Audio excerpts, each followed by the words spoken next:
started playing chess around. So how have you handled? I'm Sakshi. I'm Satvik's mom. I'm Pulkit. I'm father of Satvik. I'm Purvaja's mother. As a parent, how did it feel looking at your son go through these positive moments as well as painful moments? What was your emotions looking at these moments where he missed out on the youngest grandmaster? And see, when he comes out, immediately I will tell, why did not you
Hi everyone, very good evening and a warm welcome to CircleChess. CircleChess, as you all know, is a one-stop solution for everything in chess, right? Whether you're a beginner or a pro at chess, we have something for you. It includes structured courses or AI-enabled tools or live classes by top GMs and IMs and much more actually. Before I go deep and start with the event, as you all can see, today's event here, right here, I want to wish you all a very happy International Chess Day. Before I go ahead, I want to ask if you all know why is it celebrated on 20th of July? Why not some other day? So I'll be looking at the chat. Anyone who knows why is it celebrated on 20th July?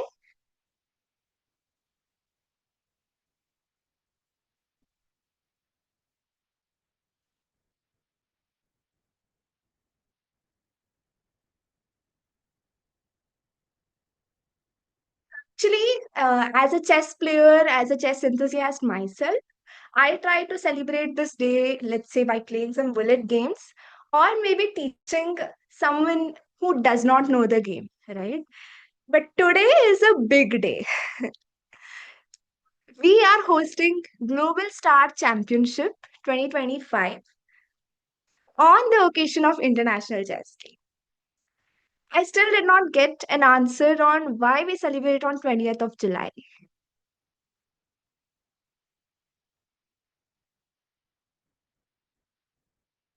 Anyone? Either you don't know or you're too shy to answer.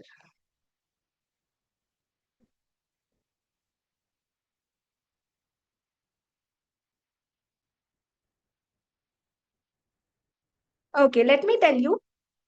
On this day, in the year 1924, FIDE was formed, which is the exactly Harshit just answered. FIDE was established, correct.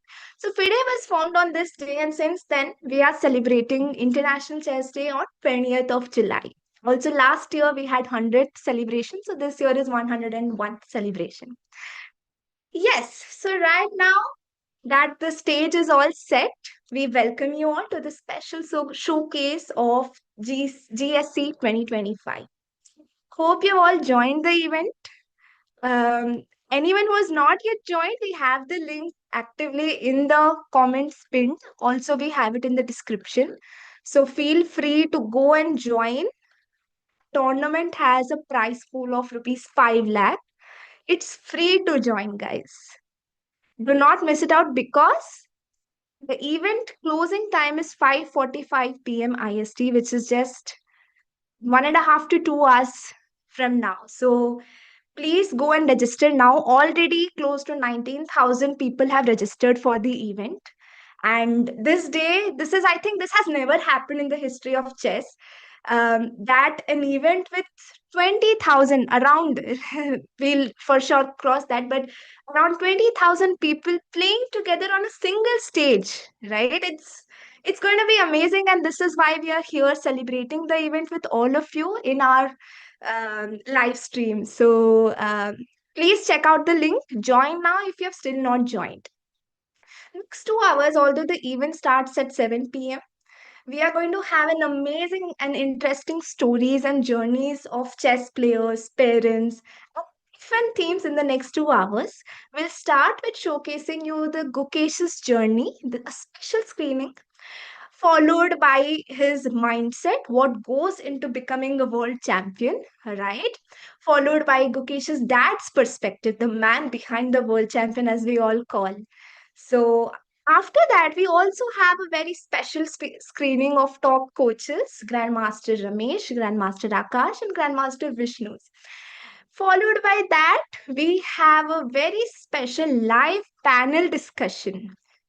Who are going to join? Any guesses? I think most of you would have seen on our Instagram post. But do you all know who's going to join for the panel discussion?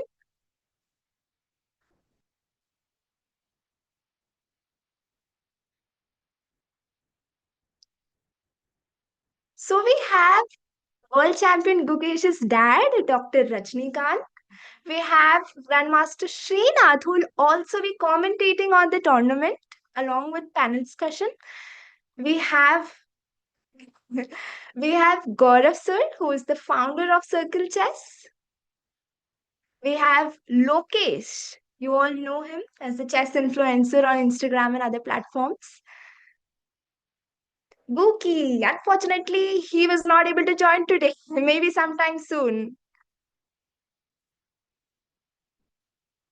We have Grandmaster Vishnu in the panel discussion. Also, good news is he is in the office. We just went live on our Instagram as well. We showed some of the scenes and environment of what's going on behind the scenes in office. Everyone is working day and night for this day to become live. It's a big day for all of us. I think not just me, not just you, throughout the world.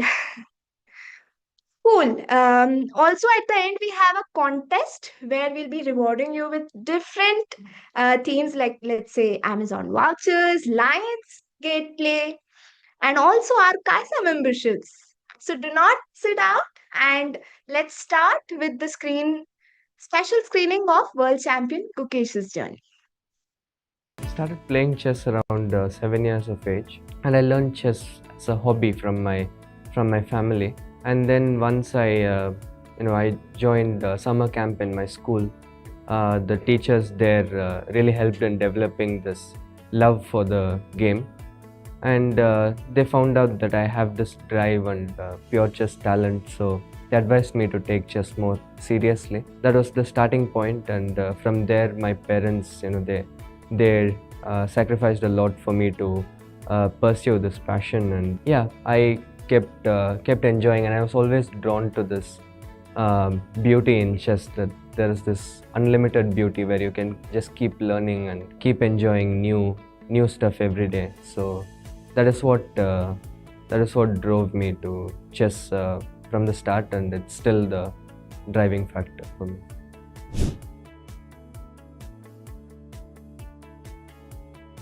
I think there has been a lot of challenges for sure, but when I started, at least the first few years, it was more about my family enduring tough moments. Like, we were struggling financially, we were not able to play many tournaments, stuff like that. But my parents, they sacrificed a lot, and we got enough support from our family and friends, and that was mostly my parents' sacrifices, I would say. For me, it was always about just, I knew I loved chess. I knew there's nothing else I would spend more time in. So I was just enjoying chess. I was just doing what I love the most, and it was just a very enjoyable journey for me. But the challenges came later on. I think qualifying for the candidates really took a toll on me and stuff like that. But these challenges are what drove me to improve myself and become better day by day. So yeah.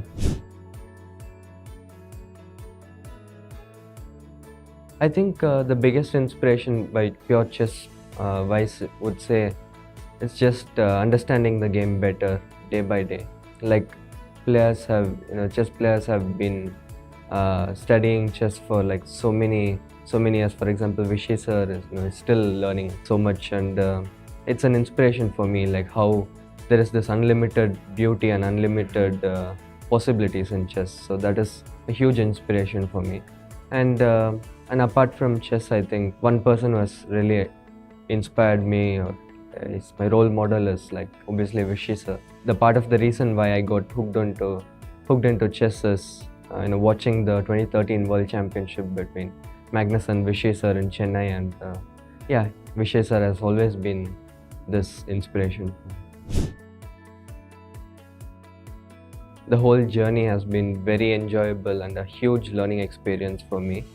I think I would even start this whole journey to the Chennai Grandmasters in 23. That is where I qualified to the candidates, and the whole year of 2024, it was about candidates and the World Chess Championship. The preparation, we started around 7 months back, and it took a lot of effort from myself, from my team, from my family, and the World Championship itself. Every single game was such a struggle.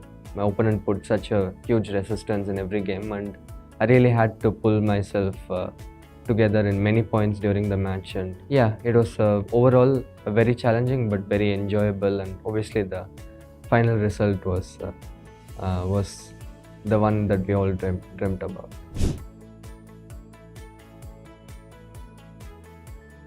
I think after the World Championship, I'm still adjusting to this new developments, and I mean, I was always out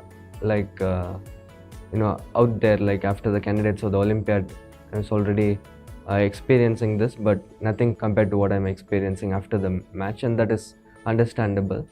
Yeah, it takes some time to adjust to it, but yeah, I'm just trying my best and hoping to handle everything well, to keep improving and to keep enjoying everything.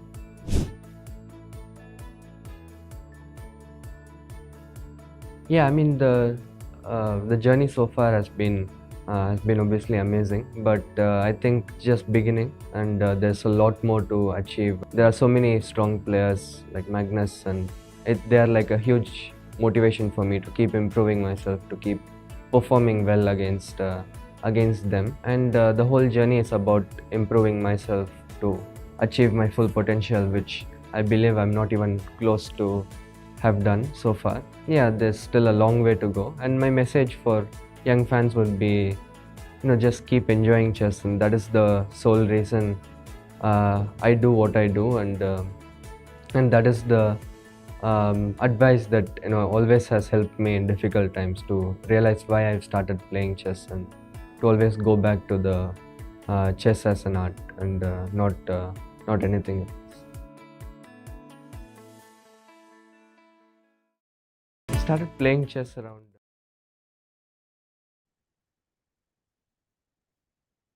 This is such an inspiring journey from world champion Gukesh, who is also the brand ambassador of CircleChess. I think he spoke about various critical moments of him facing few challenges, all the efforts by his parents, coaches, and so on. Going ahead, we have a very special segment from the students of Caissa School of Chess.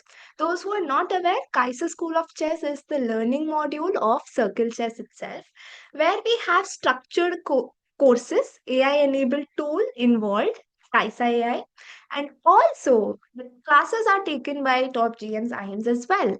So we have few students who are sharing about their journey and experience. Let's have a look.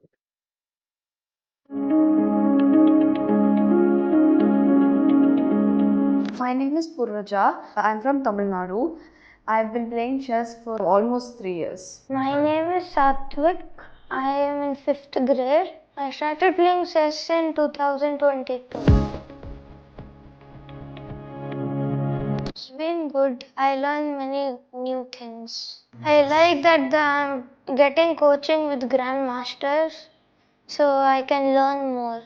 I have been doing the same coaching for about 2 to 3 years, and because of that I felt that I was just learning the same things and it was just getting repetitive.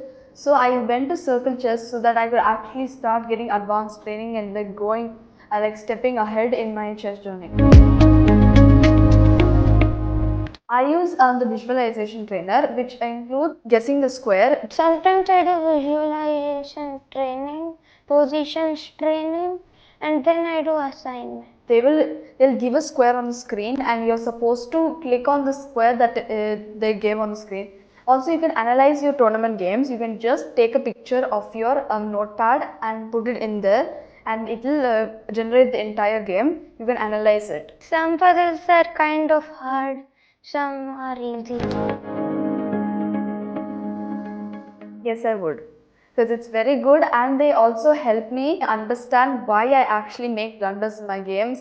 Because in Circle Chess, they actually give insights. For example, if I made a blunder in a game, Circle Chess actually shows me why is that a blunder. Not just, okay, that's a blunder, it's a bad move.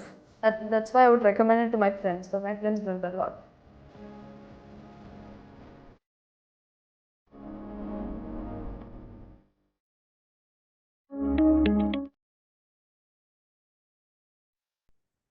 That was such an inspiring journey and experience of Purvaja and Satvik. Let's go ahead with You just watched how Gukesh shared his journey, right? But now let's go deep dive into it and see what is the mindset it takes to become a world champion. So let's begin by watching Gukesh's mindset by Gukesh itself. So how have you handled setbacks throughout your career? I still get affected a lot. Maybe I still struggle with it a bit. A lot of personal involvement, I guess, that makes a good coach, I would say. For sure. I think you would know how to answer that question. Yeah, for sure. But I think I still remember one incident, like after the Grandmasters, one of my worst tournament of all time probably. Yes. Like we were leaving for the airport at 4 a.m. the next morning. It was so cold outside. He just woke up to just say bye to me. How do you manage expectations that surround you? Like I was not fully ready for the challenge at that time. I think I was putting too much pressure on myself, and I played the same way, and I was punished for it. What does chess mean to you personally? Like I don't know what it means to me, but it is. I know that it's just a part of me.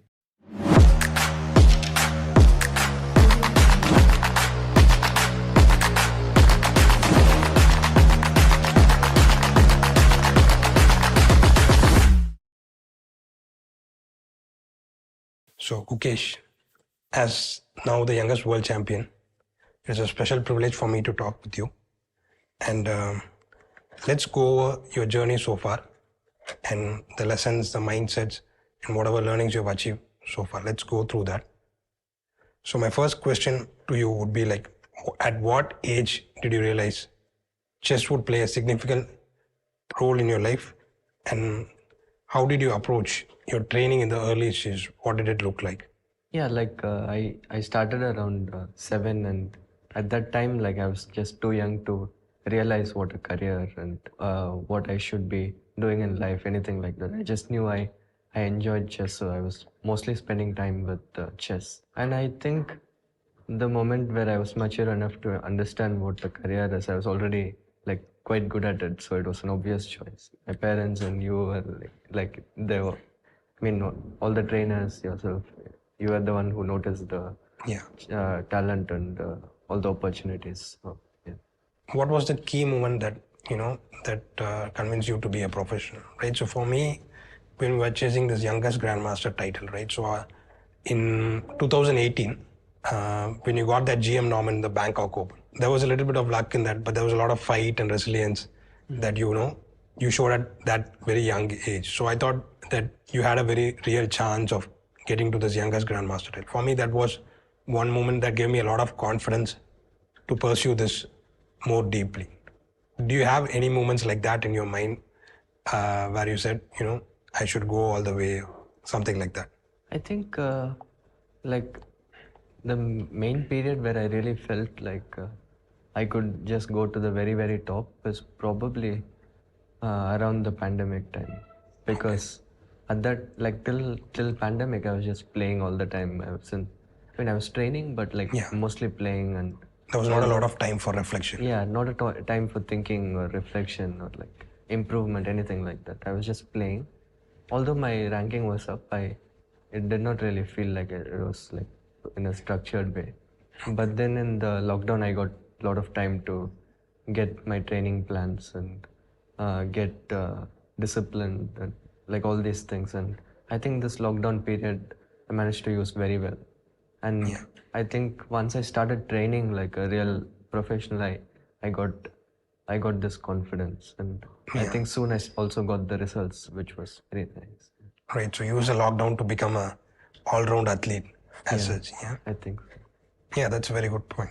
What is your mental preparation before an important game? And throughout you've had these ups and downs, but personally I've also seen that you begin to recover well from bad results compared to each passing tournament or each passing year. How did you achieve that, and what is your mental preparation before a tournament or throughout? Main thing that I was struggling with when I was young was like not to get the result of the previous game to the next round, be it like win or loss. And I think I was like struggling with it. Maybe I still struggle with it a bit, but over the years with some like good practices, good habits, I think like yoga, meditation, I still get affected a lot, but I managed to recover like quicker than before. And I think we also spoke a lot about that. So yeah, I think I also maybe at that time when I was struggling, I was too immature. So too young. Yeah, too young. So that's also understandable.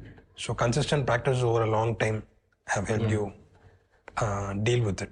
For sure, meditation, all this stuff really helped. How have you handled setbacks throughout your career? I mean, for my mind, there are like few moments which are probably really painful. Missing the youngest Grandmaster by 16 days. And of course, losing to Magnus in the World Cup semi-final probably. That was a big blow. How did you take these moments and recover from them? And also, what have you learned from them especially? Now looking back at it. I think there have been like setbacks, like minor setbacks, losing a bad game or bad tournament, stuff like that. But I think the main two phases where I was really struggling was the 1 year where I was trying to break this GM record.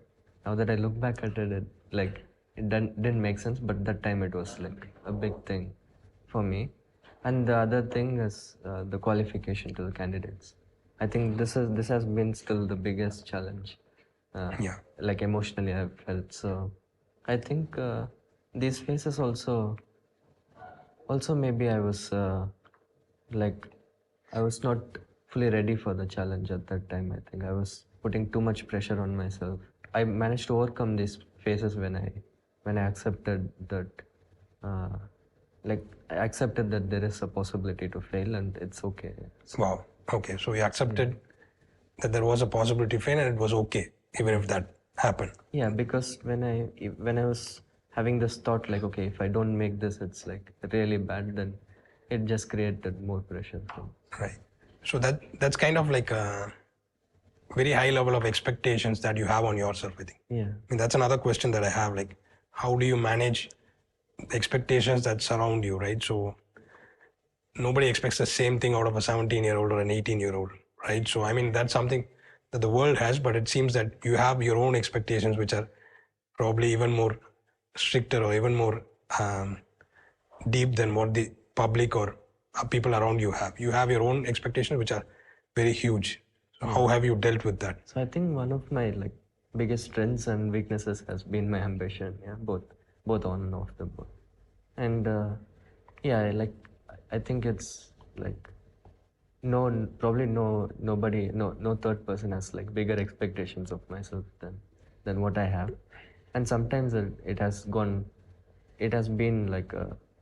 been a negative also. But I think recently I've managed to balance this ambition with some practical goals, and even over the board I managed to be more objective. So in general I expect a lot out of myself, but also I think it's important that I have some practical thinking. Yeah, nobody can argue that it has not worked well for you or something, because definitely there's no need to get into the candidates the first time or win the candidates at the first attempt, but you always have that expectation and it has helped you a lot. So can you share an example of a particularly challenging moment and how you overcame it, right? So whether you're able to finding it competed at a certain level, or trying to achieve something which was very hard, and how did you deal with that? I think this was what I experienced the first time I played in the elite event. So Tata Steel 23 was my first elite event, and I started off very badly because I was not able to make the transition from open tournament, beating these 2600s or 2500s, and then facing the Caruanas or Source. And I played the same way and I was punished for it. So I think it was the Tata Steel 23 event was such an important tournament for me to it was a bad tournament, but I learned so much from it. I learned what I need to change, what I need to improve, and what are my strengths, and what are my opponents trying to make use um, uh, out of my style. So I think the things I learned really helped over the last 2 years. So Yeah. yeah. You had a lot of growth there. I mean, after Tata Steel, you immediately finished joint first, if I'm not wrong, for in WM Master. WM Master. So quick learner. Yeah. So I remember that crisis that you had between the spectacular Olympiad 2022, right? So you had probably one of the best Olympiad performances, which you probably overtook in 24. You were trying to recreate that form for the next 6 months, and having these ups and downs, these moments of frustration. I remember those quite clearly. And in Tata Steel 23, after beating Parham, I think it all changed for you probably. And one thing that you said kind of stuck in my head. People have different ways of dealing with this, but you said at the time that I want to focus more on my chess rather than all the psychology. Let me just work a little bit more. That's what you had said to me at the time, and that worked well for you. Yeah. At that point, like more than my psychology, it was my pure chess weaknesses that were showing up. Be it like my ambition, or like Right. it was, maybe I was even trying to play for a win with black against Caruana, which when I was on -3, which is just crazy. So, like the things like that I needed to improve. And Yeah. So being over ambitious, and the guys at the elite level don't give you the same space for winning games, right? Yeah. So you'll have to be a bit more objective. You learned that. That was your first experience, I guess, Yeah. at the elite groups. How has your coaching team helped you grow as a player, and what qualities do you think make a great coach? I think like from the time I started playing chess, from my first coach, like from first coach Bhaskar sir, and then Vijayanand sir, I briefly worked with GM Karthikeyan. So all of them, like especially my first two coaches.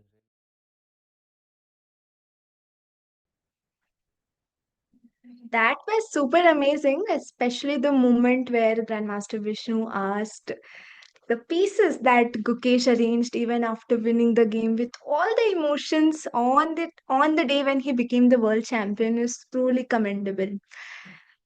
Before going ahead, there are a couple of questions that I can answer.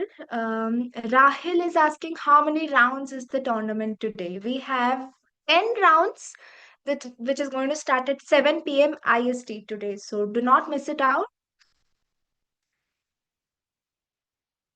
Yes, 10 rounds. Also, people who are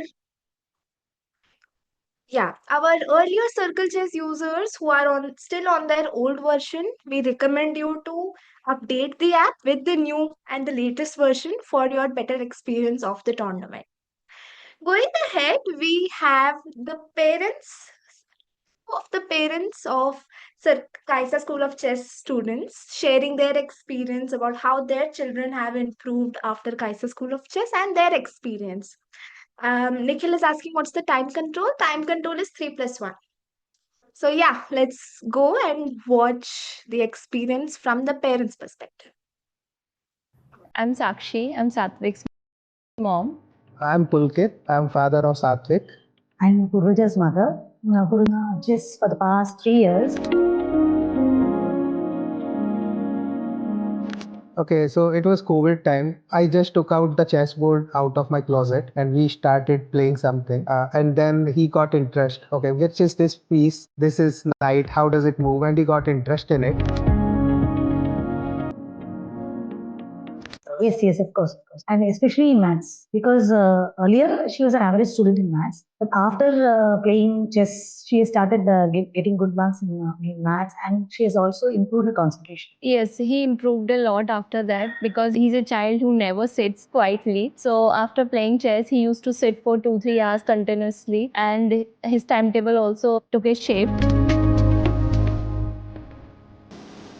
Actually, CircleChess was promising that we will give a FIDE rating by nearly 1 year's time. And I think they are doing their job because I'm seeing her improvement. Because as we go to tournaments, she is able to analyze the games and she is able to play better. There is improvement in every game of hers.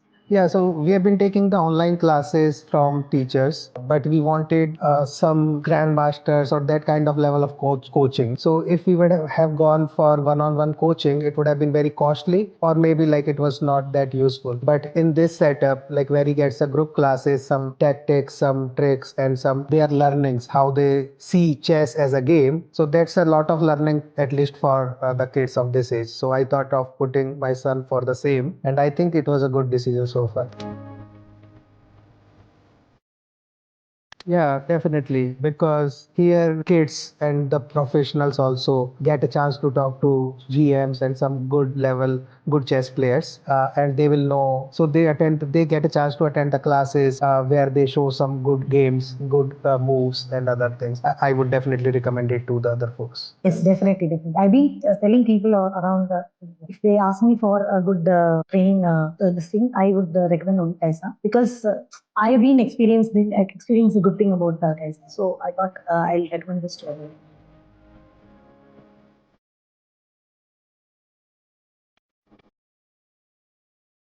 I'm Sakshi.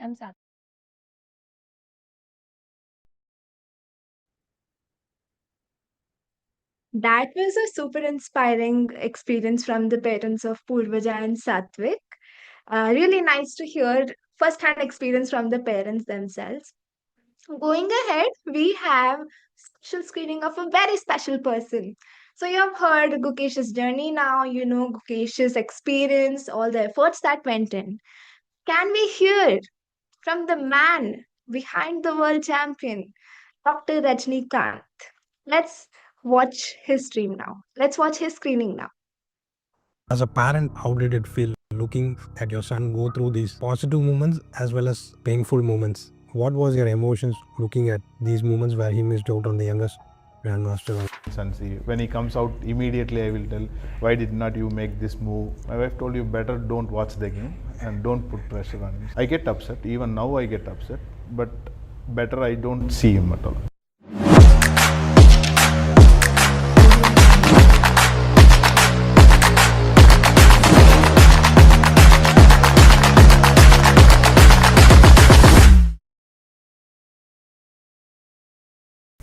I'm Grandmaster Vishnu Prasanna, Chief Chess Officer at CircleChess, and today I have the honor of speaking with Mr. Rajni Kant, the guiding force behind the youngest world chess champion and father of Gukesh D.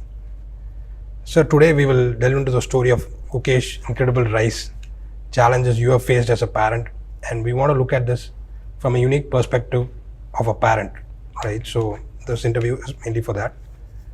So my first question would be like, what was the first sign that you felt that Gukesh had the potential to become a chess champion, and how did you decide to nurture that talent? Okay, when we started, I never saw that he will be a champion or anything like.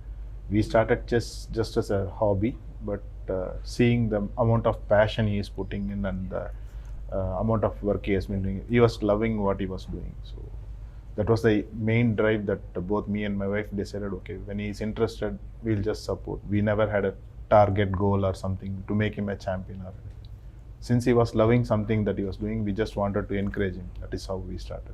So personally, I am aware that you took some extreme risks at certain moments. So how did, especially with regards to school and financial commitments as well, how did you deal with that fear as a parent? Yeah, like even my parents and my wife's parents, they both thought either me or my wife are crazy or something like that. So we were doing out of normal things like. We just thought at that point of time, we thought it's just practical what we were doing. So he was like doing both the school and the chess for the initial 2 years after he started. And he was topping both. Like in the school, he was the school topper, and in chess also, he was like rapidly growing.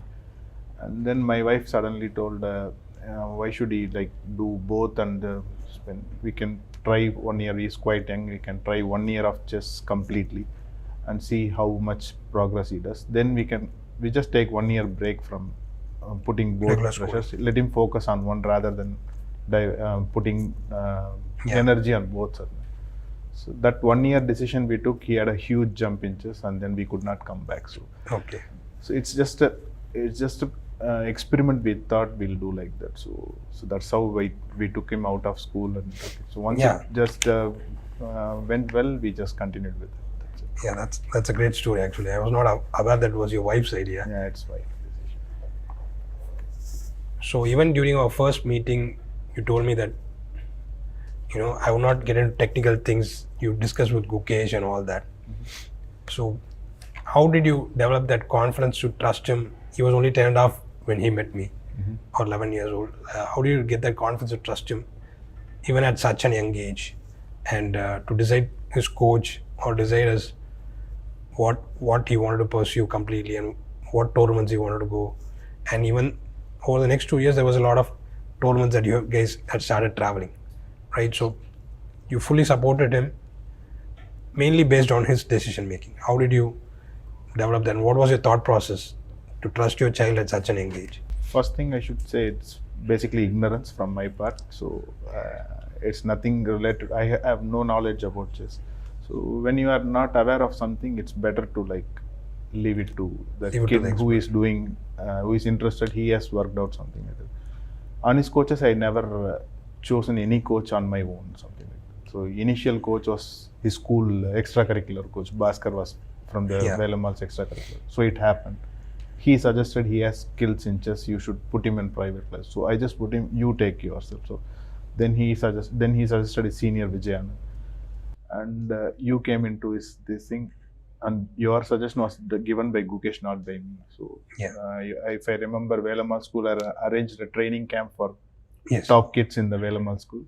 So we had 3 days camp, and Gukesh attended that camp. And as soon as the camp finished, he came home and he told, can you talk to Vishnu if he can train me or something like that. So he told, I didn't know who is Vishnu at that time. Right. So I just inquired the school to help me contact with Vishnu, and when they spoke to you and you were ready, then it started.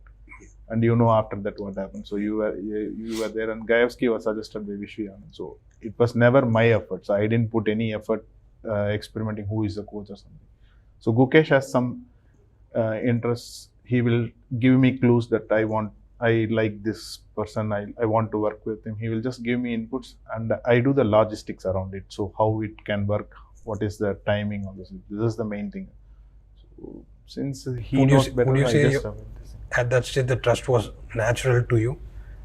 That obviously, like or you know, generally you have the tendency to analyze by asking around, right? So even if your child suggests something, you have to ask around about the coach or I do research on like the tournaments and how it can work, all those things. But the personal on which team he wants to work, whom he wants to work, I completely trust on him. So I think he is better qualified than me on this particular thing. Okay. If it is something else like the travel or hotel, which tournament, I can do research and then this is better than that or something like that. So training part, which I have no knowledge, I don't want to poke my nose into it. So I just go with him. If he feels, and it's his responsibility. If he takes a decision, if he feels this person is going to work well for me, whether it works or not, the responsibility is also his. So when you give that responsibility to the kid, they will take it like, okay, I have decided, I have no one to blame if it doesn't work or something. They will put me up. This is my thought. That's a brilliant point. That's what I was looking for. This is even my wife never interferes in why should not this person, why not this guy. So we were not aware of the team members for the World Championship also. It's all decided by Gukesh and Gayevsky. And they only come to, this is going to be my team, arrange the other logistics. So that only I take care. So as a parent, how did it feel looking at your son go through these positive moments as well as, of course, painful moments, especially Olympiad 2022, let's say, the important game. What was your emotions looking at these moments where he missed out on the youngest Grandmaster or this Olympiad game? As a normal parent, I have these huge fluctuations in emotions anyway, for sure. To start with, when he was very young, I used to show it also. Like I get emotional, and if he loses, I get angry, all those things. And slowly I realized that whenever I lose my cool or I show my anger, his next games are huge disasters. The whole tournament collapses also. Okay. So it was like my wife pointed out that it's better you don't involve yourself. So previously I used to go and watch his game live. When he was playing, I'll go next to his table and I'll watch his game, all those things. And I didn't realize that maybe it's putting unnecessary pressure on him or something. So I was just out of curiosity what he is doing. I wanted to, as a parent, I wanted to see how he is doing, what he's doing. And I see these engines and see, when he comes out, immediately I will tell, why did not you make this move? You are +3, you are -3, all those things. So my wife told you better don't watch the game and don't put pressure on him. I get upset, even now I get upset, but better I don't see him at all. So I'll go to my room, he'll go to his room. So it's better, let him recover on his own. So I don't do any help, but I don't want to damage anything. So better to stay away. He will recover on his own. I know that he is capable of recovering on his own. Yeah. So rather than trying to help and damaging, I think it's his responsibility to come out. So this, it took me long time to do this. I still lose my cool now and then, but I'm trying to improve. Like, what I was doing in the earlier years, I have learned from it, those mistakes. I'm trying to recover. Every day I'm trying to recover. Yeah, definitely. As a parent also, sport is a very new thing, and it's a completely different, there's nobody to tell you how to approach it, right? So it will be a huge challenge. The heat of the moment, we think, okay, we are upset at them, but we have to realize the person who is going to be the most hurt will be the player himself. Yeah. So more than us, they are going to be the most hurt. Okay, it takes some time and experience to detach from those things and not hurting them more than like helping us. Yeah.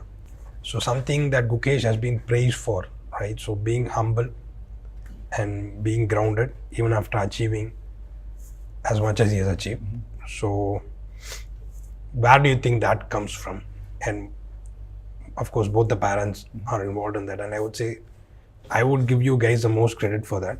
And what is your perspective on that? Probably, I will say this, the atmosphere that he grew up, like the family atmosphere, and we have come from the middle income group, all those things, and we are in a joint family, all those things. And my wife is from the beginning, even before he came to chess, she tells a lot of stories from the epics, all those things. She was like giving him, it's better to be a good human being or something. So most of our discussions are this, like whatever you achieve, you have to like be grounded, all those things. Okay. So this is even before he came to chess. So whatever, whether it's loss or gain, you should be grounded also. So he has, and he reads a lot of books on that level. So if you see, he'll be reading most of the autobiographies of the top sports person.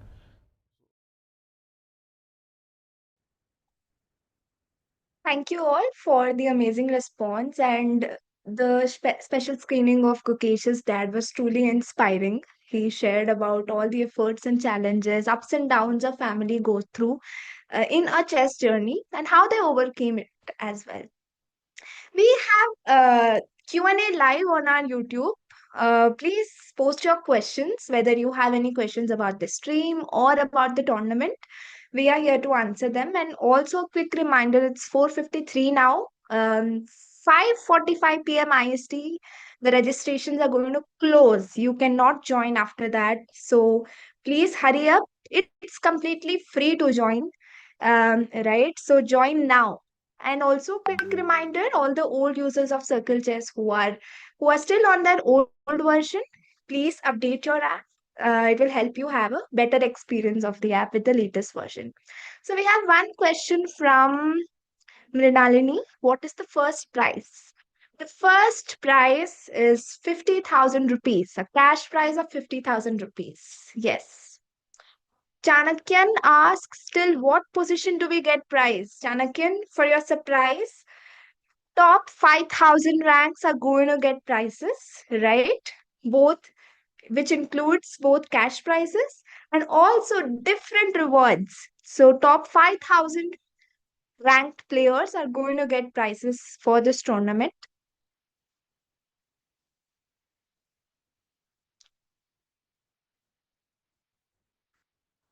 Win means come first, ask trendy trends. So this is a league stage, right? 1,000 people are going to go, the top 1,000 people are going to go for the final stage, which is going to be in a couple of days. You will still have time to prepare for it, but it will be in a couple of days. So this is the league stage. The winner of the final stage is going to be the global star. So yes, hurry up and join now. Um, there's another question from Tendy Trends. Are there prizes today? If yes, top who? Yes, as I mentioned, top 5,000 ranks are going to get prizes.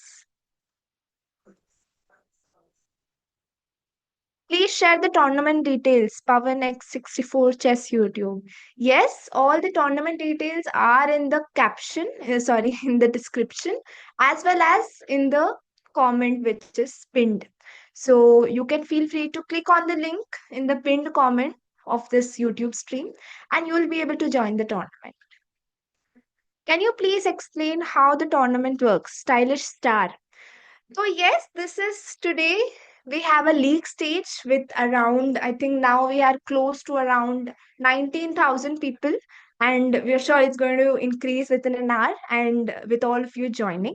So with all these, let's say 30,000 are playing, we will have different leagues, and out of every league, total 1,000 people will be reaching the finals. And top 5,000 people are going to get prizes. And the time format is 3 minutes plus 1 second increment. Number of rounds are 10. It's a blitz format. Is Magnus Carlsen also playing? Never know. Good evening, ma'am. Good evening, Simon. You can ask your questions in the Q&A chat or the comment chat. How many titled players have joined so far? There are 60 plus titled players who have joined so far, Mrinalini.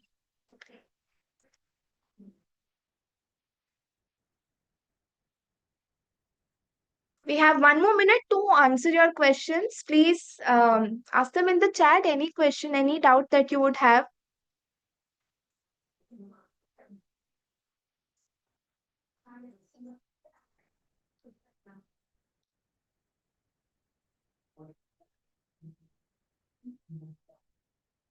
Are there category prizes also for rated players? So we have a common top 5,000 ranked prizes. The Pesno Chess. So many prizes. I love it. Yes, I love it too. Will the games be played in the app itself? We are the RK gamers. Yes, it will be played on the CircleChess app. You can also play it on web, that is learn.circlechess.com. Hello, Tina ma'am. Hi, Pankhudi. 5 lakh to 5,000 people? Yes. So the total prize pool is rupees 5,000, 50 lakh. Sorry, what am I saying? 5 lakh, and the total number of people who are going to get prizes are 5,000 people. Too many fives. ठीक है. Any questions, please ask them in the chat. I'll be seeing, and happy International Chess Day, Vankhudi. I'll be seeing and we will answer them. But before I go to the next segment, a quick reminder. We are just about 1 hour for the registrations to close. So quickly register for the tournament if you have still not joined. The link is in the description as well as the pinned comment. Going ahead, we have a very wonderful story from our founders. What's their vision of Circle Chess? So let's hear from them.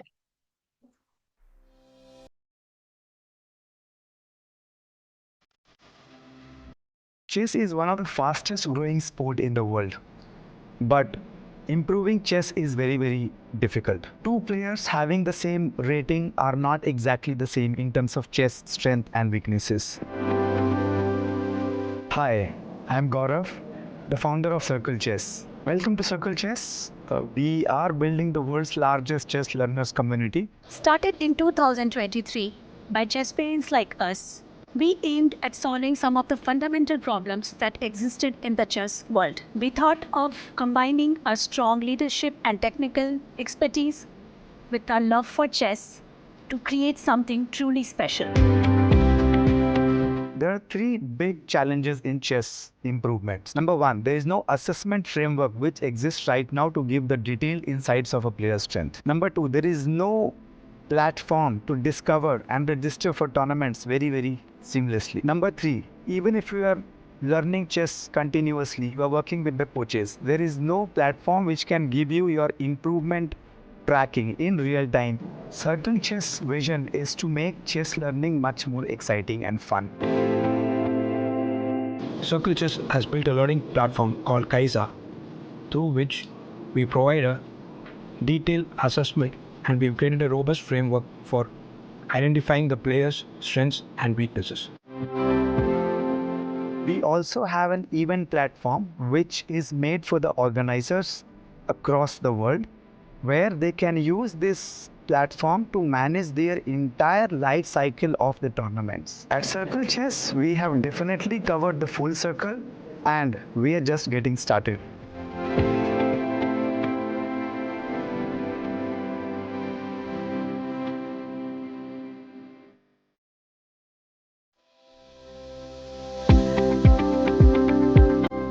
Chess is one of the fastest growing sport in the world, but improving chess is very difficult. Two players having the same rating are not exactly the same in terms of chess strength and weaknesses.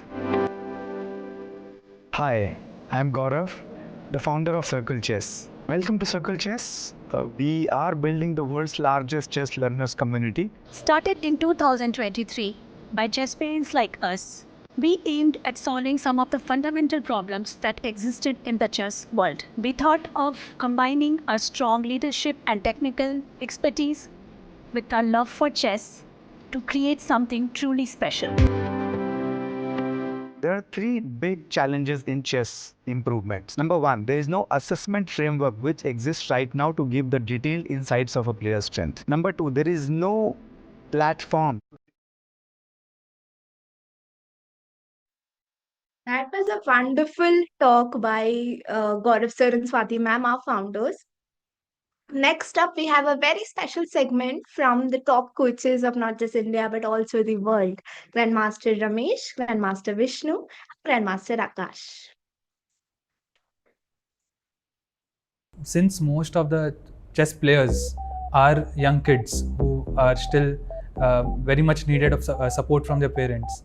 So, but we have seen both the sides where parents are supportive at the right level, but they're also overly supportive where they're putting extra pressure on the coach as well as the player. What I can say is like the parents' perspective keeps on changing, and they have their own goals and they want their kids to pursue that. Like the kind of pressure is directly goes to the kid. Now the parents at a very beginning stages itself, they have very high ambitions because there are other children who are doing very well at the international level at a very young age, and they believe their child is capable of doing the same. No, more than the technology, in Caissa School of Chess, we have a concept called chess buddies, where every student is assigned a buddy who he can reach out to any time, and the parent as well. We already have a few hundred students, and we have corresponding buddies as well, and not the same number, required amount of buddies, and we are trying to use the buddy as like a tool for open communication, like to keep it as open as possible.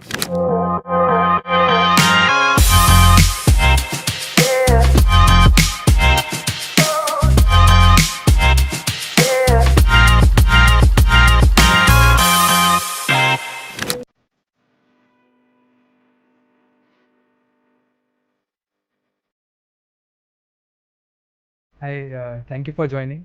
Today, I think we have a elite panel of coaches whose contributions are not only helping the Indian chess world, but are making waves throughout the international chess ecosystem. Just a quick introduction. With me on my left, I have RB Ramesh, Grandmaster RB Ramesh, who runs the Chess Gurukul Pro Chess Training, and is also, I think, one of the most famous students is Pragnananda, who has been doing very well on the international scene. Then we have Grandmaster Vishnu Prasanna, who is also the Chief Chess Officer at CircleChess and one of the childhood coaches for Gukesh and also a mentor whom he looks forward to every time. So your contributions to Gukesh are very visible right now, with him being the world champion, always attributing his success, definitely part of his success, to your coaching. And Akash, you are one of the persons whom with the younger generation started, I would say, because you are still the youngest senior national champion of India. So, and I know that you have a lot of students who are playing very well in different tournaments across the world. So thank you everybody for joining. I'll just start with our first question. I was listening to this podcast by Caruana, and he was mentioning that Indian chess is lucky to have this panel of coaches who transitioned very early on from playing to coaching, deciding that they want to use their career for benefiting the next generation of kids than playing yourself. And I think we are definitely seeing the rewards. What is happening? What do you think is how, in your personal opinion, how is it panning out? Ramesh sir, maybe you can. Yes. So I wouldn't attribute the boom that we are seeing and the results that we are producing at the international level to any one single factor. It's a collective contribution from across the fields, like the parents, even many schools, the players themselves who put in a lot of their heart into their training. So it's a collective effort, I would say. And to some extent, it is true that many players of our generation, we retired early and pursued chess coaching as a career, and it has paid some dividends. So happy to have played a small role in that. Vishnu sir, maybe you can add on to that, but also tell what made you switch to coaching early on.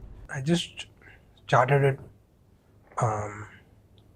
to continue to support myself playing, actually. Okay. So that was how I started. But clearly I had a good knack for it. What helped me actually was exposure to certain amount of elite chess early on.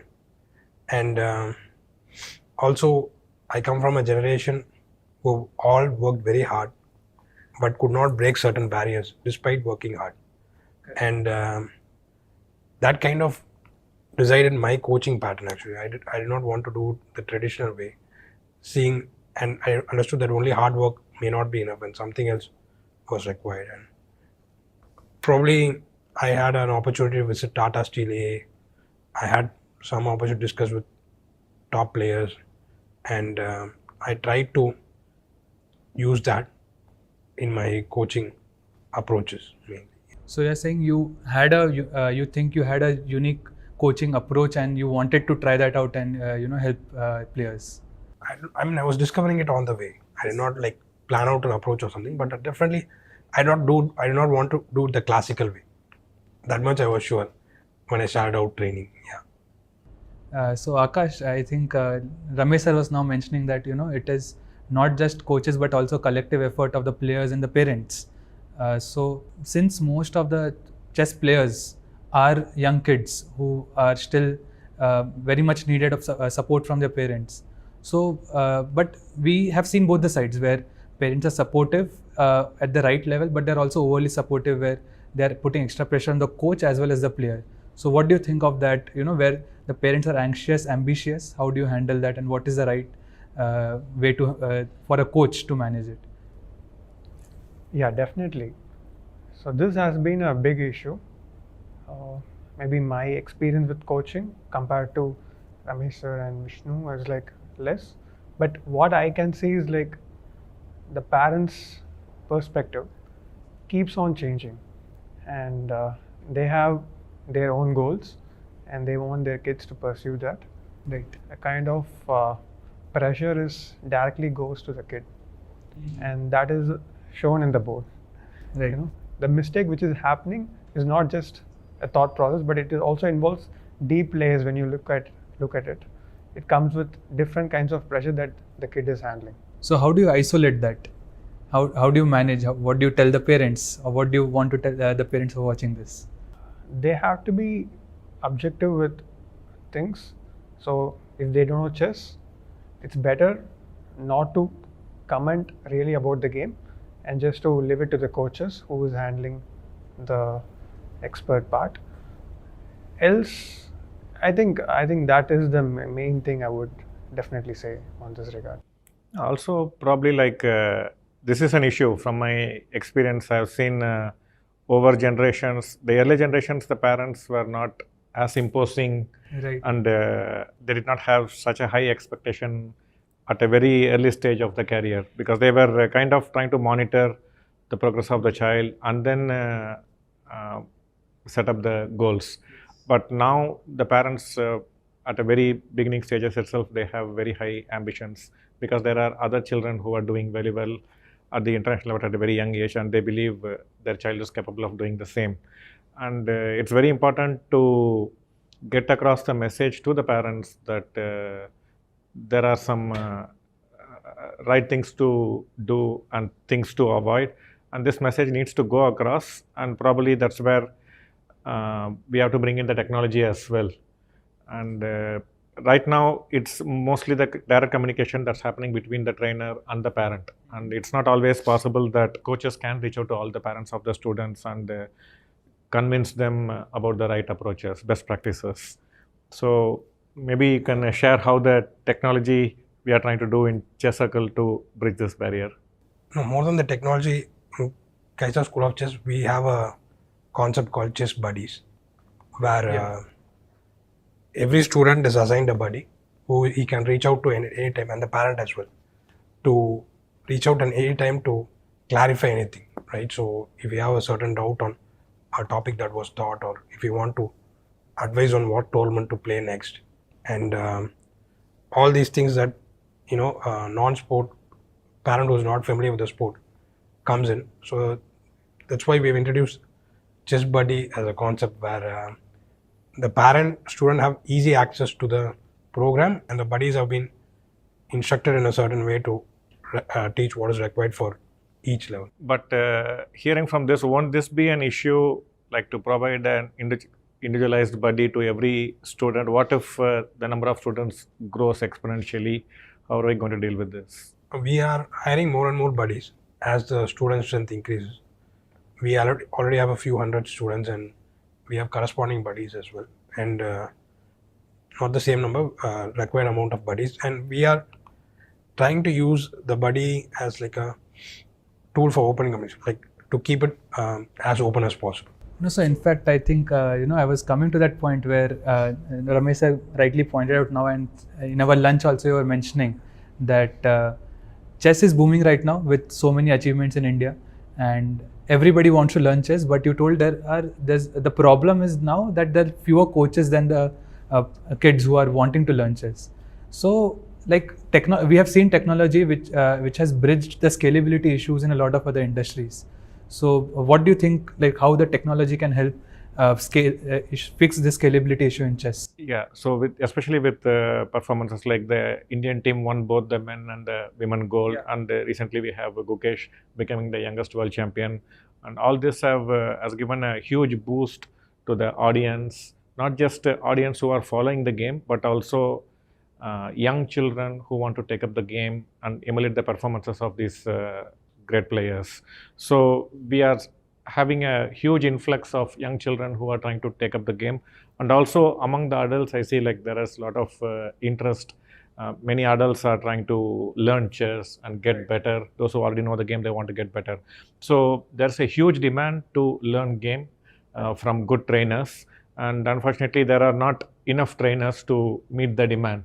So I think technology has a very important, significant role in bridging this gap.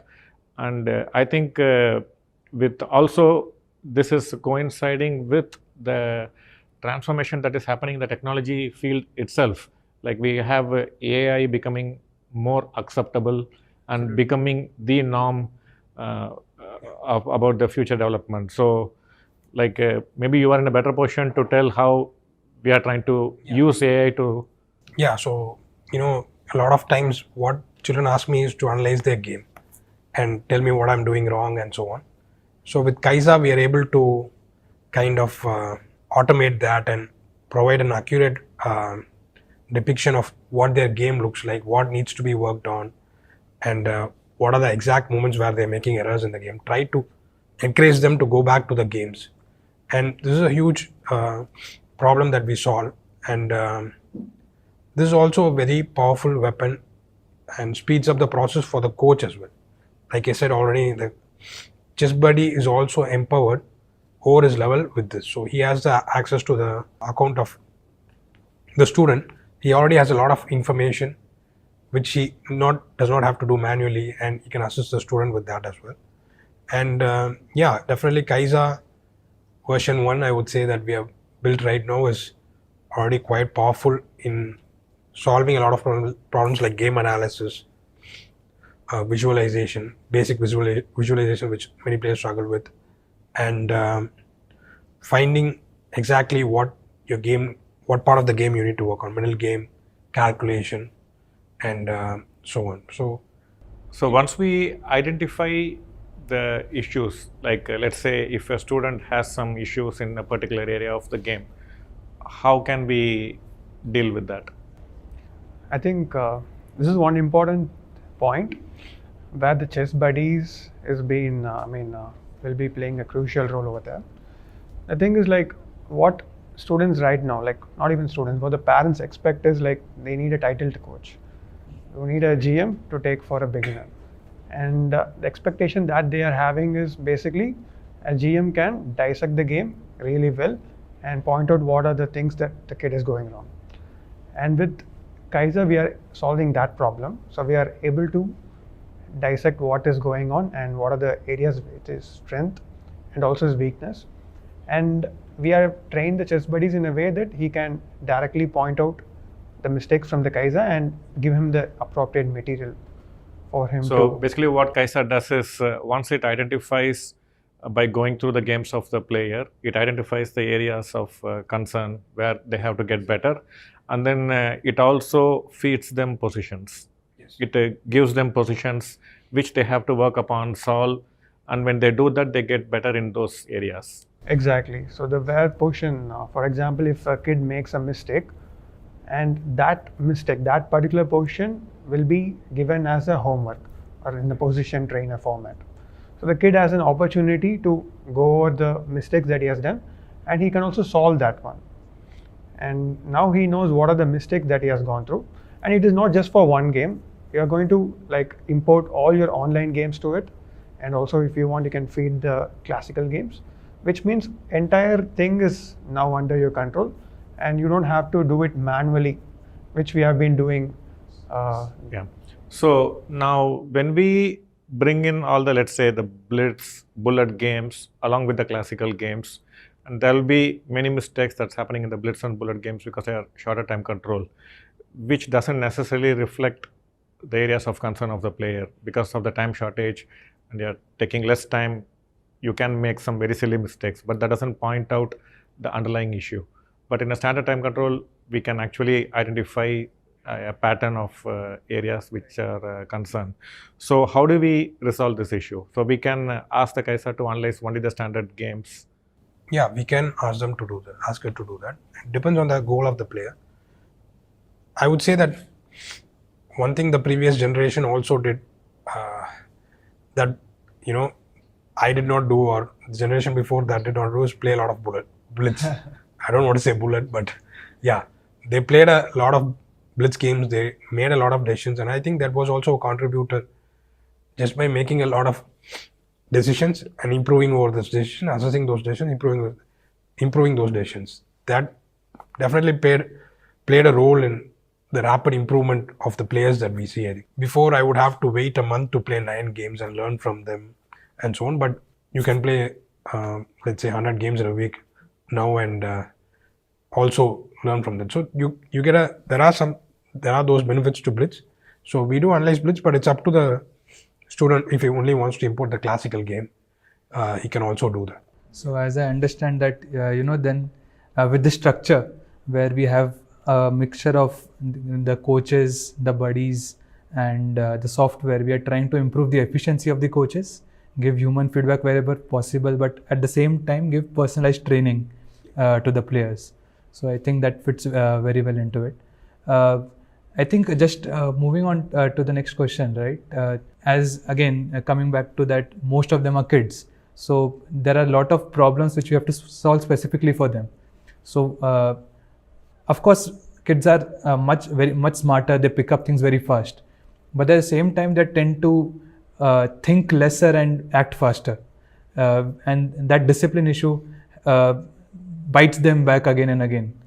So one thing which I often hear is that or let's say that is also something I do, that I just keep playing games one after the other. I'm like, okay, I lost, what next? I'll play another. But how important is reviewing your game right after? And let's say if you play 10 games, you make sure that you have to review those 10 games. What are your opinions on that?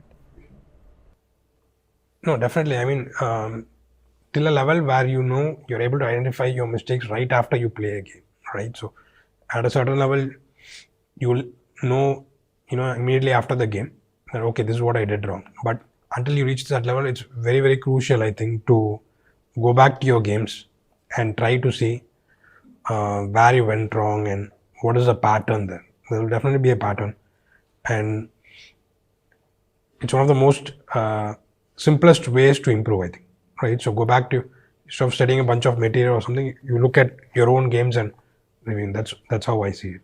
So what do you prefer? So let's say just self-analysis where I played a game and then I'm just trying to find my mistakes, or do you prefer a tool where... Hello everyone. Today we are at the eve of the CircleChess Global Star Championship on International Chess Day, and here I have with me few esteemed guests.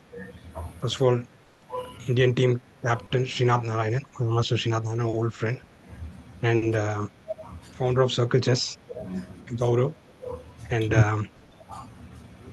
the most active chess traveler, Gukesh, of the entire Chess with Gukesh, and yeah, I'm Grandmaster Vishnu Prasanna, Chief Chess Officer at CircleChess, and I'm very happy to be with you all today on International Chess Day and for this mega event, Global Star Championship. So guys, today chess has grown a lot, and in this panel, we are going to see how chess is becoming the new cricket for India, right? So how chess is growing constantly, and today almost 20,000 minds come together today evening in almost an hour, not for cricket, not for football, but to play a game of pure strategy, chess. This event today. What do you guys think? Has chess made it into the living rooms of Indian families? Certainly. Certainly, I think it has made a big splash. Comparing to cricket, I'm not sure if we are still quite there at the moment, because the numbers of cricketers are at a completely different level. But having said that, I think it's not necessarily a direct comparison, because for instance, chess offers things that cricket simply doesn't. 20,000 people are going to play chess, most of them with their own devices, with their phones, with their computers. You can't do that with cricket. And there's a massive difference between watching something and being excited about it, and doing something yourself, being in action yourself, being the star yourself, and playing something yourself.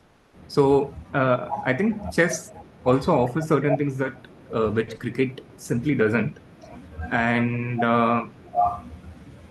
it's not a pure comparison of just the number of people watching, is what I feel. Great points there. Lokesh, how do you see these moments that over the last decade Indian chess has gone through, and the scenario now? From a fan perspective, uh, like, but either somebody or sometimes and overall from a like, what we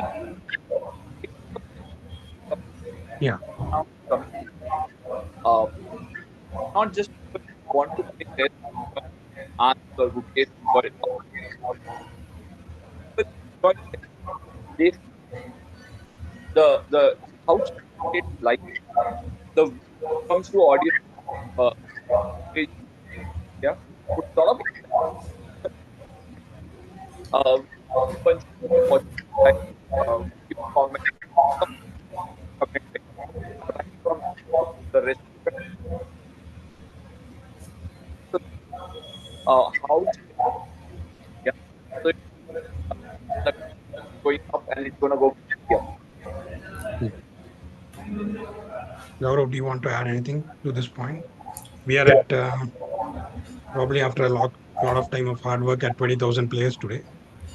I'm sure the last few months have led up to this for you. Yeah, I think this is the day that we have been waiting for. Actually, this is definitely a proud, in fact, the proudest moment for CircleChess so far in the last 2 years. Because this is the vision. We are just beginning to start what we thought we would build a couple of years ago. And today marks the day of the launch of CircleChess tech platform, which also allows the gameplay and tournaments and stuff like that. So yeah, really proud moment, sir. Uh, Talking about cricket and chess, I think Srinath and Lokesh brought in very important points. I come from experience where I was a cricket player, in fact, a really strong cricket player in school, colleges, and so on. And as I got married, had children, I also got into chess and started playing chess, got federated, and so on. So I've seen both side of the world. Interestingly, people who come from strong chess background, they look at it very differently than the way people look at it who are not exactly into chess. Actually, people who don't know much about chess, they still find it very complex to understand and so on. So if I talk about the fundamentals, it has to be much more simple, much more simplistic, easy to understand, like how you can understand cricket, where somebody hit a 4-6-1-2 or win or loss, right? It's very easily explainable as compared to chess. Uh, it has element of surprise, which is still like people wait for the whole 1 2 hour window to find the element of surprise in chess where somebody does a blunder and so on. And there is a lot of rivalry storytelling which makes the sport very interesting. But I feel very strongly that we are actually on that path, right? So when you start the journey, you have international leagues, national leagues, and then you start having the state leagues, city leagues. That's how even cricket has evolved, being an international sport to, let's say, IPL to city level teams and so on. Chess is also evolving, where we started to see things like the Global Chess League, and then very soon you will start seeing like state leagues as well. So looking at all the data points, I think we are on the right path, and chess has definitely very strong potential because most of the parents have inclination about uh, putting their chess into a strategic and international sport like chess, and that's how cricket also grew over time. Yeah. I think we will get there very soon. Yeah, I also see moments where spectators react to blunders, like they react to drop catches and so on, right? So I don't think at a micro level it happens. So I'm sure it's going to catch on. Yeah, I mean, I would just slightly disagree with what Gaurav said there, in the sense that I don't think cricket is actually a simple game. Like for instance, how do you explain the LBW rule? Why is it Right. out? Why is it not out? Because it pitches outside the leg stump. I don't think cricket is such a simple game. It's not so easy to understand, but it's plastered all over. You just can't ignore cricket. It's there on someone's TV in the living room. It's there on someone's phone when you go to a restaurant. It's there on the TV. And if you open a random app, let's say something like a Swiggy, then there's some deal related to cricket. So I think it's got a lot to do with the marketing of the cricket more than it being a simple game as such. If you simply had no idea about what cricket is, it's not so easy to understand, which is exactly why it's not popular across that many countries actually, because it's not so easy to take to the game if you don't know what the rules are. So cricket is not, I think, simple by itself, but if due to the marketing, due to it being there everywhere, being impossible to ignore, people eventually start paying attention. And once you start paying attention and everyone around you is talking about it, you just start taking to it too. That's true. That's true. Right now, I want to take a moment to introduce Mr. Rajni Kant, father of world champion Gukesh, and a big Sachin Tendulkar fan also, I'm sure. Welcome, sir.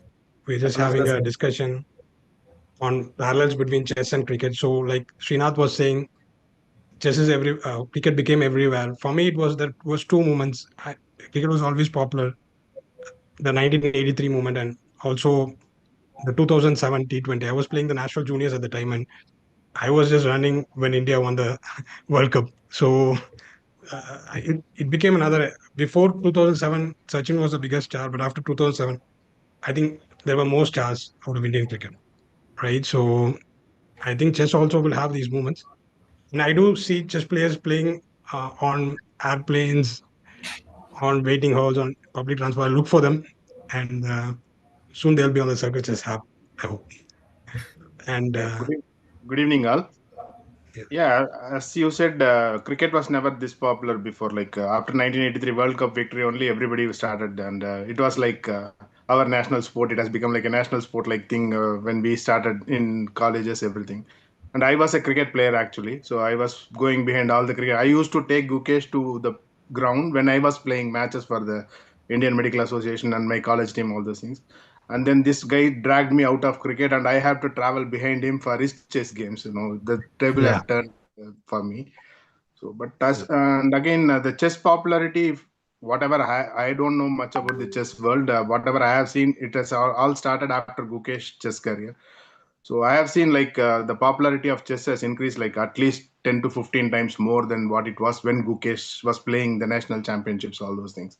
And especially after the pandemic, it has literally like boomed very highly. Like after the pandemic, it was like even those who don't know chess, they know about the things happening, all those things. I have seen it from my colleagues. I have seen it from my school friends who have I have lost contact with many of them for so many years. They have searched my contact and they got back and they were telling me updates about Gukesh match whenever the game is going on. Gukesh is pawn up, Gukesh is knight up, all those things.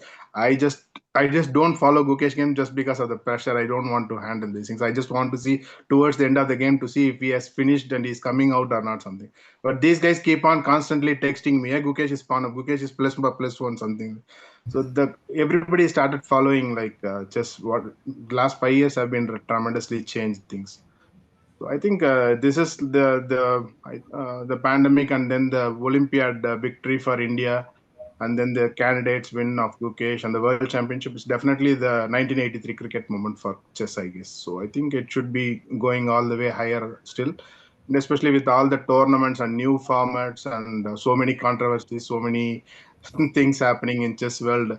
The entertainment is definitely there for everyone, whether you are a chess lover or you are a drama lover or whatever you want, some controversies. So there is everything for everyone, no? So definitely I think chess is definitely going to the next big thing. So, question to you, sir.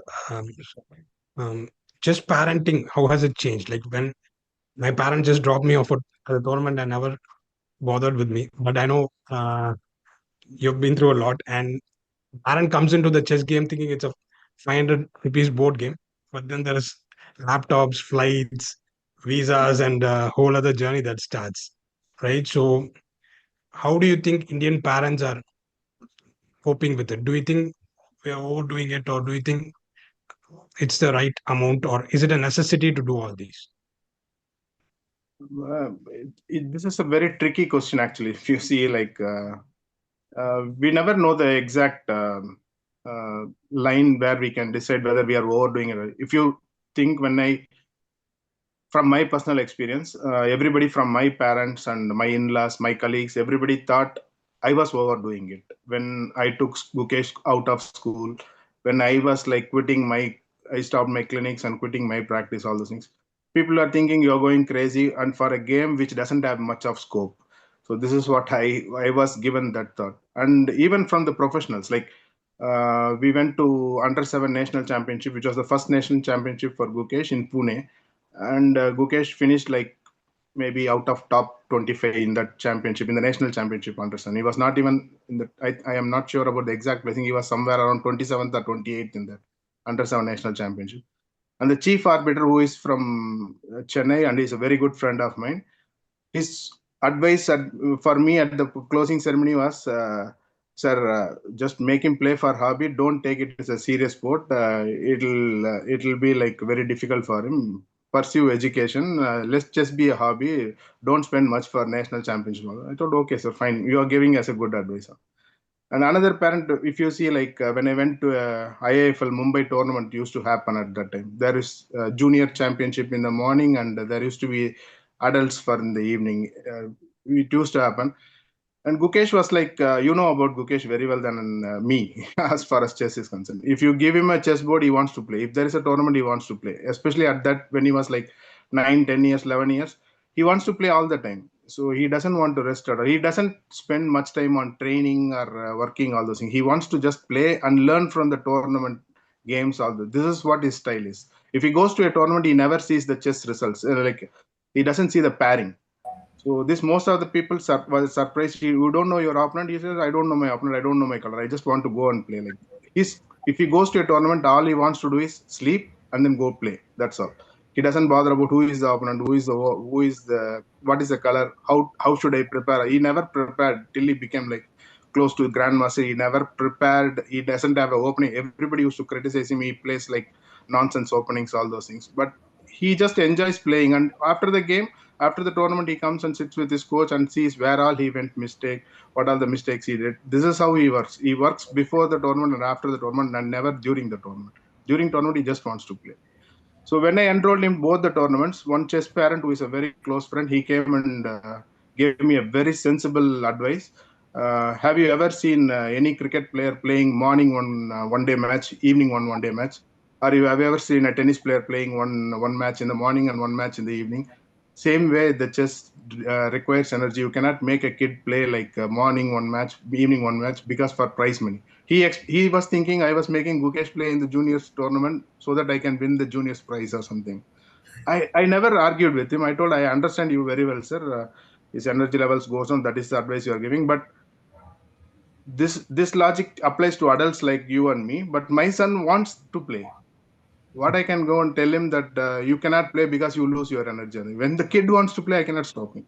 So this is my thought. And so if I had listened to those two good, sensible advices, we would not have been here at this time. So I never accept, like, see, whatever logical, sensible advices cannot be normal for everyone. So it's tailor-made. Each kid is a special thing. So if a kid is interested, as a parent, my role is what my kid enjoys, what my kid wants to do. So for that, I can do this. That doesn't mean that my kid has something irrational or something, I will blindly support him or something. As long as he enjoys and if he wants to play. The thing is, he was thinking about the other kids. He was thinking he will prepare for 2 hours, play a match, again prepare for 2 hours, again play a match. He doesn't prepare. He sleeps, plays, and again comes, sleeps, again goes for the next match. This is what he does. So that's how I think. So any advice, I think, will not suit for everyone. So whatever goes well with your kid, you just have to follow it. And I never had any idea about how the chess tournaments, what is the chess world, all those things. In the initial stages, I just trusted my kid, just wanted to support my kid. I just wanted to make my kid enjoy what he does. So that way we came. But once he came to Grandmaster, all those things, then we understood how the chess world, in a professional way, how it should be handled, all those things. He also realized it. So then at that time, pandemic came. Then was the time during the pandemic only he started using engines. Till that time, when people are telling you should start using engines, all those things, especially Vishnu was the one who was supporting. Okay, as long as he is comfortable without using engines, let him use or something. So in 2019 only he started using engines because he had a lot of time. He learned how to prepare for a tournament, how to prepare for a specific opponent, all those things. So this is quite just 5 years only. The last 5 years only is doing all those things. Initial ways we never. Okay, if you ask me how do you advise a new parent, I will tell, get all the knowledge from all the advices, whatever you get, but go with the instinct what your kid and what you can manage to do. This is what I think. If you keep on adjusting yourself to every advice, you will end up like you will be confused for sure. Yeah, that's great insights. To all the viewers, for a moment, the entry closes for the Global Star Championship in 5 minutes. So don't forget to register. You'll find the link to join the tournament in the chat. Right. So thank you, sir, for the great advice. I think you've reiterated that in a number of interviews where, you know, I've trusted my 10-year-old and 11-year-old to decide whatever he wants, and that's unique parenting in itself. And another question for you: how do you identify the transition from a hobby to professional player? Right. So there was a moment of risk, and I'm not sure about what you went through. What would you say was an identifier to pursue the next step? There should have been some moments which took you to the next step. Okay, let me pursue it, and so on. What were those moments for you where it turned from a hobby to something more serious? For our thing, I think age was a very important thing, which made our decisions. Like he was 7 when we started chess, and we were like any other parent. We were just thinking chess as a hobby, and we never took him serious that he will go as a professional or he will go to the top or something like that. We just wanted him to enjoy the evenings after school hours or something. For the first 1 or 2 years, it was like that. So when he was 9 years, then he was already in his age category. He was in world top 3 or national number 1 or something in his age category when he was 9. At that time, we discussed as a family. Okay, if he can like quickly within an year of starting chess, if he can become like in his age category in the top world number 3 or something like that, that means he's having certain talent. Let us give him some more time. This is what we took decision. Since he was very young at that time, we thought 1 year of taking him out of school or like taking the academics a backseat is not going to make much of a difference. We can always come back to academics after a year. So we discussed with the school management and we told we'll take a break for 1 year. We'll rejoin the class next year or something. So then the school was very accommodative. They told, okay, you try for this year and then you come and tell me the next year. So with that 1 year, he was already an international master and close to becoming a grandmaster. There is no coming back for us after that. So he couldn't go back to school after that. It was just became a pro. So it was a trial period of 1 year that we took. Yeah. Age was a big. Yeah, if he was like 12 or 13 already at that time when we wanted to take the decision, I would not have taken decision. I would have told you finish your 10th and 12th, get a degree, and then we'll see whether you want to continue. I think age plays a crucial role. If you start early and if you are showing signs of improvement, you can always risk 1 year at very young age. It's not going to make a difference. But you cannot take that risk when the kid is at like close to 9th standard or 10th standard. It makes a huge difference. The parents are very much terrified, and the kid's career is also at stake. What happens if he doesn't click in chess and if he doesn't have academics? He cannot be left stranded midway or something. So this is from our experience, but we may be wrong. But now we're seeing what are the chess thing is giving exposure. It's not only you don't have to be a top player to like have a career in chess, right? There are so many chess streamers, there are so many chess influencers, and then chess coaching, and like a lot of other scopes are there which we were not even aware like 3-4 years back. This chess can give so much of scope to other players. You don't have to be a top 10. When I started, the advice there's again I'm telling about the chief arbiter who told me, unless you get into the top 10, you don't earn anything in chess. This is what he specifically mentioned to me. So if you don't get into top 10, it's waste of time. But I don't see at that time. I thought what he's telling is absolutely true, and this is what every top player used to tell. If you are not in top 10, you are not going to get anything. You are not going to get it. This is what I was repeatedly getting. But now I see like you don't have to be a top 10. Like if you have a lot of other scopes also. So you just have to have some. So chess, if you want as a career, there are a lot of scope you can get into. Okay, if you are going to get into the top 10 and become the world champion, there is no more pleasure than in the world than whatever your hard work has given. Yeah. No, the chess industry is growing. I mean, whatever the chief arbiter said was true maybe a few years No, ago. he's absolutely logical. I still am very good touch with him and I'm friends with him. What he has given is was like a parently advice to me.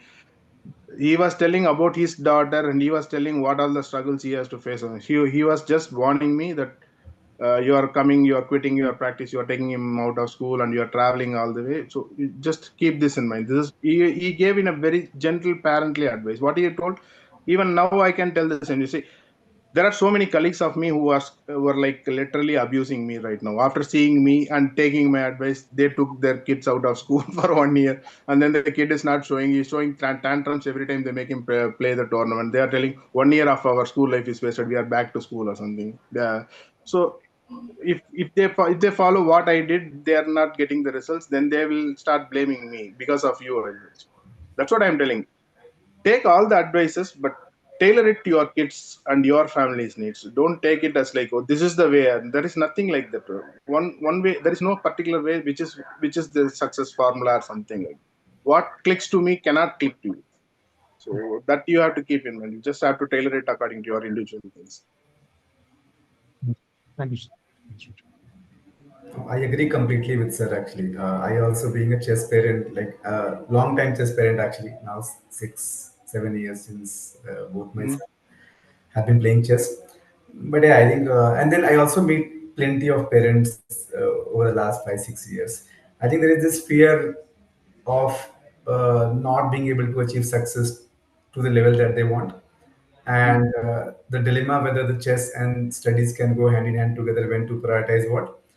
These two questions are there in every chess parent's mind. I think whatever you spoke about your views perspective, that definitely will help. I mean, it helped me when I met you, last year, and my son actually went to ninth grade, and but then I took your advice, and I'm still in the same mode. With if you want to play, play. It doesn't matter whether you're in 6th, 7th, 8th, 9th, 10th, or whatever. So yeah, thank you, sir. Thank you. Thank you, sir. Thank you for joining. Oh, thank you so much, sir. It's my pleasure joining all you on this International Chess Day.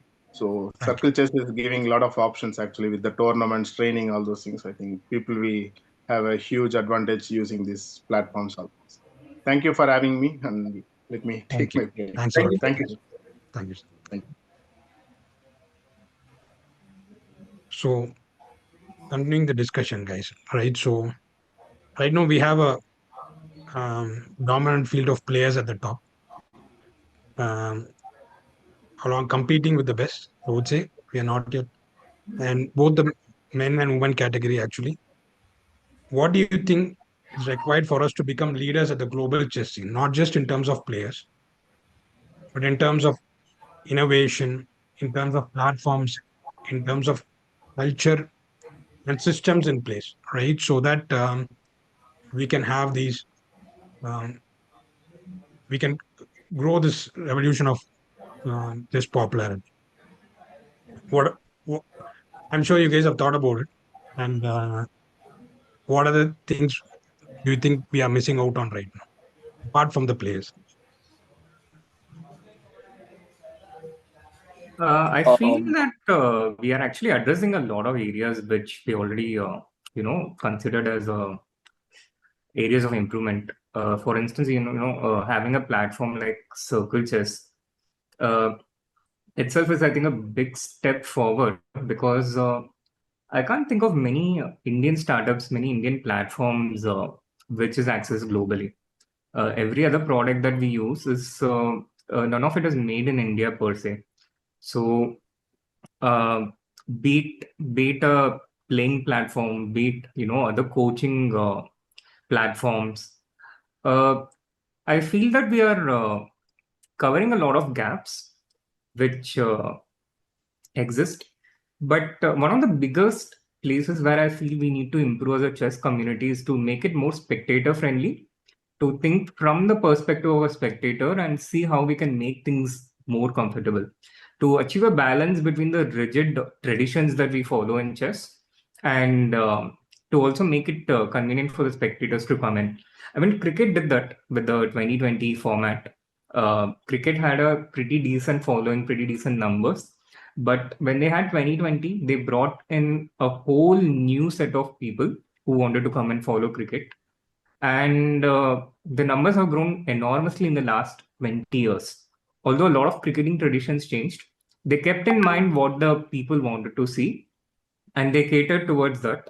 Because ultimately, whether we see chess as a sport or e-sport, ultimately it's a performance art. And ultimately, whatever we play, whatever we do is for the people to follow, to watch and enjoy. We are performers. See, I That's one. I would just say few things like how chess has opened or changed life. I have shared company of circle full stack developer or marketing. Now just the technical field or management, they would end up working in chess, right? So these areas, I uh, right. So chess multi become a top player. With that, like the question that you had asked, specific areas that we are using, maybe we are now going of chess. So things are happening. So how to get what's happening in a unified manner? Like right now today, 4 women are playing World Cup quarterfinal, right? There is chess happening. And so what was the tournament for Indian? Now these are strong events, and there's so much happening every other day. I just wonder that do we have that? But with technology, what happens is that today I give 20,000 players across 80 plus at one platform, right? So with technology, I guess we get based. Uh, that's how it would, and all we get built one after the other for sure. At with, uh,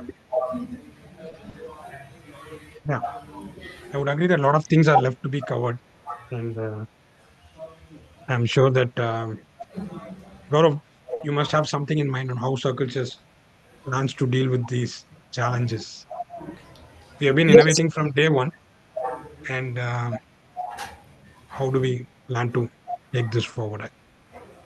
So, true, we are actually built on innovation and we will live on innovation as long as we are here.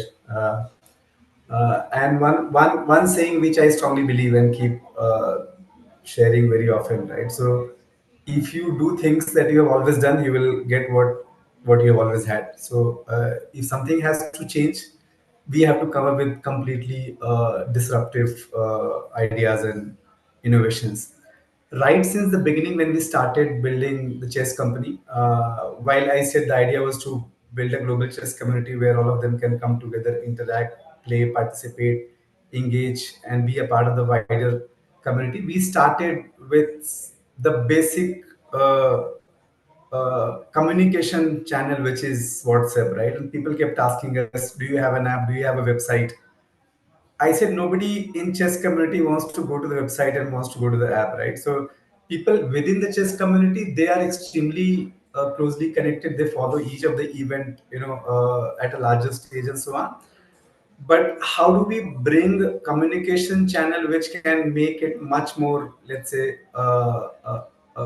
create much more awareness among non-regular chess audience, right? WhatsApp being one of them. And then the same logic goes on to, let's say, discovery of events, discovery of coaches, awareness about why chess should be done. Uh, you don't have to be a grandmaster if you want to like get into chess, right? Because you can chess is known to be a very intellectual and strategic sport among most of the parents, actually, right? I think we have to use that, leverage that, thought process to see if we can build something big with lot more innovation around the same thing. So whatever we try to do at Circle Chess, like even if you look at the, let's say, Caissa School of Chess, right? So we could say that we want to build another academy, but we said, fine, there are tuitions for school subjects, there are schools. Why can't we come up with something like school which could bring all the right pieces together to start offering, let's say, something which is beyond chess, which helps kids develop them, let's say, all around, right? And then this CircleChess gameplay AI platform, which is still, I would say, this is still the V0. We have just started. What we will see in the coming months and years is going to be definitely transformational. So yeah, I mean, to uh, acknowledge your innovation path, we are actually following the innovation right since the time we started, and we would continue to innovate every single day in whatever we do, because people are at some point in time tired of seeing what they have been seeing, right? So Yes. we have to create an element of surprise, fun, engagement, community, social responsibility, and so on. Yeah, a Yeah. good point you Yeah. make across that, right? So taking chess into the education and taking chess into schools, that would be a great step forward to do it more in a structured way and make more in an impactful way, I would say. Um, how did, the International Yoga Day gained a lot of popularity. So how do you think we should consider entering into schools, or consider, bringing this game into every school in India? Uh, See, I think one of the strong thought that I have is, as long as it is a sport which only chess people can operate, it it cannot grow to an extent that we want, right? So if let's say you need a chess expert to organize a chess event in the school and create a chess club, and or rather, give them basics to the journey of being aware about the pieces, moves, wins, losses. As long as we have that dependencies, it will grow very, very, very organically, right? So we have also tried to build products which could actually enable every single school going kid and every single school, in fact, to operate a chess club in their school and bring more participation from the student, create a sense of student community, within this chess club and so on. So we are not just looking at, say, building a chess gameplay technology platform, but our intent and motive is, can we go to every corner of the world? And these are more of an enabler for us, right? So chess gameplay platform, viewership platform, these are one of the biggest crowd pullers, and you can use these as things as a channel to reach millions of people. But I mean, we at Circle Chess are trying to innovate on all fronts, not just the tech platform. How can we make chess learning more fun? How can we go to the channel, like, let's say, WhatsApp, Telegram, and so on? How can I build a chess pairing and organization platform where anybody sitting in any remote village can actually organize a chess event of 20 people, which is not possible without, without any Technical knowledge, free right? software. So without technical knowledge, they're able to do it We with have to this. make it a commodity, actually. We have to make it Yeah. a commodity, much more accessible. So a final word on Global Star Championship from all of you, and from Gaurav. How do you see it going forward? Is it a yearly spectacle, or is it going to develop into something bigger? What are your thoughts? And from the others too as well, about um, the first event this year. What are your thoughts on that? I'm very excited for what's about to happen in our. And Srinath, we look forward to your commentary. And a few words from both of you, please. First. I'm very excited. Firstly, I think 20,000 people playing in one night. It's actually mathematically also quite fitting that on July 20, the International Chess Day, we have around 20,000 people coming and playing. But I think it's an enormous number on a Sunday where people could be doing so many things, but they are playing chess. And I'm also very excited to see an Indian playing platform emerge, and I feel that's something that we really need in general.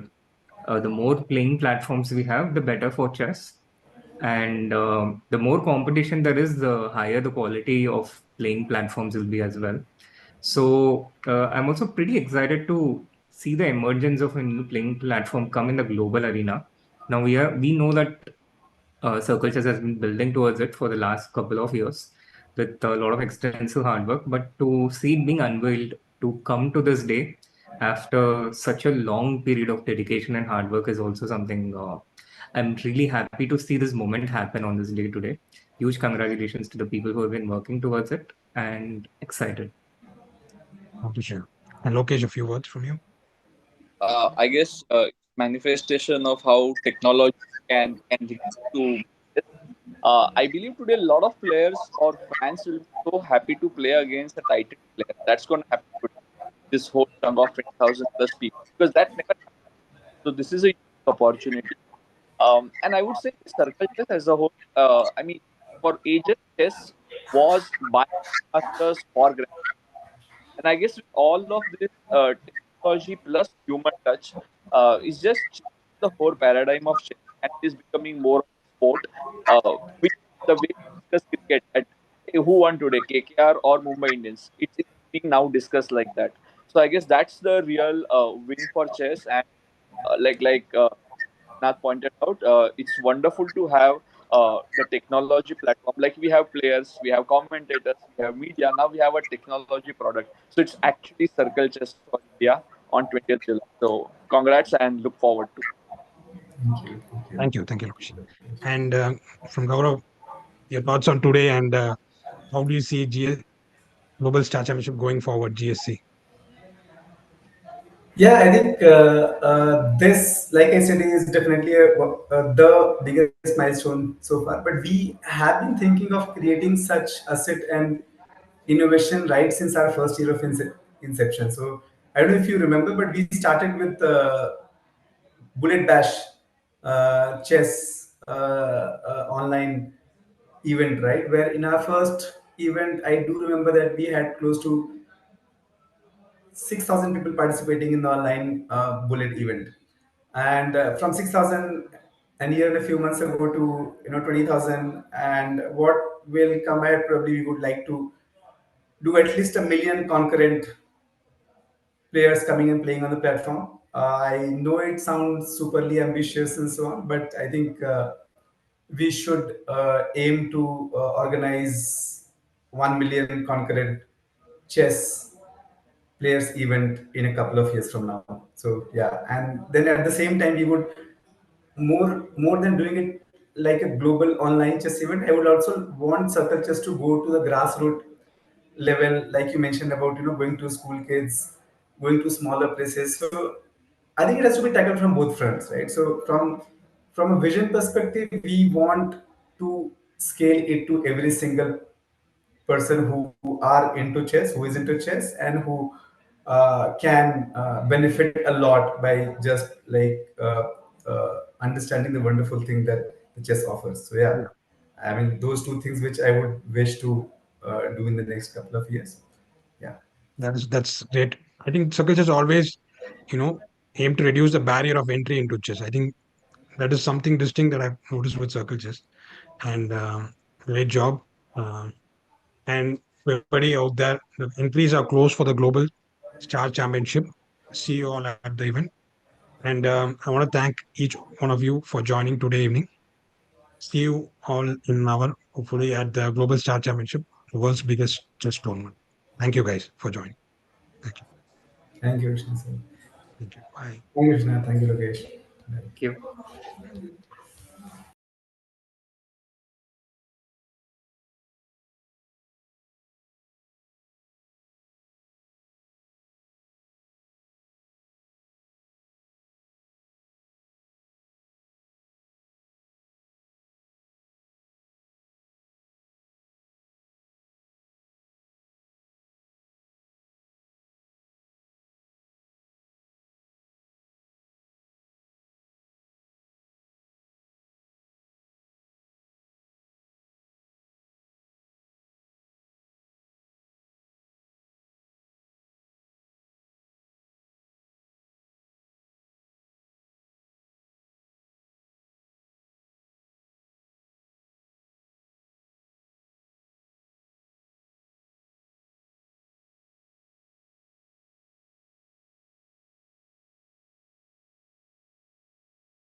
Gary, focus. Focus. Khelo. Khelo.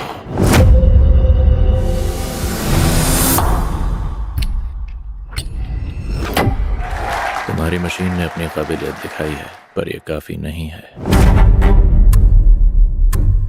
Mister कैस्परोव, मैं Helen Brock, IBM की VP. IBM rematch चाहता है. Deep blue के against 6 game New York में. सब कुछ तुम्हारे हाथों में है. मैं समझ गई जॉर्ज. मैं चाहती हूँ डीप ब्लू कैस्परोव को हरा दे. मेरे बेटे के पास टाइम नहीं है. $1 मिलियन. इतना काफी है? ये इंसान और मशीन का सबसे बड़ा ऐतिहासिक मुकाबला होगा. डीप ब्लू ने अभी 2000 मिलियन मूव्स कैलकुलेट किए, वो भी 1 सेकंड में. करोड़ों लोग इस मैच को ऑनलाइन देख रहे हैं. ये सब क्या हो रहा है? तुमने कंप्यूटर क्रैश करवाया क्योंकि तुम्हें पता था मैं जीतने वाला हूँ. तुम वापसी करोगे, हमेशा की तरह. मैं डरा हूँ. अगर आर्टिफिशियल इंटेलिजेंस जीत गया तो आखिर मेरा क्या होगा? इस गेम के बाद एक नया इतिहास कायम होगा. मॉमी, डैडी ने उस रोबोट को हरा दिया क्या? बेटी को देखकर वो खुश हो जाता है. यानी उसकी भी कमजोरी है, बिल्कुल हम सब की तरह. इस बात को पूरा साल हो गया है. उसे माँ की जरूरत है. पर ये प्रोजेक्ट मेरे लिए बहुत जरूरी है. अगले 2 गेम्स IBM के लिए बहुत ही जरूरी है. ये खेल मुझसे बड़ा है और तुमसे तो बिल्कुल बड़ा है.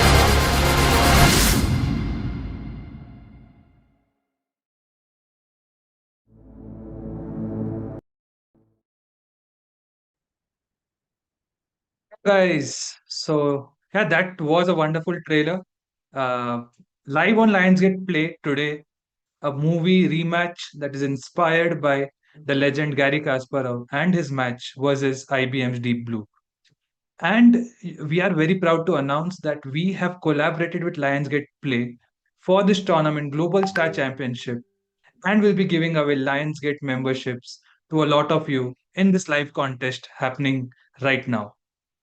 Also, before starting that, I'd just like to thank everyone who was a part of the panel discussion, starting with Dr. Rajni Kant, Gukesh's dad, Lokesh Nathu, who's a very, very well-traveled chess influencer, if I might say, Grandmaster Vishnu Prasanna, who's the Chief Chess Officer at CircleChess and heads all the chess initiatives in CircleChess, Grandmaster Srinath Narayanan, a well-wisher and an advisor at CircleChess who's always there for us.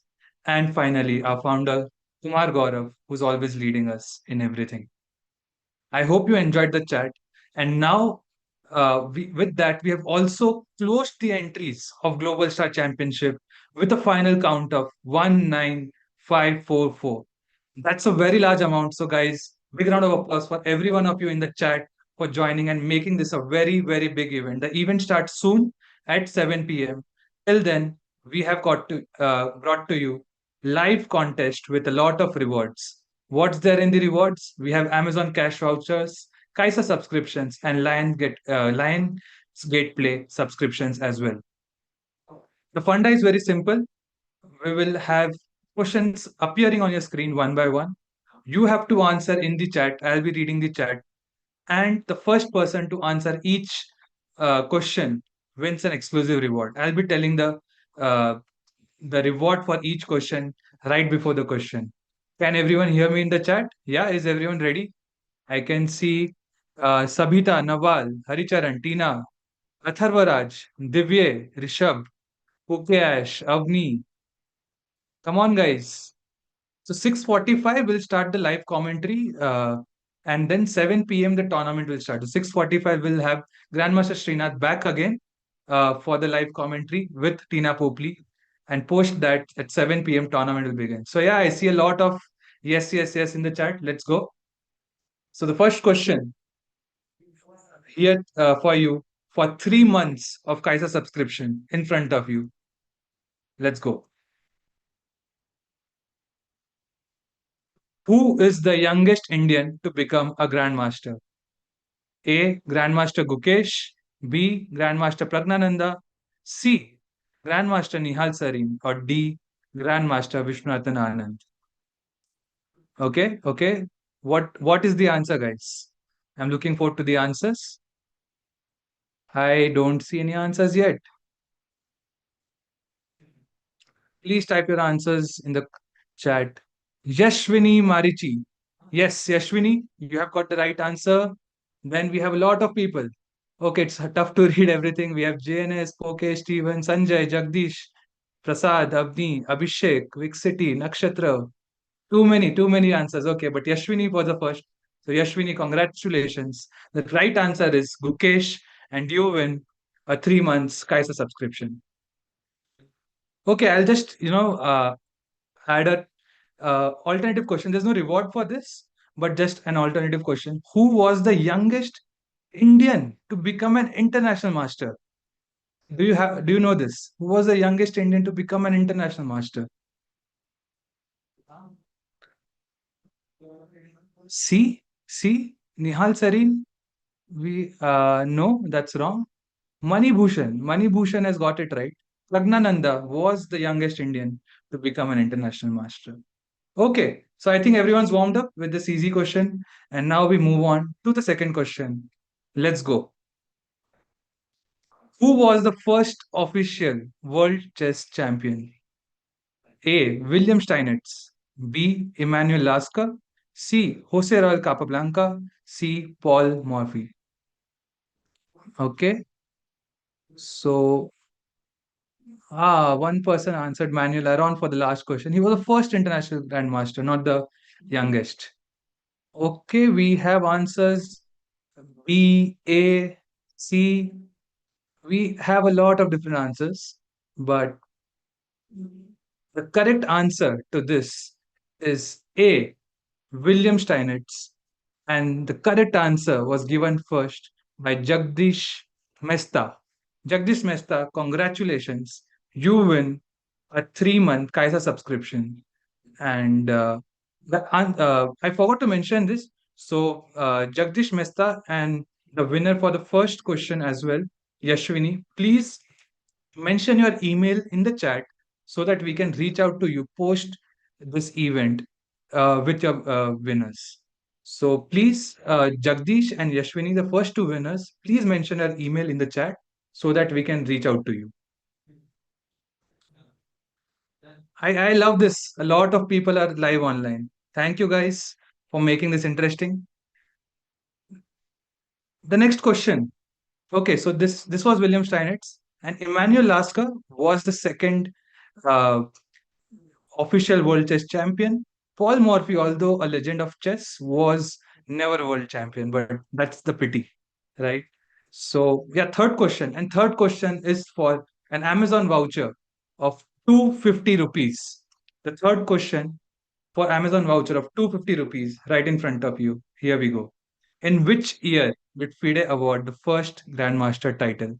This is a tough one, right? In which year did FIDE award the first Grandmaster title? Is the answer 1919, 1924, 1930, or 1950? So let's go. Let's see what are the answers. This is a question for the Amazon voucher of 250 rupees. So we have Rashmi, Satvik, Savita, Sanjay. Okay, lot of answers coming in. Abhishek, Nakshatra, Rashmi, Tejaswini, Yash, Sebaya. Okay. It's getting hard to follow. But okay, but we have all the answers. I don't think there's a clear winner here. Everyone has answered all the options possible. But the correct answer here is D 1950, 1950, D 1950. And the first person to answer that was Satvik. Congratulations, Satvik. You win a 250 rupees Kaisa voucher. So, yep. So now time for the third question. And this is for a 1 year worth Lionsgate subscription, where you can watch a lot of movies, including the one Rematch, inspired by Life of Gary Kasparov. Satvik, don't forget to put your email ID in the chat. And the third question. Which country has produced the most world chess champions? Which country has produced the most world chess champions? United States, Russia or USSR, China, India. Okay. So we have a lot of answers. D, we have B. People seem to be confused between India and Russia. Again, a lot of answers coming in over here. I love this when the chat is fully engaged in the stream. So the correct answer over here is Russia. In fact, they have almost 253 grandmasters and the most number of world champions as well. So the correct answer is Russia. And the first person to give that answer in the chat was JNS0808. So congratulations, JNS0808. You win a 1 year worth Lionsgate subscription where you can watch one of the world chess champions from Russia, that is Garry Kasparov. So how are you guys enjoying? Yeah? Let's take a break from the questions and tell me how are you guys enjoying? Let's interact. Yeah, Divya was second. I missed just by a whisker. So are you guys enjoying? Come on, let's interact. How's the quiz going? I know a lot of you tried and just missed out by a small amount. Yeah. Okay. We have Avni saying good. Rashmi. Yeah. Nice. Can you please check again? Nakshatra, we will check again. Don't worry. We have all the chats saved. So in case there has been some issue, we'll have a relook and reach out to you if necessary. You can please put out your email ID in the chat so we can note that down.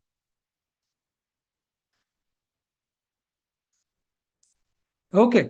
So I think the chat is very warmed up. Let's go to the fifth question. And this is again for a 1 year's Lionsgate subscription.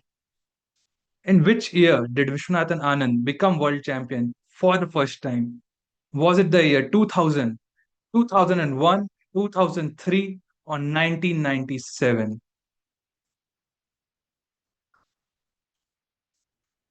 When did Vishwanathan Anand become the world champion for the first time? Was it 2000, 2001, 2003, or 1997? So we again a lot of answers. Mr. Fake YouTube, Avni, Mudita, Nakshatra again, Pavan, Jagdish, JNS, Vixity, Goransh, Rashmi, Yashwant, Sanjay, Swapnil, Vibhor, Hariom, Ajay, Vinay, Sumanyu, Iman, Mrinalini, Sumanya, Pokemon Go, Prasad, Inspire with Kaushik. Okay, lot of answers. So a lot of you have answered 1997, but in fact, that's a wrong answer. 1997 was the first time when Vishwanathan Anand competed for the World Championship. But 2000 was the year when he, in fact, became victorious and a world champion for the first time. And this time, Nakshatra, finally, you win this by becoming the first person to answer this question correctly. So, Nakshatra, congratulations, you win a 1 year subscription on Lionsgate subscription. Please put in your email ID in the chat so that we can reach out to you. All the winners, please ensure you are mentioning your email IDs so that we can reach out to you and reward you with your award, which is well deserved. So congratulations. And let's move on to the sixth question. Again, a question for 250 rupees Amazon voucher. Question number 6. What is the maximum number of queens one player can theoretically have on the board? What is the maximum number of queens a player can theoretically have on the board? So logically, you start with one queen on your board. Let's see how many can you end up with. So we have different options. We have C, B, D. Okay, 1 second. Let me see who was the first person with the right answer.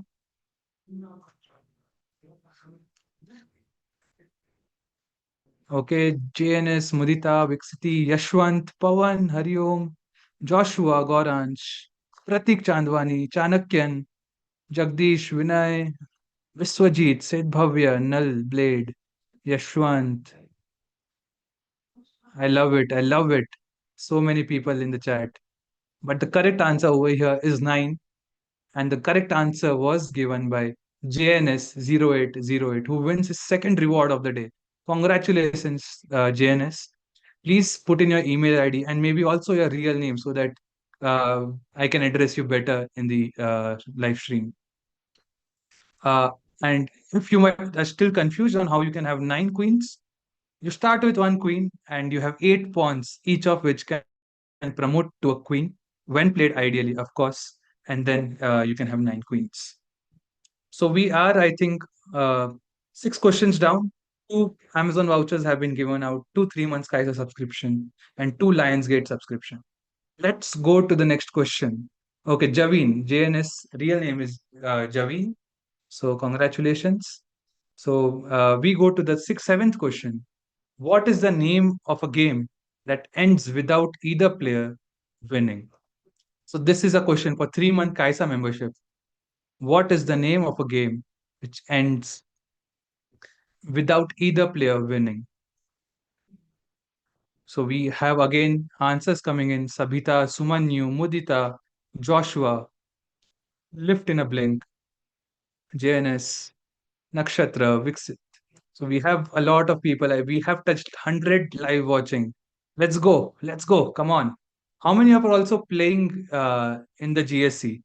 Please, let's put GSC in the chat if you are a part of the tournament, which will start at 7 p.m. So, yeah, this was an easy one. This was an easy one. And the correct answer is a draw. A very simple answer. And the correct answer for this was given by Sumanyu. So Sumanyu, congratulations. I think you have been answering all the questions. And finally, you became the first one to answer. You win a 3-month Caissa membership. Please enter your email ID in the chat so that we can reach out to you. Sanjay is telling, I want Caissa. Sanjay, you have to answer your questions correctly to win that. Yes, a lot of people are commenting GSC. Excited to see you play there.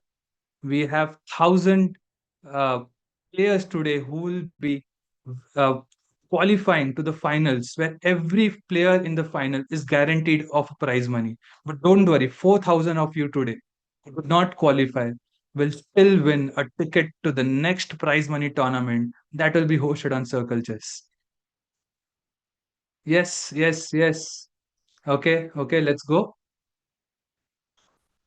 And the next question, again, for a 3-month Caissa membership. So yeah, I see just, I want to clarify one thing. I see some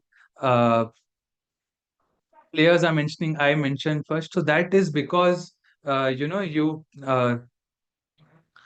since you put it in the chat, it's on your phone, you see the other messages late. But over here, we are seeing all the messages of all players in real time. So we are able to differentiate it clearly on who has answered first and who have done it second. And also, just remember that while playing GSC, please update the app to the latest version. We have made it a lag-free experience and the best chess app you can have there, with extremely smooth experience, no downtime, and just the best experience. Okay, okay. So let's go to the 8th question. Again, for a 3-month Caissa membership. What is the prize pool of the Global Star Championship 2025? So yes, all of you have mentioned that you are playing. So I want you to answer this correctly. Come on. Everyone should answer this correctly. I don't want any wrong answers. Or should we have negative marking and the rewards being taken back from the players who mention it incorrectly? Okay, okay, okay. I don't like this. A lot of players are still answering it wrong. Guys, this is not 1 lakh, this is not 2.5 lakhs. We have a huge prize pool of 5 lakh rupees for the Global Star Championship. One of the largest prize pools you have ever had in an online chess tournament. For open to all the players, not restricted just to top players, it's open to all the players. right?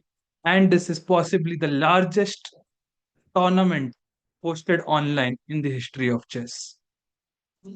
And I'm pleased to inform we have again a repeat winner in the form of Sumanyu. Sumanyu, congratulations. You win another 3 months Caissa membership.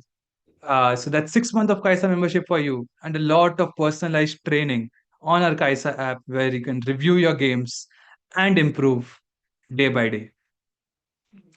Abhay Jadhav says there's some issue. Please, you can explain the issue in detail or reach out to us. We'll be more than happy to resolve it. And just in case it's regard to the app, please ensure you are on the latest version because that's the best chess app you have ever seen. Okay, Divya is saying not one of the largest, the largest I have seen. That's correct, Divya, that's correct. It is the largest, but I just want to make sure of all the records before announcing them. Let's move on to the ninth question. And this is for an Amazon voucher of 250 rupees. Which is the only piece that can jump over others? Pawn, bishop, knight, or a rook? Which is the only piece that can jump over others? Pawn, bishop, knight, or a rook? Yes, I think Vixity asks, is web fine? Yeah, web is absolutely fine. If you like to play on the web, please play on your laptop, desktop. The app works wonderfully fine there. And if in case you're playing GSC, I think this is an answer everyone should know. There's an easy 250 rupees for you. But there are people still giving wrong answers. How can a pawn jump over other pieces? Guys, come on, how can a pawn jump? Please tell me. I'll be more than happy to. There's a lot of time when I'm in a deadlock and I want to just break free the pawn chain, but there's no way I can jump over that. And that's when I rely on my knights to jump over other pieces and checkmate the opponent. The correct answer for this was given by Avni Advai Kiran. Congratulations, Avni Advai Kiran, for giving the first person to give the right answer. Please mention your email in the chat so that we can reach out to you, Avni, and award you with the prize. Going to the next question, another question for 250 rupees Amazon voucher. Here you go. Which Indian Grandmaster defeated Magnus Carlsen for the first time in classical format in 2023? Which Grandmaster defeated Magnus Carlsen for the first time in classical format in 2023? You have names of all the 4 Indian prodigies there. One of them was the first one. Who is it? Is it Gukesh? Is it Arjun, Nihal, or Pragnananda? This is a very dividing question. I think people are going to be confused, but I have already seen the first correct answer. This was R. Pragnananda, who defeated Magnus Carlsen for the first time. And the right answer was given again by Sumanyu. Congratulations, Sumanyu. You win a 250 rupees Amazon vouchers. Congratulations. Sumanyu, please note you have won 3 prizes and you have to answer. Give your email in the chat for us to reach out to you. So please give your email in the chat. And just in case you are unable to give your email, please reach out to us on support@circlechess.com and I'll be more than happy to reward you with a deserved prize.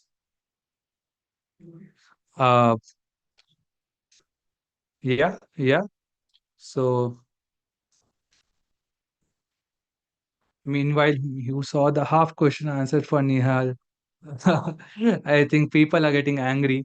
By the way, just one thing, we have a few more questions left, but in the interest of since we have almost 123 people players right now watching first, we will not award repeat winners now. We'll only give prizes to the new winners who have not won till now. Right? That's fair. Yeah, so I think we have scope for more winners. So let's see the 11th question. This is for a 1-year subscriptions on Lionsgate play. Here we go. Which OTT series was inspired by Gary Kasparov's legacy and his match against Deep Blue? Queen's Gambit, Rematch, King's Fall, or The Bishop's Tale? Remember, you just saw the trailer of this before we began this contest. So you know the answer.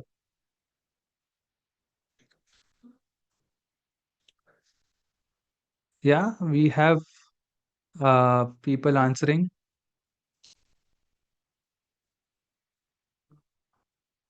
Okay, okay, okay.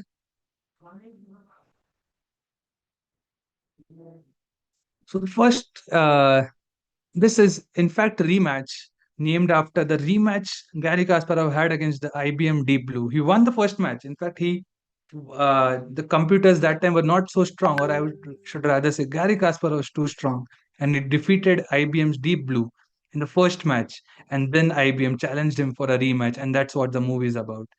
And the correct answer for this was given by Mega Selvam.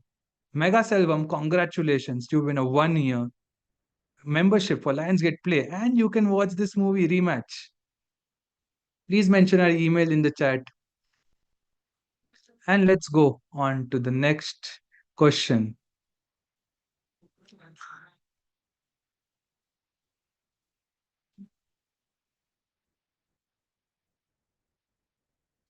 The next question is also for a 1 year subscription of Lionsgate Play.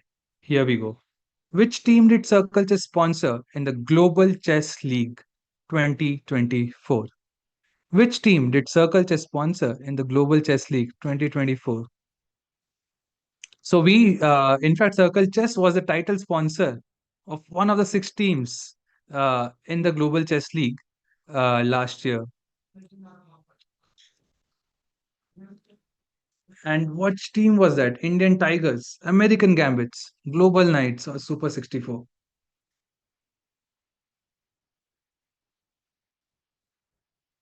Okay, okay. Ajay, Savita, Shivam, Shots, Jashwant.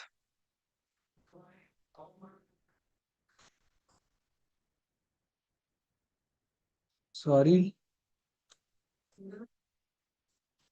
Yeah, yeah.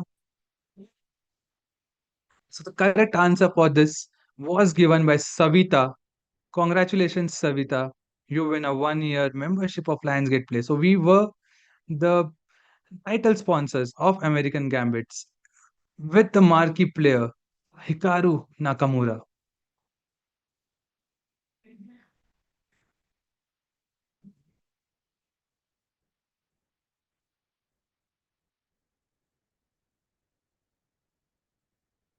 Savita, congratulations. You win a 1 year membership for Lionsgate Play. So let's take a short break, shall we? Let's pause the questions and let's see how have you guys all downloaded the CircleChess app, or are you playing on let's see, where are you guys playing? Where Let me just create a poll for you. Where are you guys playing GSC? Is it the CircleChess app,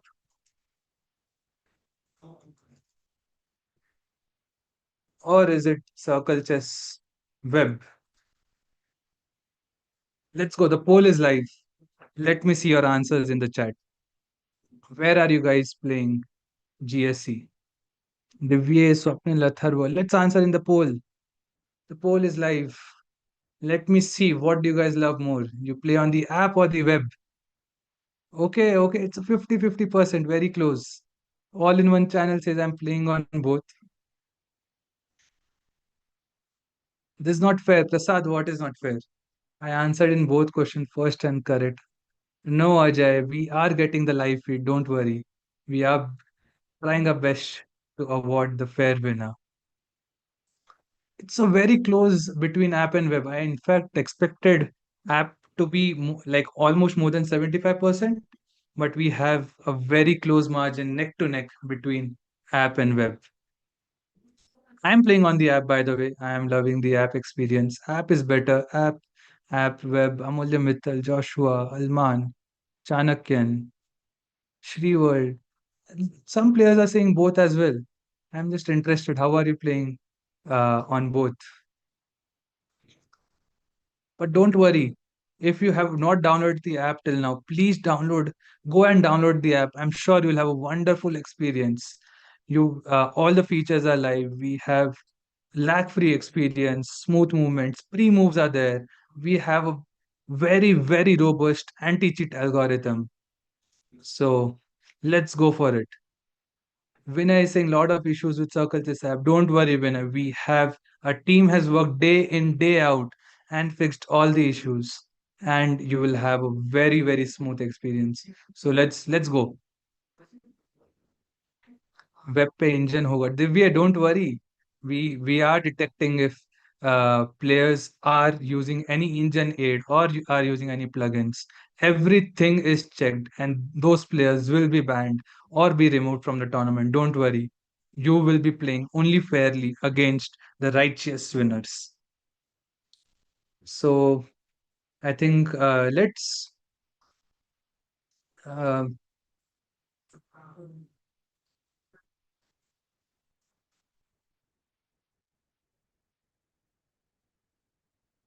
sometimes Primo is not working. Vinay, please ensure, and everyone, including Vinay, please ensure you are updated to the latest version of the app uh, to have the best experience. Now, if you open the app, it will prompt you to update the app, and please update the app, and you will have an awesome time. Deep Rock says, I'm not able to see my name as registered. Don't worry. Um, uh, if you have joined, you will not be able to see the join button. So if you are not able to see the join button, that means you are in the tournament. And yes, unfortunately, as GMs are playing too. Yes, we have some GMs playing.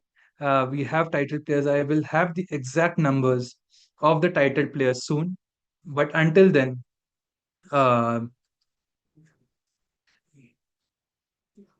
let's go and let's resume the quiz. I will have more details for you shortly.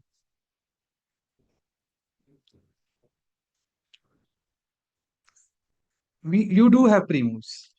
When playing on the app, the clock blocks the top of my board.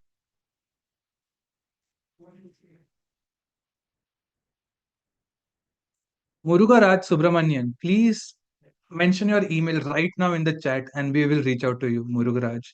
Don't worry. We have taken it as a resolution to provide the best experience to each and every player who is participating in GSC. Prathamesh is asking, can't we access CircleChess from the web? You can access. Please let me just put in the link for the web as well. Learn.circlechess.com/login. And here you go. So I have put in the web link. So please use that link to play on your laptop. And don't worry, there are GMs playing, but since we have total 5,000 prizes, there's something for everyone to win.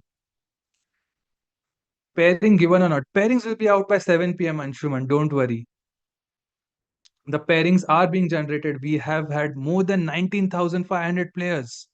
We had more than 90,500 players, and the pairings will be out still. Anshika is saying American Gambit. We're still looking for the answer. Anshika, don't worry. We'll have the next question for you soon. So, yeah, pairings will come at 7 p.m. Don't worry. So we are dividing all the players into multiple leagues. So we have total of 12 leagues with 1,000 players uh, in each league and top 85 from each league. So there are 12 leagues and top 85 from each league qualify for the finals, which will be happening on 15th August, that is Independence Day. The finals will be happening on 15th August 2025. That is a Friday. So we will have it in the evening. So top 85 of you from each league will qualify and will have a guaranteed prize money. And don't worry, the rest also will have 4,000 total players winning a free ticket uh, to the next prize money tournament.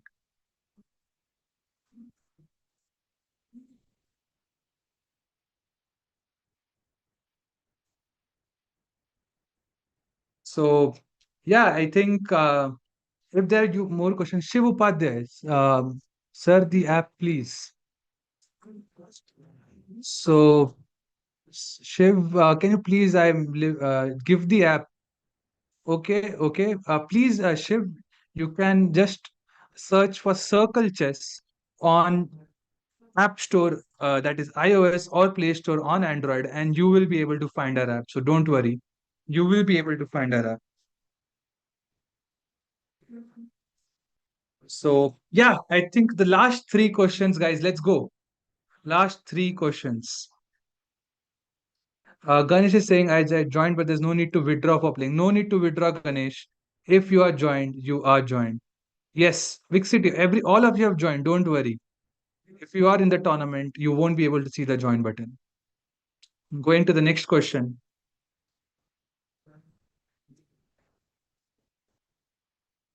Just a moment. Shiv is on the laptop. Shiv, I have given a link for laptop as well. You can just search Circle Chess app and you will be able to see the web link as well. The next question. This is for Caissa membership of 3 months. What is the minimum number of moves for a stalemate in chess? What is the minimum number of moves for a stalemate in chess?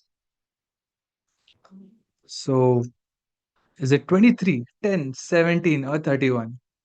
I'm 100% sure nobody of you have had this position in your game.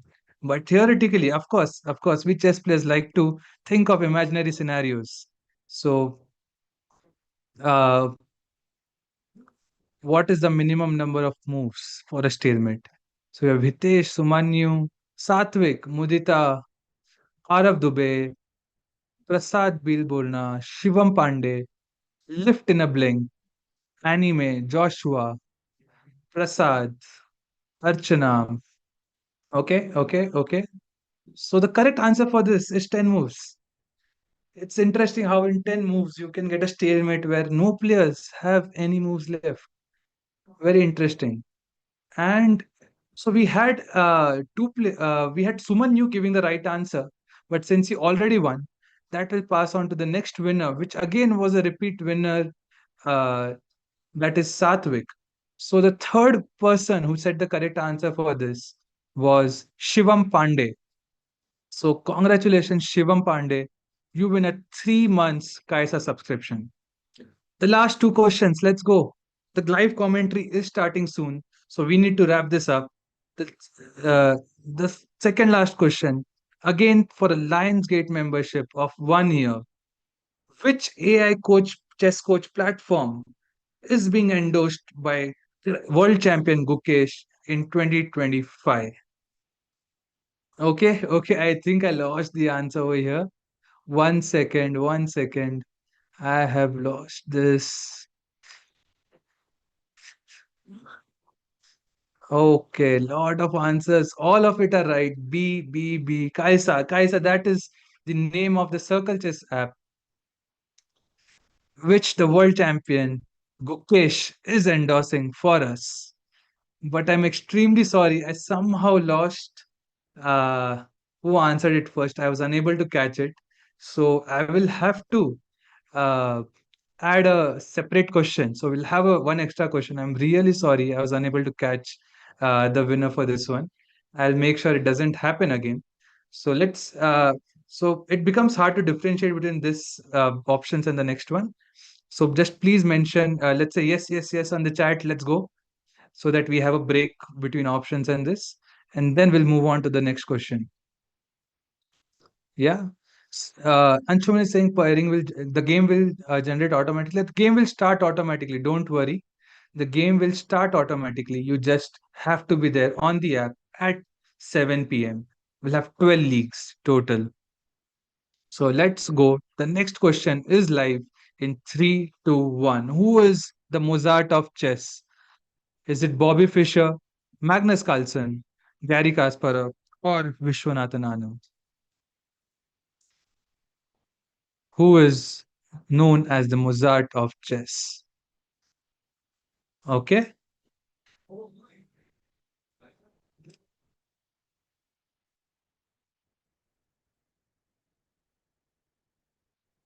Anupama, Ashutosh, Avni, Archana, Gray. Lot of answers, lot of answers. The correct answer for this is Magnus Carlsen. B. Magnus Carlsen, who is one of the best players in the chess history. And Ashutosh Singh, congratulations, you win a 1 year Lionsgate subscription. So Ashutosh Singh, please put in your email ID in the chat. And the last question, again for a 1 year's Lionsgate subscription. Let's go in 3, 2, 1. What is the name of the defense beginning with E4, C5? 1 E4, C5. What is the name of the opening? Okay, okay. Is it the Sicilian, French, Caro-Kann? Is it the Sicilian, French, Caro-Kann, or the King's Indian defense? Okay, okay, okay. Lot of answers again. We are getting all Sicilian, French, Caro-Kann, King's Indian. The correct answer over here is A, Sicilian defense. And the correct answer was given by all-in-one channel H7i. Congratulations, all-in-one channel H7i. You win a 1 year Lionsgate subscription.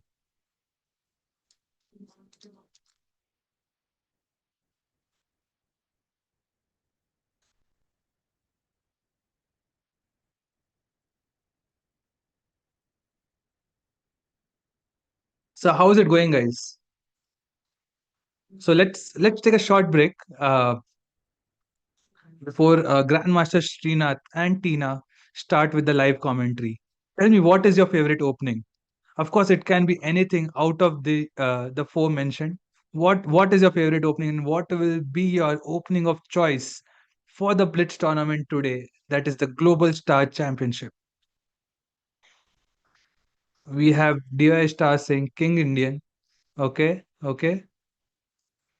Tiara Tales is asking how to know if you are in the tournament. So if you are in the tournament, you will be able to, you can just go to the players and click on, there's a target icon. So if you click that, you will know that you are in the tournament. You will be taken back into the players to your section. So yeah, what's your favorite opening? We have Italian, Sicilian, White London. Okay, yeah, White London, Caro-Kann, King's Gambit, French defense. Yeah, it is. Mudita, what is not good? I don't understand. Please explain. Roy Lopez. Okay.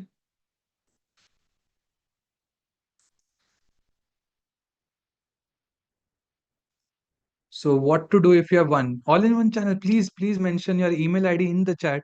We'll note it down and we'll reach out to you in the next 2 to 3 days and process your reward. All-in-one channel. Please mention your email ID in the chat. Mudita is saying that if you are joined, don't worry, the pairings will be generated automatically at 7 p.m. So stay tuned. The players are being split into 12 leagues and the pairings will be generated. So Coca-Cola Gambit. Avni, what's Coca-Cola Gambit? Please mention the notation. Yeah, Alien Gambit. Okay. Italian experience. And also, in case you did not win right now, we also have the same quiz going on our Instagram, that is at CircleChess on Instagram. We have the same quizzes live. where you can still win Lionsgate Play subscription, Amazon vouchers, and Caissa subscriptions. So if you were unable to win right now, please head over to our Instagram and participate in the quiz. And don't be surprised if you find some similar questions here and there. The answers are also same. When will the tournament start? The tournament will start at sharp 7 p.m. In case there are any updates, I'll keep you posted over here.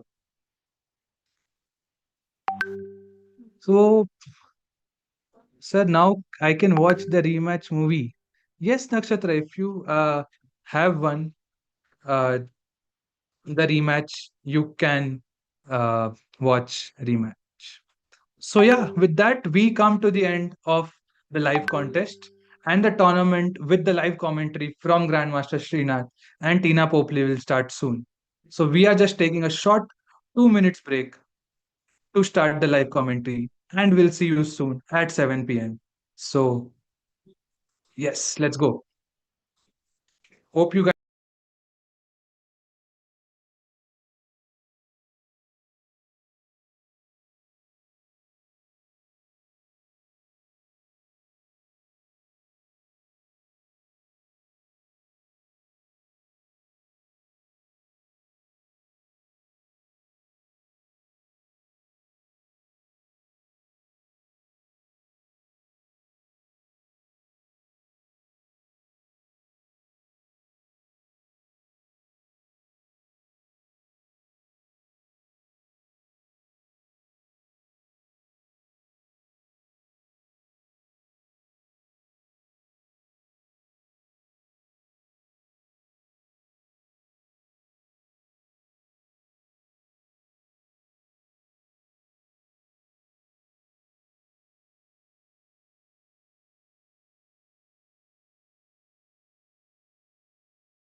Hi everyone, welcome to Global Star Championship. Once again, I'm back here with Grandmaster Srinath Narayanan. Hi sir, Hi Tina, hi everyone.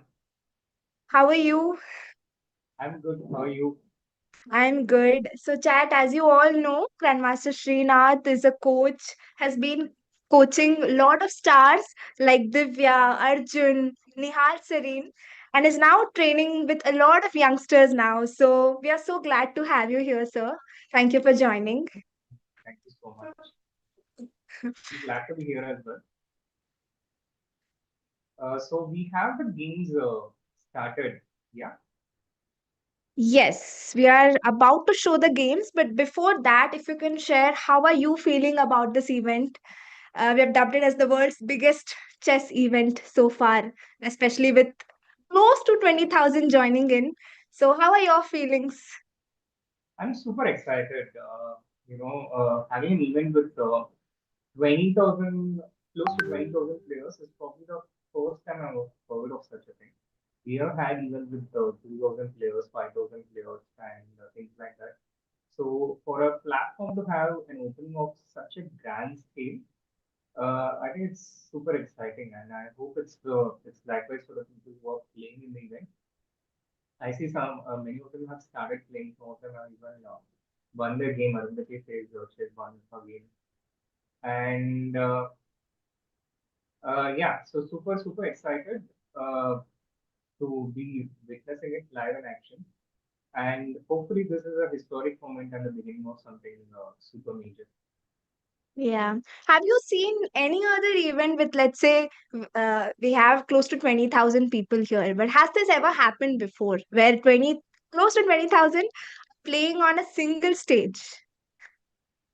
Not that I can remember, although maybe if we search for it, we might be able to find something in the Guinness records or something. But it's definitely not something I've heard of or I can remember, and not something that comes to my memory automatically. I remember there was a Grandmaster arena some time ago, but that didn't have such a large number. It was nowhere close to 20,000 as far as I can remember. And I remember it was something around 5,000. And even then, there were a lot of technical issues because to host such an event with such a large concurrent number, it's never an easy thing to do from a technical point of view. So I'm also pretty excited to witness that in action. For a platform to be able to concurrently hold so many games and have a tournament smoothly. Absolutely. Sir, if is it possible to come closer to the mic a bit? Few people are saying that they're not able to hear you. Yeah, sure. So I'm a bit closer right now, and let me. Okay. I know what the problem is. It should be better now. Yeah, much better. Yeah, I changed my mic instead of changing my speaker. Awesome. So just give me a moment. I'll share my screen and we can start watching the games right away. If you have anything to share in the meantime, sir, you can go on. Sure. So we have about 20,000 players, and some of the top players playing are grandmasters like Grandmaster Mitraba. And we also have a number of strong players. There's Grandmaster Vishak playing. And amongst young and upcoming talents, there is Charvi, who I've also been training for about the last 1 year or so. And then there are a few very promising international masters. Samed playing international master Abhishek Kailkar, and internationally there is international master Terry Renato playing. He's from I believe he's from Peru, and he's one of the strongest online chess players out there. He's defeated me so many times. He plays in a lot of different top events and different platforms, and he's probably one of the major contenders to win this tournament. Apart from Mitraba, from what I can see in the field. There is also a few young and upcoming stars like Anirudh Potawad, and there's also Manu David, who plays extensively online. So he is also one of the possible contenders for this tournament. And yeah, so these are some of the top 10 players. And I would also have probably played if I was not here commentating and looking at the games. Preetham Chaudhary says, show the games if possible. Preetham will pretty soon get started on that. We'll pretty soon get started on showing all the different games that is going on right now. And there we have one of the games on the screen between Harshita against Brilliant Samarth, with Harshita winning. And it's And nice. yeah. You can go watch other games. So quickly show the top board of this league. Just give me one moment. Rajkumar is the Top board of this league. top board, yeah.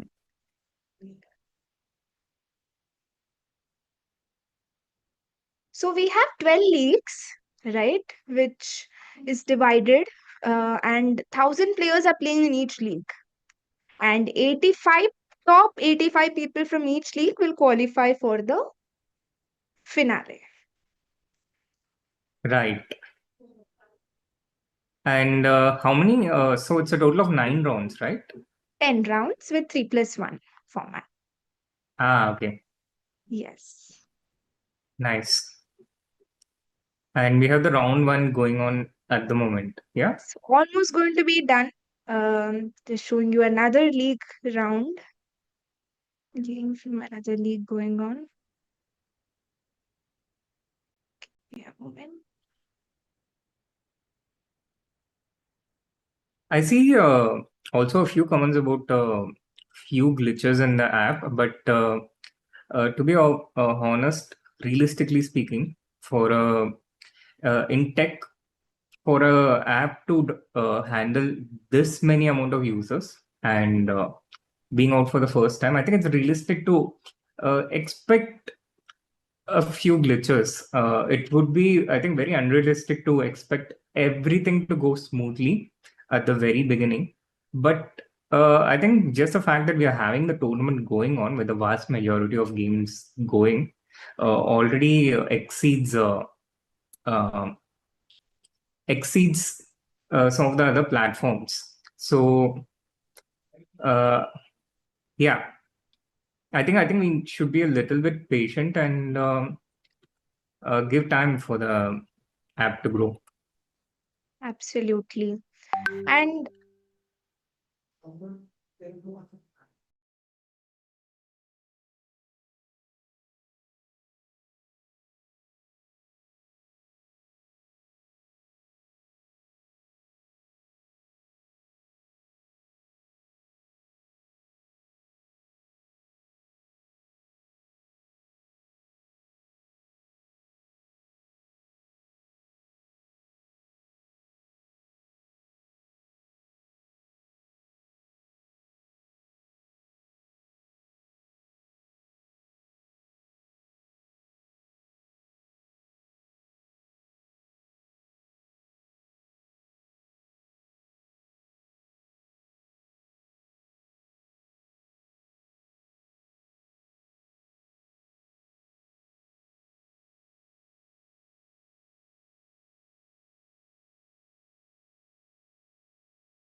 So we are in round 2 now.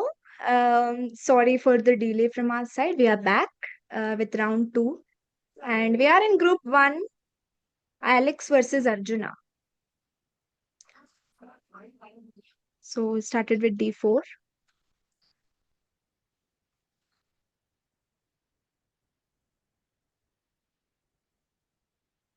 The Jubawa, London. And maybe, yeah, we can zoom into the live position right now since the players are playing with very little Yes. time remaining.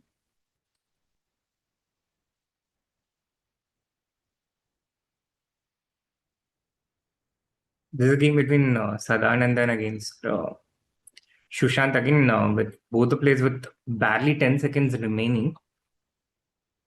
And White seems to have a slight bit of upper hand.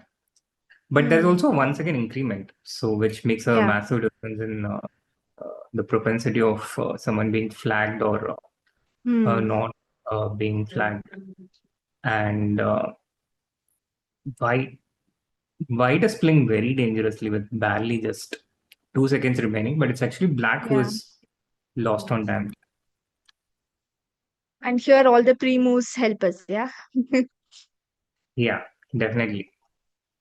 All the pre-moves helps a lot.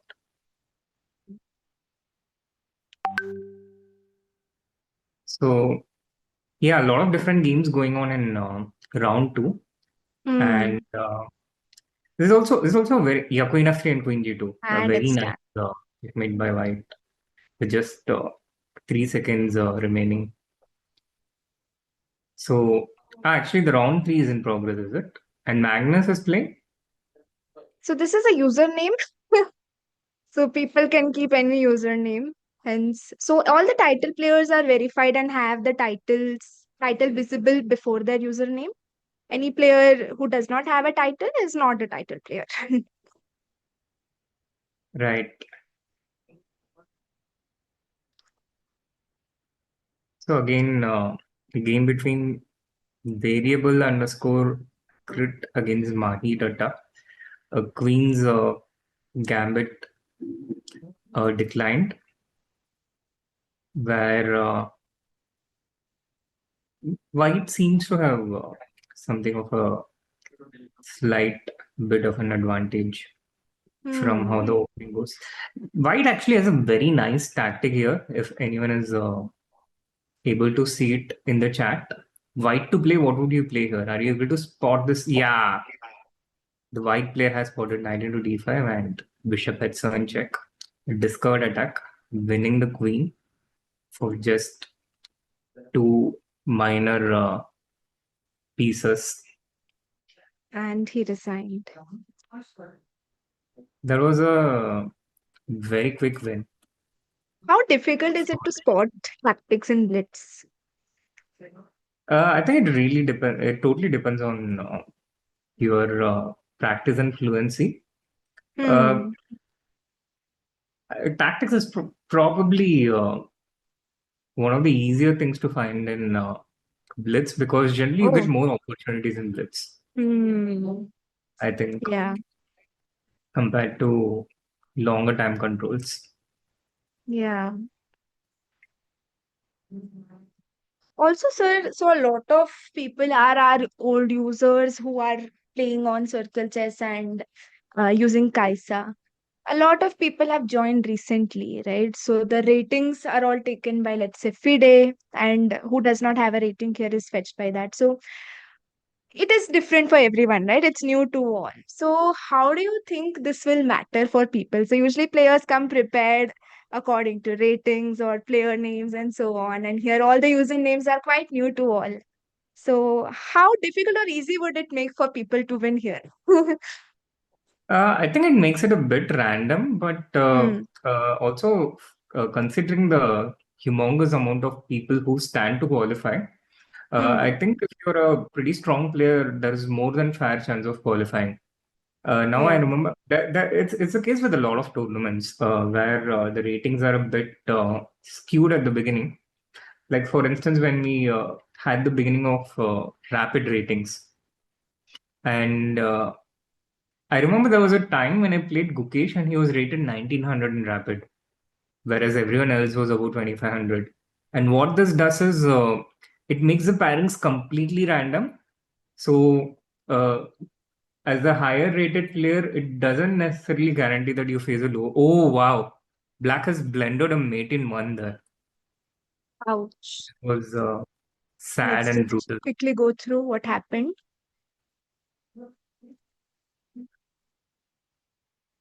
So black first blended this piece, which was still okay, I guess. But after knight ce4, white literally was luring that knight away from f6. Because if black took knight into e4, which is exactly what happened in the game, white had a mate in one with queen into f7. Yeah. So that was the sad and brutal end in that game for Vihan. So yeah, it makes it a bit random, but also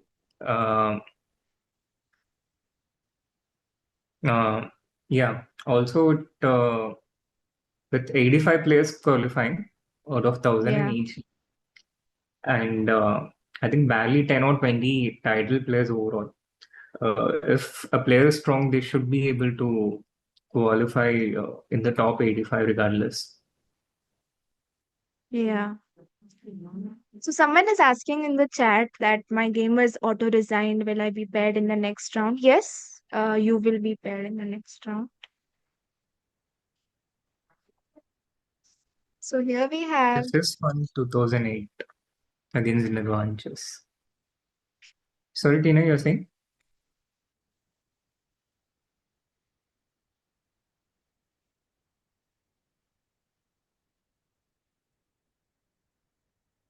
This also looks like a really nice position for white here. So far in the games that we have been spectating, it seems like the all. rating favorite has won. Hmm. So I guess the ratings are not completely random as of now. Yeah.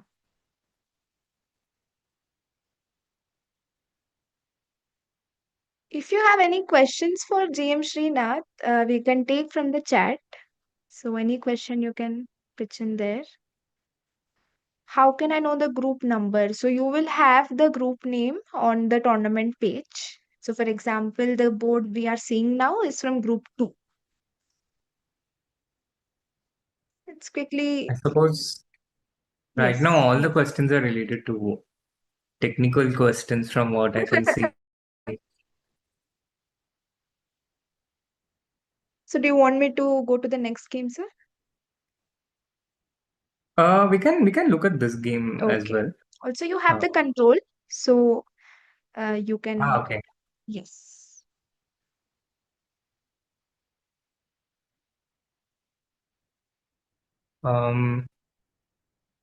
Yeah, the rook has entered the 7th rank, Seventh and white file. threatens to 7th play rank. rook g7 and the other rook to d7. And 2 rooks on the 7th rank like this is just Done. completely deadly. And now white has a mate in 2. He goes for a mate in 3 instead. This was coming, right? Yeah. Rook d8 could have been a little bit faster, but this wins the game as well. Fine game by Chess Fun 2008. It's a good chance for everyone to, see their games commentated by you here. Yeah, if we manage to get one Their out of games the here. 20,000. I wonder what are the odds of that? It's actually more 1 out of 10,000 since Leagues and 10,000 everything. votes are happening, 10,000 games are happening. Yeah. This looks good for black. He has to be careful of the back rank mate though. Anytime king queen can come and swoop in. Right. Queen to c3 played by white, and yeah, black's king also needs to be a little bit careful with the queen coming to g3. and threatening to take the g6 pawn. Knight e5, well defended, and knight f3, removing the defender. If black takes knight into f3, then white would intend queen into g6 check. So he goes queen f7, knight to h4. Nice. The idea is, I guess, knight to f5 check, followed by queen h4. It's actually black, I think, who is in significant danger at the moment. Rook to h1 with the idea of rook h8. But good defense by black. He takes the king away from the danger spot, and the king is considerably safer on c8 as opposed to the previous positions on g8. And this endgame is considerably better for black. Knight g6 not a bad move. White is also perilously close, low on time, with just barely 2 seconds remaining. An excellent effort by excellent till now, but he seems to be. How did black lose this one?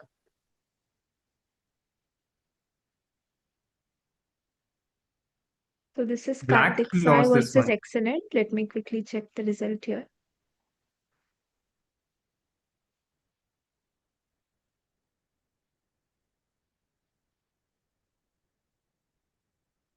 I thought black had Yeah, way more time. think. Meanwhile, Yeah, black reading out won a this few match. questions in the chat, Ronak is like, hey Srinath, big fan of Arjun. What do you think his chances are for qualifying to the candidates? Hoping he does good in World Cup. So yeah, I think Arjun's chances are mainly in the World Cup and Grand Swiss. World Cup is actually an excellent format for Arjun in general, considering how excellent he is in Rapid and Blitz. So I think the chances for anyone is relatively low at this point, except for Prag and Hikaru. Prag because he's leading the FIDE circuit and he has a pretty massive lead. Hikaru because he's leading the rating qualification path, and also seems to have worked out a very clear way for him to qualify to the candidates. Yeah. Apart from them both, I think it's going to be difficult for anyone qualifying into the candidates. Arjun maybe around 10 to 20%, because although he's a big favorite in the World Cup, there are also many other very strong and competitive players. Yeah. And on this exciting conversation, I have a very special person joining us, Grandmaster Vishnu Prasanna. You can come here, sir. Yeah, Vishnu's name was in the screen Hello. since the beginning. You can go. So yeah. Hi, Sri. How are the games so far? Hi, Vishnu. Sorry, I didn't hear you. How are the games so far? The games are actually pretty interesting so far. The level has been, I should say, it's pretty decent actually.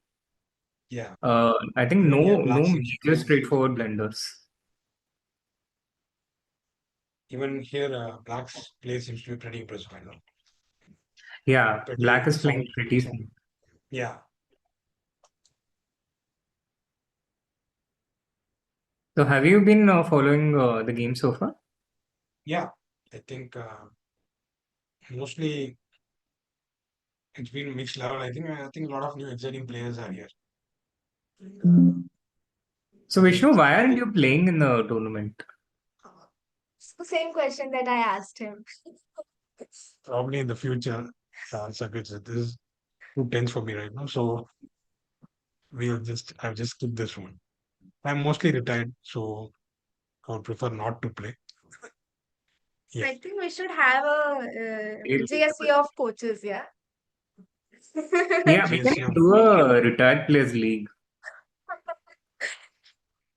at some point. Why would we do that? Right. So I mean, there are so many players who want it.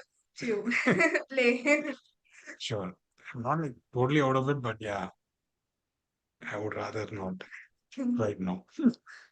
It's more exciting to watch, and also everything going on here. It's pretty interesting. Excited to see all these players play. Yeah, Yeah, I mean, that is Black true. is actually playing a very, very sound game actually here, right? So it's like a very sound positional game. He's done nothing wrong so far. It's so True. convincing. Yeah. Now he starts collecting material Yeah. to substantiate his strategic advantage. Yeah. Rook Very E8 now. Yeah, super strong. Probably it is a fairly strong player. I'm not sure who that is, but I don't think it's his level is related to his rating displayed here. Yeah, to be honest, I think post-pandemic, I'm not really. I don't find it very easy to correlate rating and the playing levels. You're bullish on 1600s. Yeah, I They, mean, no, definitely. I mean, yeah, I also see that that gap is slowly reducing, and you have to do something special to beat anybody, right? So at least in classical chess in India. exactly 1800, 1900. They play pretty strong, and I've seen so many examples where someone was in 1800 or even 1600 during the pandemic, and around 2023 they were already close to 2400 and 2450. So many examples. There's Gautam Krishna from Kerala, who was one such example. Sriram Adarshpala from Telangana. Then Mayank Chakrabarti. Also, all of these players learned a lot in the pandemic. They're all juniors and had pretty significant improvement. And I'm sure it's the same globally as well. Yeah, I've seen that a lot. I mean, those 2 years is like a unique thing, I guess. You don't get to play much and you're training a lot. I mean, ambitious young kids are training a lot, but you don't really get to show your level until the tournament start. I think that whole cold phase was a very unique thing for chess itself, right? So usually you have some ups and downs, but these huge boosters um, are mainly because I guess they had a lot of time to train and they were training. It's a lot of time crunch now. Why isn't a time crunch? How do you think the impact of youngsters, right, are inspiring the youngsters? You can say Nihal, Gukesh, Arjun, Pragnananda. Definitely. How is the impact from youngsters to the youngsters? Maybe you both are the best people who can, give justice to this answer question. My point of view is that, it gave a belief system, right? So, okay, this is possible, right? So every kid coming in, like Gukesh Prag or Arjun also was, I'm sure Arjun has also motivated a lot of players. Nihal in speeches. These guys are kind of setting the example, okay, this is possible to achieve, right? So even for players as well as parents to something to strive for. I mean, they are the heroes of now, I think. So definitely they have made a huge impact. Also, I have a very quick update here. There are 18,187 games going on right now at a time. So I think it's a huge thing. Never seen, so many chess games going together at the same time with 19,544 people registered. So amazing. Yeah. Yeah, absolutely. Yeah. I think this is the first step in a big way forward, and yeah, we're going to come up with more and more yeah. exciting things. Do you think this should be done yearly? Yeah, definitely. In a bigger way, I'm sure. And we do hope to host more events at CircleChess throughout the year. Yes. Even if not at the scale, but we'll host events for tournaments and play throughout the year at CircleChess. Yeah. So what do you think of GSC being an annual ritual? I mean, it most certainly should be an annual ritual, but I'm also looking forward to a lot of tournaments happening more frequently on CircleChess. And pretty soon, I think the ratings and everything will also get calibrated according to each individual's strength. And yeah, if So that is a If phase. 80,000 games can happen parallelly, then I think it's an amazing beginning. Yeah, I think, like you said, the ratings have to be according to the player as they play more games here, and the platform gets used to that. So here we have Vinay versus Kulagi. Kulagi is doing Yeah. I think the first time that a lower rated player is outplaying a higher rated player in the games that we have seen so far. Yeah, I think you're mostly seeing what we just discussed, where the ratings are not really matching. Yeah, so probably we don't know how strong Kulagi is actually. Probably he's here on the platform for the first time, but maybe he's a bit strong. Yeah. Completely winning. And so when a player registers in the platform, what would their initial rating be? Would it be according to their current FIDE rating? Yes, so we have two options, pro or a beginner. So according to that, the ratings is matched. The initial rating is matched. Let's say if Gukesh joins the platform and plays here, what would his initial rating be? 1500, right? The initial rating for pro. Ah, okay. It would be even lower rated than when I played him in Moscow.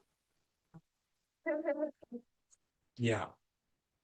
Well, We were, thank you. Yeah. we were hoping that we were pretty sure that he's not joining today, but yeah, for future, yeah, we'll have him on for next time and figure that out. Black shouldn't play Rook D2 here. White has yeah, black is extra careful.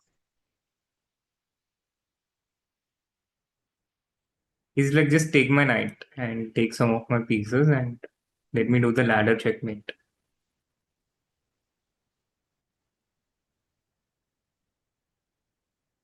White is Thank like, you so no, much, I'll sir. not take Maybe we'll any call of your sir pieces. again in a couple of minutes then. Thank you, sir.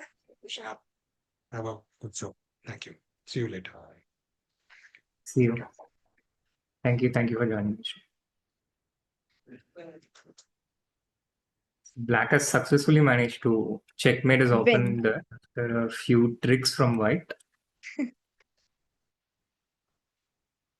And we see different rounds being on different leagues because So every league is independently working, right? So after all the games of each league, the next round is starting. right. So here also black is almost winning. C5. Okay. White can still go king d2. For some reason, I thought the rook was on f2. But it's very dangerous to play like this, I think, without giving checks. Black and then we have Any the kind can be stalemated. Yeah. So the antidote for not stalemating is to keep giving checks in general. Now we Unless know you're why Nihal is a bullet beast. Yeah, that is known as the Eric Rosen trick, playing for a stalemate. And so I had a chance of sending a request to play Nihal during COVID, and luckily he accepted 10 rematches and I lost all of them. It was a nice one. I did not expect him to accept, first of all. And when he accepted, I was like, take a rematch. And then we played 10 games straight. It was a nice experience. Was he on stream around that time? No. It was not a stream. It was, I think, around Eventually you will, 3-4 years back. Shouldn't have stopped at 10. He would have eventually managed to get one.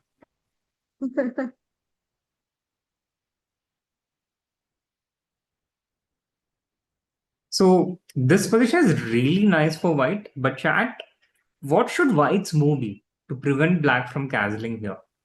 White has a massive advantage, and I think c5 is a mistake. Although it wins, it might win some material immediately. If it was me in that position, I would have played the bishop to b4 instead, because that would prevent black from castling. Now bishop to b6, trying to pin the a7 pawn, but it doesn't achieve anything in the long term. Black can just ignore it. Black goes for e5, giving up that pawn. White can just capture it with either the pawn or the knight. And again, I think there's a massive disparity in ratings of different people. It's not quite calibrated yet. Because in the other game, we saw 1600 playing so fantastically. But now we have an 1800 who is not playing quite as strong as a typical 1800 FIDE player would play. But White has also spent quite a bit of time, and maybe Black knew what they were doing when they played e5. Maybe it was a deliberate pawn sacrifice to get the bishop out into the game. There's also a massive time difference between both the players at the moment. He's G5. almost having 2 minutes. What do you prefer, sir? Playing with increment or playing without an increment? I like to play without play with increment and watch without increment. Because when you're playing, it's too stressful to not have increment. And but when I'm watching, I think it's more fun. No, in general, a little bit of increment is good, I think. Unless we are talking about classical chess and Norway chess like time controls, where it doesn't get down to people just flagging and throwing pieces at each other and stuff like that. I mean, table slamming is fine, but piece betting getting knocked out is, I think, crossing that line. So for these 3 minutes and 15 minutes rapid and blitz, I prefer it with increment, especially offline. Online, I think without increment is possible. Now White has a checkmate in one. If anyone in the chat can quickly find it before the player moves. White did not find it, but White will eventually checkmate. Once again, finally. We have added, sorry to interrupt you, sir. So we have added 2 special Caissa subscriptions. So you have a chance to ask a question to the chat. And the first player who answers correctly will be getting 1 month of Caissa membership free. Oh, wow. And what are the benefits they would get from Caissa? So Caissa AI, let me just quickly go to another game in the meantime, as this is over.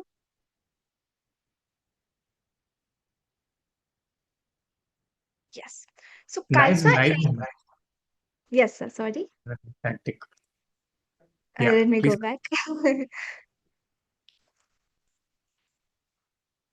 Now people are all answering the question I had asked. We should have introduced the contest before, yeah? Yeah. So But Caissa, yeah. Yes, go on. No, please go on. But I was just going to ask you to elaborate on that. Okay. So Caissa is a AI-enabled tool from CircleChess, and most of you who know, most of you who don't know that Caissa is the platform you are playing on. So the CircleChess platform that you're playing on is called as Caissa, and when we say it is AI-enabled platform, again this is done, yeah. Yeah. The games are finishing pretty quickly as befitting a 3-player blitz I'm not tournament. able to reach a title player game very fast. Yeah. So it helps you analyze your games pretty minutely. And interesting part is you might have played thousands of games on chess.com and Chess. It imports all the games of your own played games on chess.com and Chess. Helps you identify your mistakes in a very minute way, right? When I say very minute way, it can analyze in a way that where are your opening strengths? Where are your opening weaknesses? Psychological aspect. How are you managing your time? How are you coming back after a loss? Right? So this is all imported through your games played on CircleChess as well as chess.com and League Chess. Apart from that, you can also play games with random users on CircleChess, invite friends to join, and you have position trainer, you have visualization trainer, you have reports of your own games, you have analysis, and so on. Lovely. So basically, it's a playing platform, but it's not just a playing platform, but it also Correct. gives you in-depth analytics about your play. Absolutely. Nice. And I think this is a very important thing, having an in-depth feedback about your play, because that's exactly what helps us not prevent the mistakes that we do and to be able to learn from our mistakes and play better. So I think it's an Yeah. invaluable part of improving in chess. Absolutely. Meanwhile, in the League One, round 5 has So I begun. think the pairings are just started. I'm just navigating there. So I'm in group 9. You want me to come to group 1, sir? No, not Okay. specifically. We can do it in any of the groups. You can spectate Sure. any of the. So the player has not joined in this game. Okay, go to another game.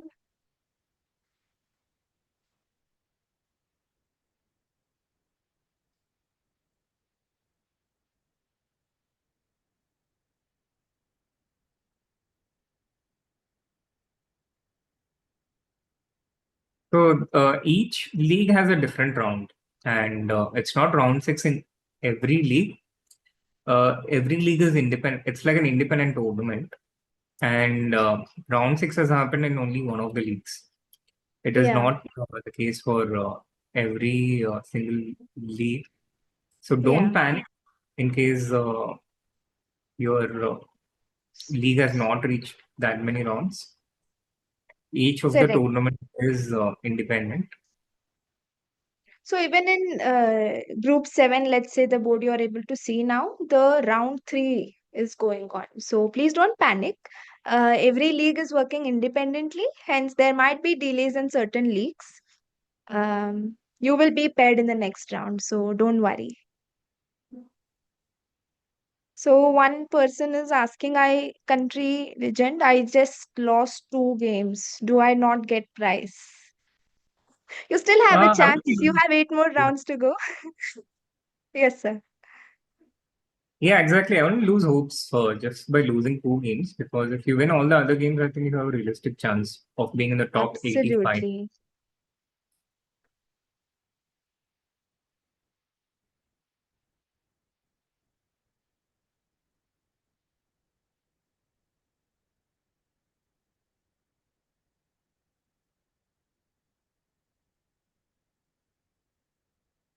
So which league? I am checking the group 1 right now, and round 5 is in progress. I'm just looking for a game. Just give me a moment.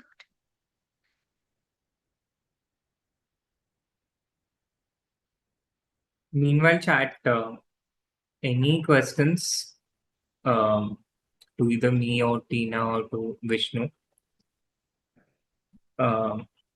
Do feel free to write in the chat. And Tapeshnu is asking, after how many days will the prize be distributed as this tournament finishes today? I believe after this tournament, the people who qualify will have another tournament in the first week of August.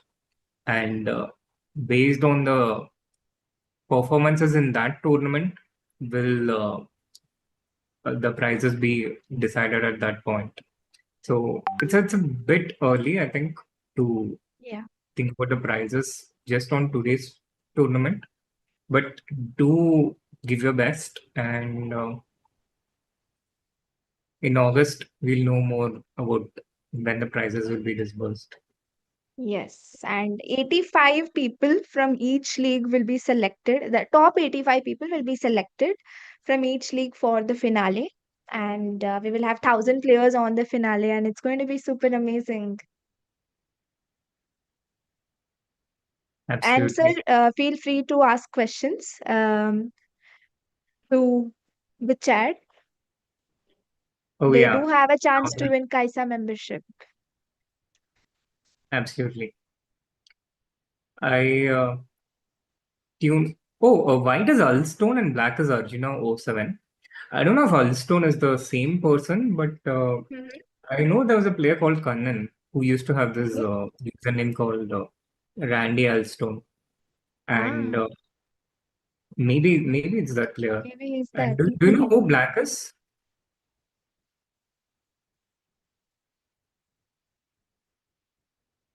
Black wins a pawn with knight into g5 because white had to go king f4 in the previous move, and now black can take rook into g2 here.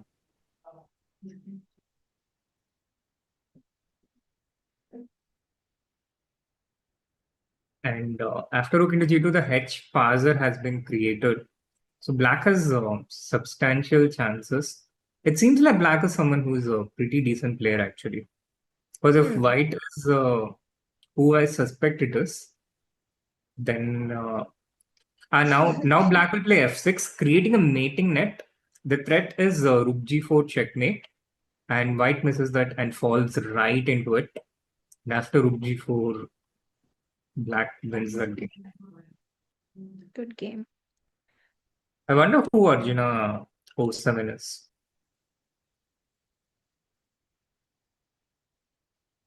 But while that remains a mystery, let's we'll quickly look at the next game which is happening. And I think round 6 has not started in a lot of different leagues. But also, we won't be able to answer a lot of these technical questions because we are not in touch with the technical team. This is a broadcast where we'll be looking at the different games, and of course, feel free to write your concerns here. Yes, and everyone is divided into 12 different leagues. So a lot of people had this query, so just answering that here.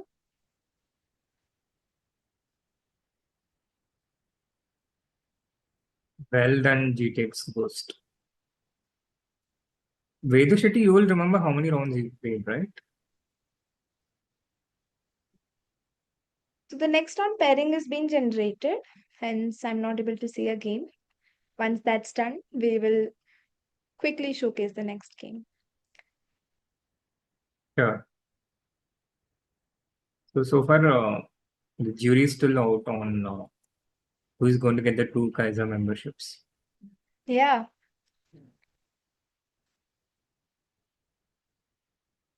We have 237 people, in fact, more than that, who have joined this stream. So thank you all, guys.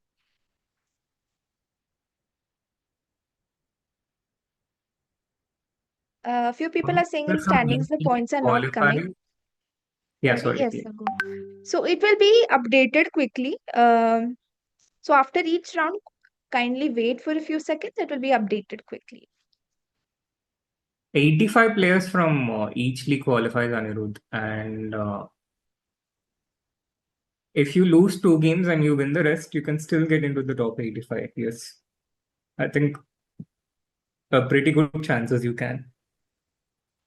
But yeah, keep trying and keep giving your best. You don't give up so quickly just by losing a couple of games.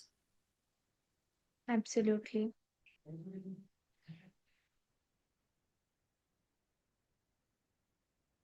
So we are waiting for the pairing of round 6. Yes, I think it will be started in a couple of minutes. It's like the halfway break, yeah, after 5 rounds. Yeah. So IPL, you have this break, right? What is that called though? Strategic timeout. Yeah. So this is GSC strategic timeout. Anirudh, how many points do you have right now? And how many points do each of you have in the chat at the moment? Based on, I mean, you guys know how many games you played and how many games you won. Yeah. And in the tournament page, you'll also be able to see which round is going on and how many rounds you have won. Right. Vital Shinde says round 6 is over, but probably it's in your league. Again, each league runs independently. Yeah. Yara Tales, I won 4 matches out of 5. Shilpi Anand has 5 out of 6. Really good. Shorts has 5 out of 6. Wow. And Chinmay has 6 out of 6. Impressive. Nice. How do you cope up with such blitz games, sir, in general? Is there any preparation done by top players? Like, do they have some kind of different training, especially for blitz, or is it all experience? Part of blitz training is also by playing lots of blitz games, and I think it's a very important part of training in general as well, because it's very important to enjoy what we do in our training. And it so happens that playing is generally one of the things that we enjoy the most. So playing blitz or playing any kinds of games is actually, I think, a very useful form of training, and particularly for blitz, I think it's super useful. The more games you play, the better you get in many different skills. Like for instance, it improves your ability to see tactics quickly. It reinforces all the different opening patterns that you see, and repetition is everything. A couple of hours ago, Gukesh's father was talking about how Gukesh likes to play anything and everything, and how he played, 2 tournaments in one day. And he was talking about, while he was talking about it, I remembered an essay I studied in my 10th standard about Sachin Tendulkar. And Sachin Tendulkar in Mumbai, in Shivaji Park, used to play as many as 13 matches in one day, is what I've studied in my English textbook back in the day. And he used to, at the age of 10, he used to bat endlessly all through the day. His coach, Achrikar, would place a 1 rupee coin on top of the stumps, and he would call all the other boys and say, anyone who gets Sachin out will take the coin. And if no one gets it home, no one gets him out, then Sachin is the one who is going to take it. And Sachin more often than not got those 1 rupee coins. So Sachin told it himself that at the age of 12 and 13, he was practicing 12 hours a day, 7 till 9 in the morning, then playing a match from 9:30 to 4:30, then practicing again from 5:30 to 7 in the evening. And once he played 15 matches in a row. My friends had music and films, but I had cricket, is what Sachin said at that time. So playing a lot, basically spending time with chess, with whatever you enjoy. But if that so happens to be playing, then feel free to play a lot of games. It's, I think, one of the most important ways that you can improve. The second part is the feedback. Feedback means basically looking at your games and understanding where you could have done better. A bit similar to learning a language. When we learn a language, we learn by speaking it, by practicing it a lot, by listening to how others speak. But it's also very important to correct our mistakes. And this is where, for instance, something like Caissa steps in. And also the coaching helps a lot in being able to rectify our mistakes and understand what we can do better. But yeah, the first and most important part, the part where we completely cannot compromise on, is spending a lot of hours doing what we enjoy. And that is usually playing the game for most of us. Yeah, that's true. But do you think when a player is too much into the game, is he losing out on things? It's a very Uh, debatable question. What's your take on this? for sure. Like for instance, when Tendulkar played those 54 matches in a row, I'm sure he missed out on a lot of things. But my disclaimer is do that only if you're really enjoying and being absorbed into the sport, not just to emulate someone or not just to do it for the sake of it.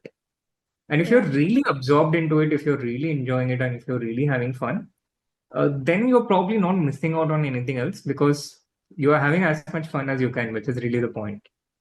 Yeah. But if you don't feel that way, if you're not enjoying or if you're not having as much fun, or if it is too much for you, different people have different levels of enjoyment. Different people can take in different amounts of chess.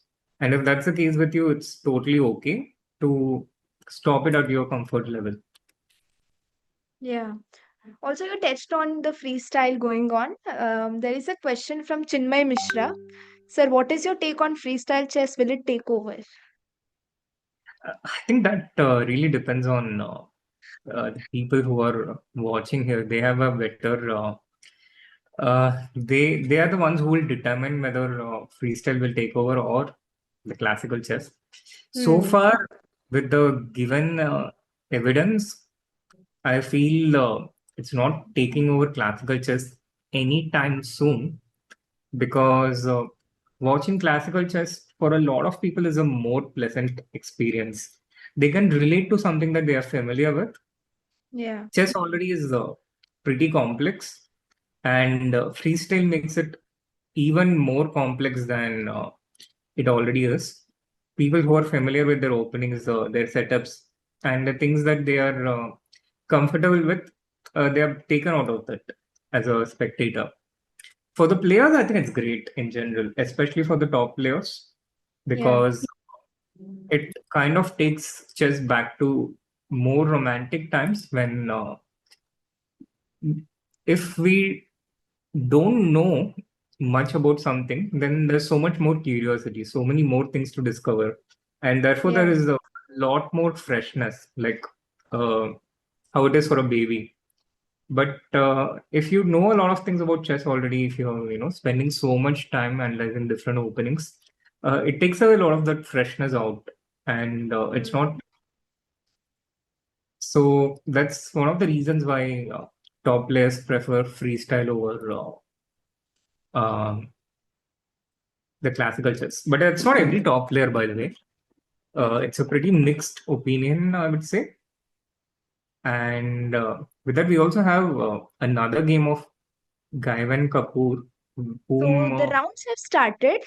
Just giving a quick update. The next round pairing is on, and we are in group 5. Gavin Kapoor versus Lakshtan, if I'm pronouncing it right. we saw a Yes. wonderful game by Gaivan Kapoor earlier, where he won a very nice game with the black pieces.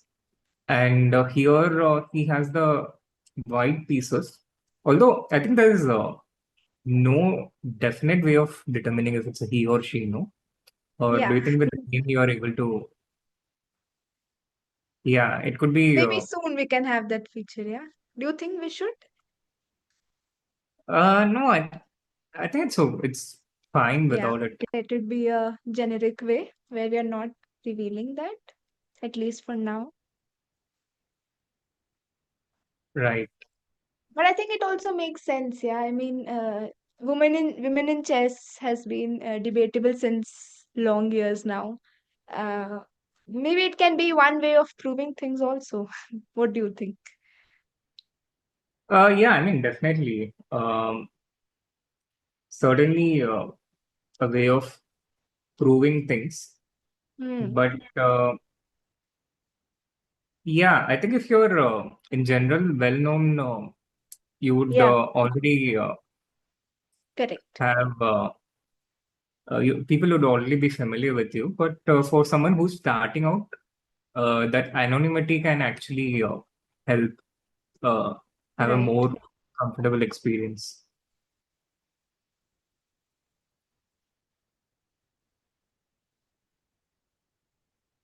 So he's down by 12 seconds now, and both of them are low on time. Yeah, but he has actually turned it around. The position was pretty equal for a pretty long time. Yeah. And now it seems like it's going towards a draw. Oh, Is it a his draw? time is Have they out. repeated? His time is out. That's Not a draw. pretty unfortunate. Nice position for white, a pawn up. Pretty unfortunate that And I mean, with a lot of games going on, I'm finding it so difficult to find a specific player's game, honestly, here. But yeah, we that's are okay. looking. We are doing fine now. Yeah, Looking at random right. random games. Let me As long as quickly, we have games to look at, yeah, quickly going on with a different league now.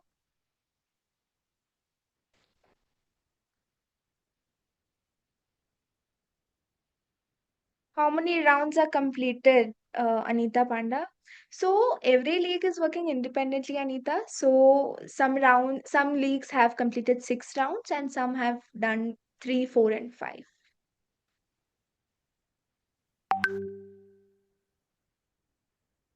Just quickly going to the next league.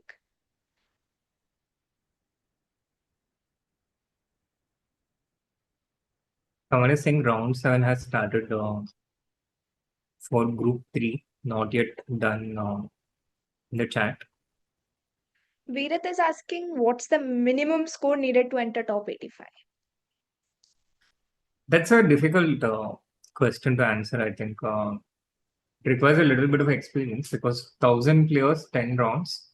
So I'm guessing mathematically, yeah, it's not a straightforward calculation to make because we don't have prior data. But I'm thinking 8.5 might be the minimum. 8 might be the minimum required to qualify. Yeah.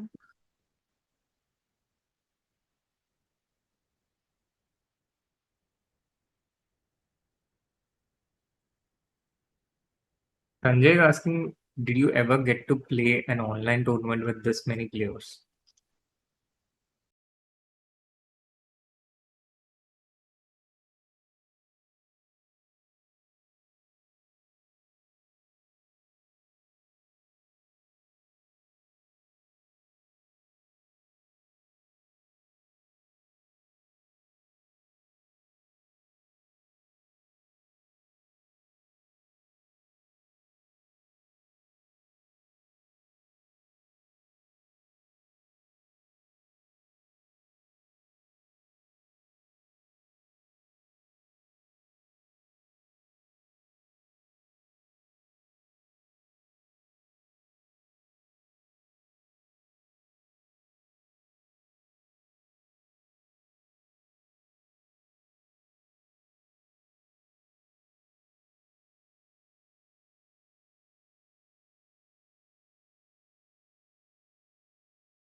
chat screen, right?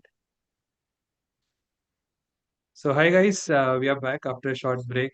Hope you guys are enjoying. We still have a lot of players watching our stream. So thank you. And I have taken over from the host Tina. I'm Tarun over here with Grandmaster Srinath. So Srinath, how has been your experience till now? Like, what is your opinion of this milestone which we are trying to, achieve, and what does it signify? It's incredibly exciting. So my experience has been pretty curious. I would say curious in the sense that I'm very curious to see how it goes, and also we saw so many interesting games so far with so Right, many right. different players playing across levels, and I guess it's also been a massive challenge taking on. Taking on such a big event in the first attempt of CircleChess as a playing platform.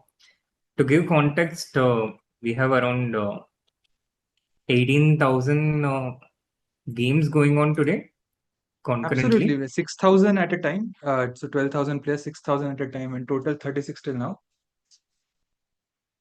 And for me personally, the biggest online tournament that I've ever seen or participated in before was the Academator Arena, which at its peak had, I think, around 7,000 players. Oh, And that was on Leeches, right? Some Bitcoin, DeFi, Cake DeFi. yeah. This was on 2000. This was in 2022, and Right. that was also not an easy tournament by any means. I do have vague memories of the server crashing in between. So, just to give perspective, it's not an easy undertaking to have such a massive event for a platform doing it for the first time. Right. So yeah, thanks, Srinath, for sharing the thoughts. I mean, I'm in this privileged position to have a chat with a grandmaster. So, and I am a big fan of online chess. I play a lot of, and I only play Bullet and Blitz. So this is a event which I was very, very thrilled to participate in. I did participate in the first few rounds, but now I'm here. So I am here to, I'll take it as a personal advice. I'll have a few questions for you. So, what are your favorite openings Firstly, for a Blitz? question for you: how many points did you score? Oh, I scored 3 out of 5. Nice. There are some strong players today. I mean, there are some openings. Let's say I play a lot on leeches before CircleChess, so my rating is around 2100, and there are a lot of players who are playing openings which 23, 2400 players play. So, right, so that's a tough one. We have strong players, and I think when you put such cash prizes, you expect tough competition. True, definitely. The games you've seen so far has also been pretty decent quality. Right. So, sorry, what was your question? Yes, I was asking, what are how do you approach an opening differently from, in Blitz than classical? I'm sorry if the question has been asked again. Has it been? No, it hasn't. Yeah. So, if you So, can. I think you have a lot more liberty in Blitz in terms of, how in classical, your openings need to be much more sounder as compared to Blitz. So typically at the professional level, a lot of openings which get discarded in the classical level for a classical game can actually be used up in Blitz. Secondly, in professional chess, openings that generally are played once. I'm not talking about openings like French defense, but particular variations within the opening or ideas which you have played once and which has been used up generally cannot be used again because your opponent is likely to Right. bad. But in a blitz event, you can do that. You can repeat things because your opponent doesn't have a lot of time to prepare against it in. Correct. And yeah, I think the relevancy of certain skills and skill set is also very different. Different requirements are needed for blitz as opposed to classical. Calculation is a lot more important in classical chess, I think, as opposed to. Correct. And in blitz, you need a good instinct. You need very sharp tactics. You need the ability to also quickly see certain things. A different type of calculation skill. Right. So do you also, let's say I've not studied a lot of your classical games, so I would be wrong in saying I know that style of player you are. But let's say while playing blitz, do you become a more of a sacrificing player, or let's say you just see a sack, you don't try to see how does it work or not, you just go for it if your mind says it may work? I think not necessarily. Different people get trained in different aspects, and what you get trained in is basically depends on what you as an individual repeatedly do. So I think there's no particular tendency of people being a little more daredevil or reckless playing blitz. And also people who do these things in blitz can also evaluate things very differently in classical. So yeah, I wouldn't. I think it's not the case. I wouldn't say so. Got it. I have another question actually, right? So I have so let's say when I have had few opportunities to face very strong players, let's say in-house in Circle Chess, sometimes you have played against Akash, Grandmaster Akash, Grandmaster Vishnu, and let's say online also sometimes you face strong players. I'm always in a confusion that when you're facing strong players, let's say, for me to have any chance, or let's say for me to survive the longest, do I play a opening I know the best, which the grandmaster against me also might know very well, or do I just play very, let's say, like a a e3, one e3, wherein I don't know what is going to happen. I'm just relying on my fundamentals, but then the person in front of me also has a lot of strong fundamentals. So, what is the best way for me to have any chance? I think you have to stick to your strengths and try and back it. It's not just in chess, but also it's a philosophy across sport and even beyond sport, that you have to identify your strength. You have to stick to it, because that is what will give you the best chance. And trying to take your more skillful opponent, more experienced opponent out of what they are familiar with is actually more likely to backfire. It's actually more likely that they will be more comfortable in the unfamiliarity than you. So yeah, it's very important to stick to your strengths. And in general, also, it's something that I try to emphasize a lot, that sticking to one's strengths is important, because that's also what builds confidence. While a lot of students, when they come to me for the first time, or a lot of people in general, they pay a lot of attention to what they are weak at and how they should get better. And a lot of emphasis is constantly placed on that, on how they can improve their weaknesses, which is important, I agree. I'm not saying that it should be ignored, but I think it's more important to identify and back our strengths while paying a little bit of attention to improving our weaknesses, so that it's not completely ignored. Got it. I'll also just address the chat quickly. I think there are a lot of players who are waiting for an update from us. So, guys, we are on it. We are generating the pairings. So, for some leagues, we are going to go from round 6 to round 7. For some leagues, we are in the stage of round 7 to round 8. So, the pairings are being generated. Don't worry. Just stay on the app and the website, and it will be your game. Next round will start soon. Please give us 2 to 5 minutes, and that will be back. Until then, if you have some questions for me or Grandmaster Srinath, please put it in the chat. Otherwise, I have a lot more questions for Srinath and scratch his brain. So yeah, so we have players in all. How much passion does it take to become a GM? Krishna is asking. It depends on how you can measure passion. But yeah, I was talking to Tina about Sachin Tendulkar's example. Right. And earlier, Gukesh's father was talking about his son, Gukesh, Correct. Current world champion, and the passion it takes. So I don't know if people can relate to this, but when I started playing chess, there was a period where I was constantly thinking about chess all the time. And this was a period when there were no phones, there was no computer.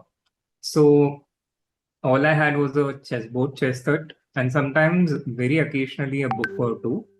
But we would be thinking about chess all the time, and quite often we would be imagining playing a tournament with imaginary players and playing and simulating games for both the sides. And I've noticed that this also runs across sport. Like, for instance, Ravichandran Ashwin used to simulate cricket matches in his backyard and imaginary field placements and him, playing batting and bowling together. So this is also a very common phenomenon that you get so intensely curious, you get so engulfed by the game. If you get to that zone, I think you will start improving pretty quickly. So that is generally the kind of passion that's required to become a grandmaster. So I was thinking about it when I saw the question, and I wanted to frame it a bit differently. And so you have, I'm sure, interacted with the legends and people who have achieved a lot in a lot of fields, right? And let's say, of course, the chess playing population is a bit low, but the players who become grandmasters is an extremely small fraction of the total players, right? So what do you think that let's say, if I don't know, let's say I am an engineer, I did not get into IIT, I was in NIT, so it takes a certain amount of passion to get into IIT. It takes a certain amount of passion to raise $1 billion startup, and there are many such things. So where does grandmaster fall into? Because from what I've seen, it is a very uncharted territory, and let's say I don't have a clear answer in my mind that you do this, you become a grandmaster. Everyone has a different path. People become at young age, but it's very different. So passion. Yeah, because fundamentally, a grandmaster, it's not like a degree in the sense that basically a grandmaster title is you being better than a large percentage of people in the same field, which is why you don't have a set amount of things to do. Like, let's say you have a 10th standard board exam, there is a fixed syllabus, there is a fixed likelihood of certain questions appearing, and the pass mark is 40% regardless. So there's not a lot of variance. And you can get a lot of people passing 10th standard, passing 12th standard by saying, you do this is the criteria, and you will get there. But a grandmaster, fundamentally, it's basically a title where you excel against the competition. So if there are, let's say, around 200 billion people playing chess, a random number that I'm throwing out, and you become the top 2000 within that, then you're a grandmaster. The requirement for a grandmaster keeps changing because, like, for instance, a population 10 years from now becomes so extraordinarily good, then whatever has been working in 2024 or 2025 will not work in 2030, will not work in 2030. It's a constantly evolving thing. So being a grandmaster is a bit like playing for your country in a field, because let's say the 11 players, the 15 players who get selected, you need to be the top 15, the top 30 within an enormous field.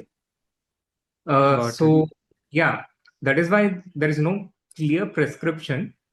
And if there's a clear prescription and gets mastered, then someone in the competition will be somewhere higher. So are we saying that, the way grandmaster title is awarded, it will always be the same percentage of the total players or similar percentage? Yeah, exactly. It's designed to be that way. Designed to be that way. And so maybe it's a bit comparable to the JEE and the CA exams and correct NEET exams in India, that only the top certain percentage will get in. and the competition is constantly evolving. The numbers are constantly growing. So in general, I think there are no clear prescriptions to these things. You need to also come up with your own system of doing things. Okay, so let's take a bit detour, right? So I am an adult who plays chess, and I never. So I got my first FIDE rating at the age of 21, 22. That's quite late from chess standards, uh, right? And but all so like I have seen this distinction in the chess community where if you take the audience of Chess Base India, the largest chess community in the world, they are mostly aged between 18 to 30. That includes me, that includes you, right? But the majority of the chess players who, of course, the major chess players who are on the mm, uh, on the top field, who are, let's say, playing in Vegas today, half of them are below 20 still. There are people about 20, 30 as well. But the majority of the professional chess players are below 16. I I have not seen a lot of other sporting communities where the spectators and the players are so divided. Uh, I'm not sure how to frame the question, but what does it mean to you, and what do you think it will require to have a lot more adults get into professional chess, or uh, how can we, or can we just say that players who play online are also professional players? Like, I don't know. Was I able to convey my question correctly? I think to some extent I understand what you're asking about how it can be feasible for an adult to, play chess professionally, or but the thing is, I feel it's a little bit similar to Formula One, being a professional chess Okay. player, in the sense that you really need to be something or somewhere by the age of 20. If you start beyond that, it's going to be very difficult to get into something professionally, because chess requires a specific skill set which is exclusive to chess, right? Like, for instance, if you're an extraordinary athlete, it helps you in some way to become a bowler. Part of the skill set of a athlete and bowler is similar. You need to have that run, you need to have that power, and you need to. So part of that skill set is transferable. So you have stories of a fast bowler who started at the age of 16 doing something else entirely, come up in cricket and start playing for the national team. But chess has a very exclusive skill set that, for instance, if you're learning English grammar, it helps it has very little relevance to your chess improvement. Or if you're learning maths, for instance, it doesn't make you a better chess player. Yes, there are parts of the brain involved.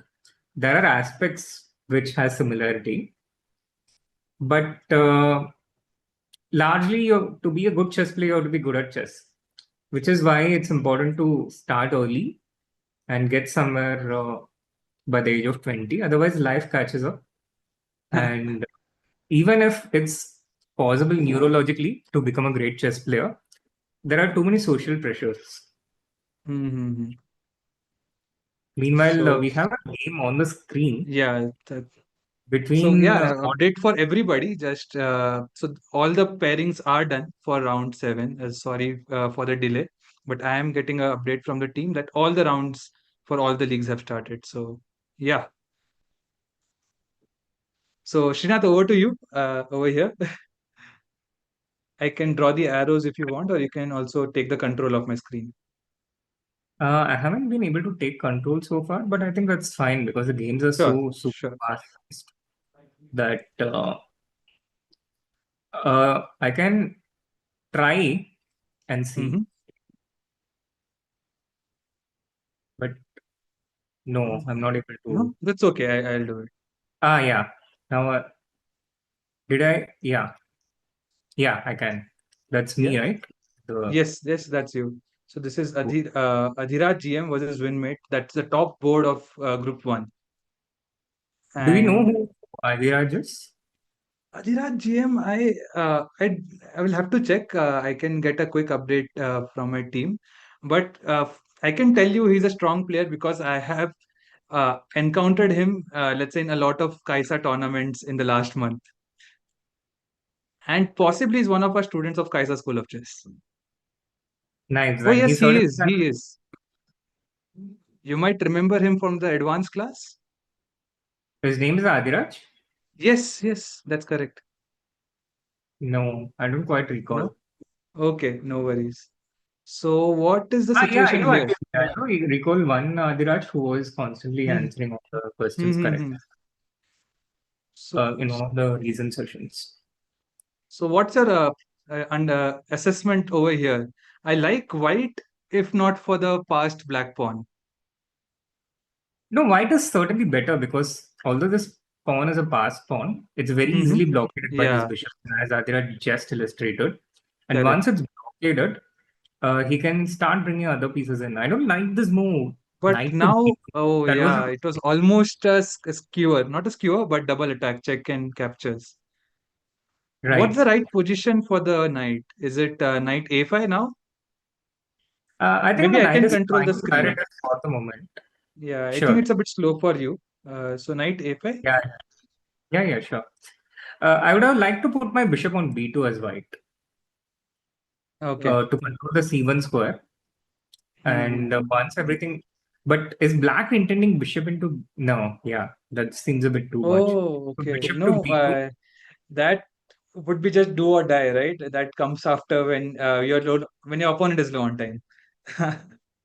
Yeah. But here black is the one who is low on time, I and think I think this was a I good move. Now I can move up my king. Yeah, yes, that is king what I to was c2 thinking. is important, so that the b2 bishop is protected. The king is heading towards the d3 square, and if d3 check, then white captures with the I bishop. can just capture with my bishop, right? And this is winning. I think I can win this quite easily. But do you think I can win this against you?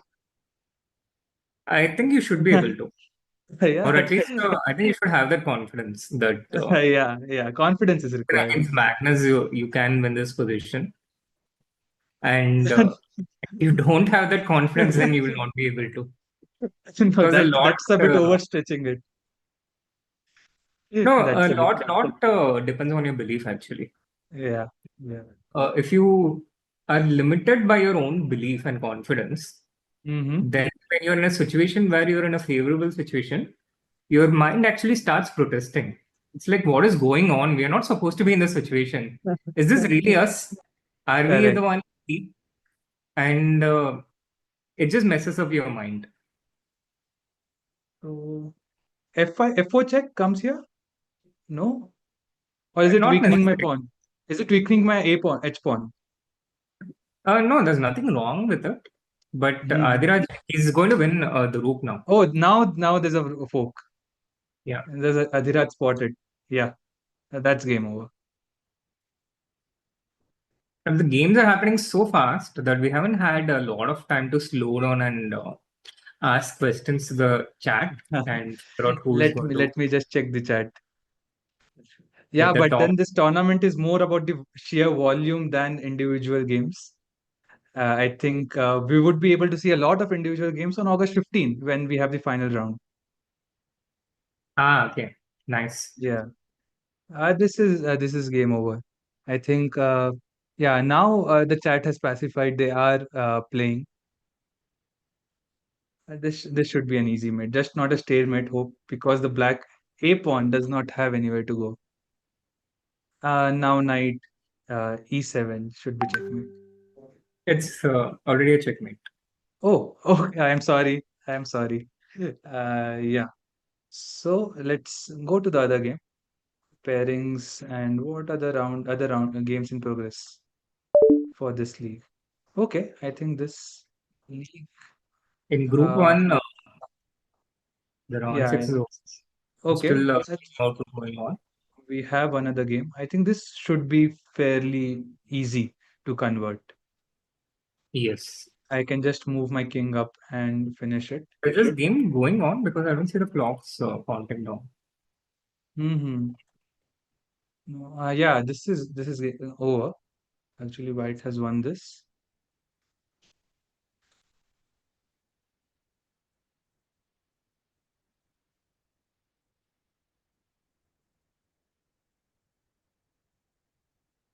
But that was a good game.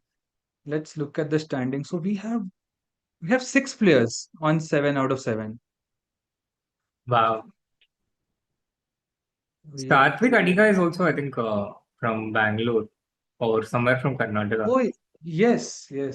I think he has won a few games on the national level, right? He is one of the prodigies. Yeah, I think so. I'm not completely familiar with his achievements, but yeah, I have heard it. And we have Rosolimo, I think Almira. Rosolimo, I think is an FM, if I'm not wrong. I can get his name quickly for you.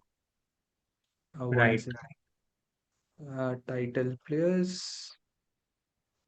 Then Papi Papita, Soham, Mr. E4. Oh, Mr. E4 actually, is Grandmaster Akash Ganeshan. Oh, he's playing today? Yeah, Saw that. he's playing. Wow. Due to some reason, his title is not visible. We'll have to figure that out, but Mr. E4 is indeed Grandmaster Akash. Nice. SL is asking again how many top players qualify per group. It's 85 per That's league. correct. 85 out of 1,000. So here you have better odds than becoming Grandmaster. I mean, we've tried to do something. Of course, we have done few tournaments on leeches also last year, where the main agenda was to distribute as many prizes to as many players as possible. Because I am a victim of not being able to win, and I wanted to solve that. Wherein, if you finish a bit further away, you have something to take away from the tournament. Right. Absolutely. That's the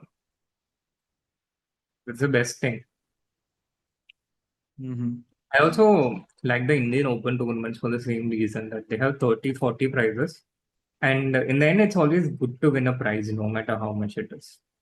Correct. That's another reason why I like chess, because it's mostly played in a Swiss format, where you get to play all the rounds. The first time, let's say, as a child, when I went to play a tournament, and I let's say lost the first game, and I was like, now what? And they're like, you keep playing, and it did not register in my mind. I'm like, I still keep playing, and I play for all the 10 rounds.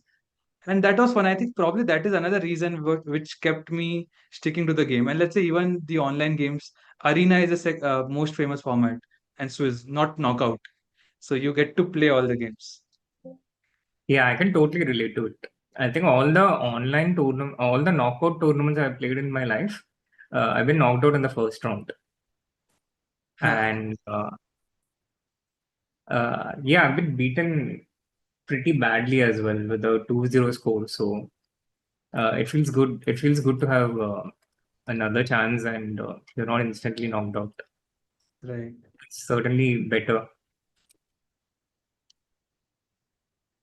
Nice to know that when you're lost, it's not the end. Got it. So now I think the pairings have taken a short break after round 7. So this is also, we are generating the pairing for round 8, and also a quick fair play check that is happening. So just give us 5 minutes and we'll start. Meanwhile, I'll just take some questions from the chat as well. How do you create winning positions in winning chances in an equal position? Aryan is asking. To create winning chances in an equal position, there's no specific prescription for that. You just keep playing. You have to basically play stronger than your opponent. Stronger moves than your opponent, better moves than your opponent, and you get winning chances. Now, to understand what you need to play in a particular position, generally, for that to understand what needs to be done, you need to look at examples of how people have played in similar situations. So try and classify according to the pawn structure of the position from your particular opening. And within that pawn structure, look at a lot of examples and pay attention to where they develop their pieces and what are the typical pawn breaks that happen in the position. Generally, how do they improve their pieces once it's developed? Like, for instance, if you develop the knight to f3, then after a few moves, where does the knight typically go? Pay attention to these kind of things. And basically, you learn from watching others' games. It's one of the biggest ways to learn. And then you go and try and apply it in your own games and see how it works, how your opponent responds. And then once you see how your opponent responds and face those challenges, again, see what are the mistakes you made, come back and learn from it, then try and play it in your games again.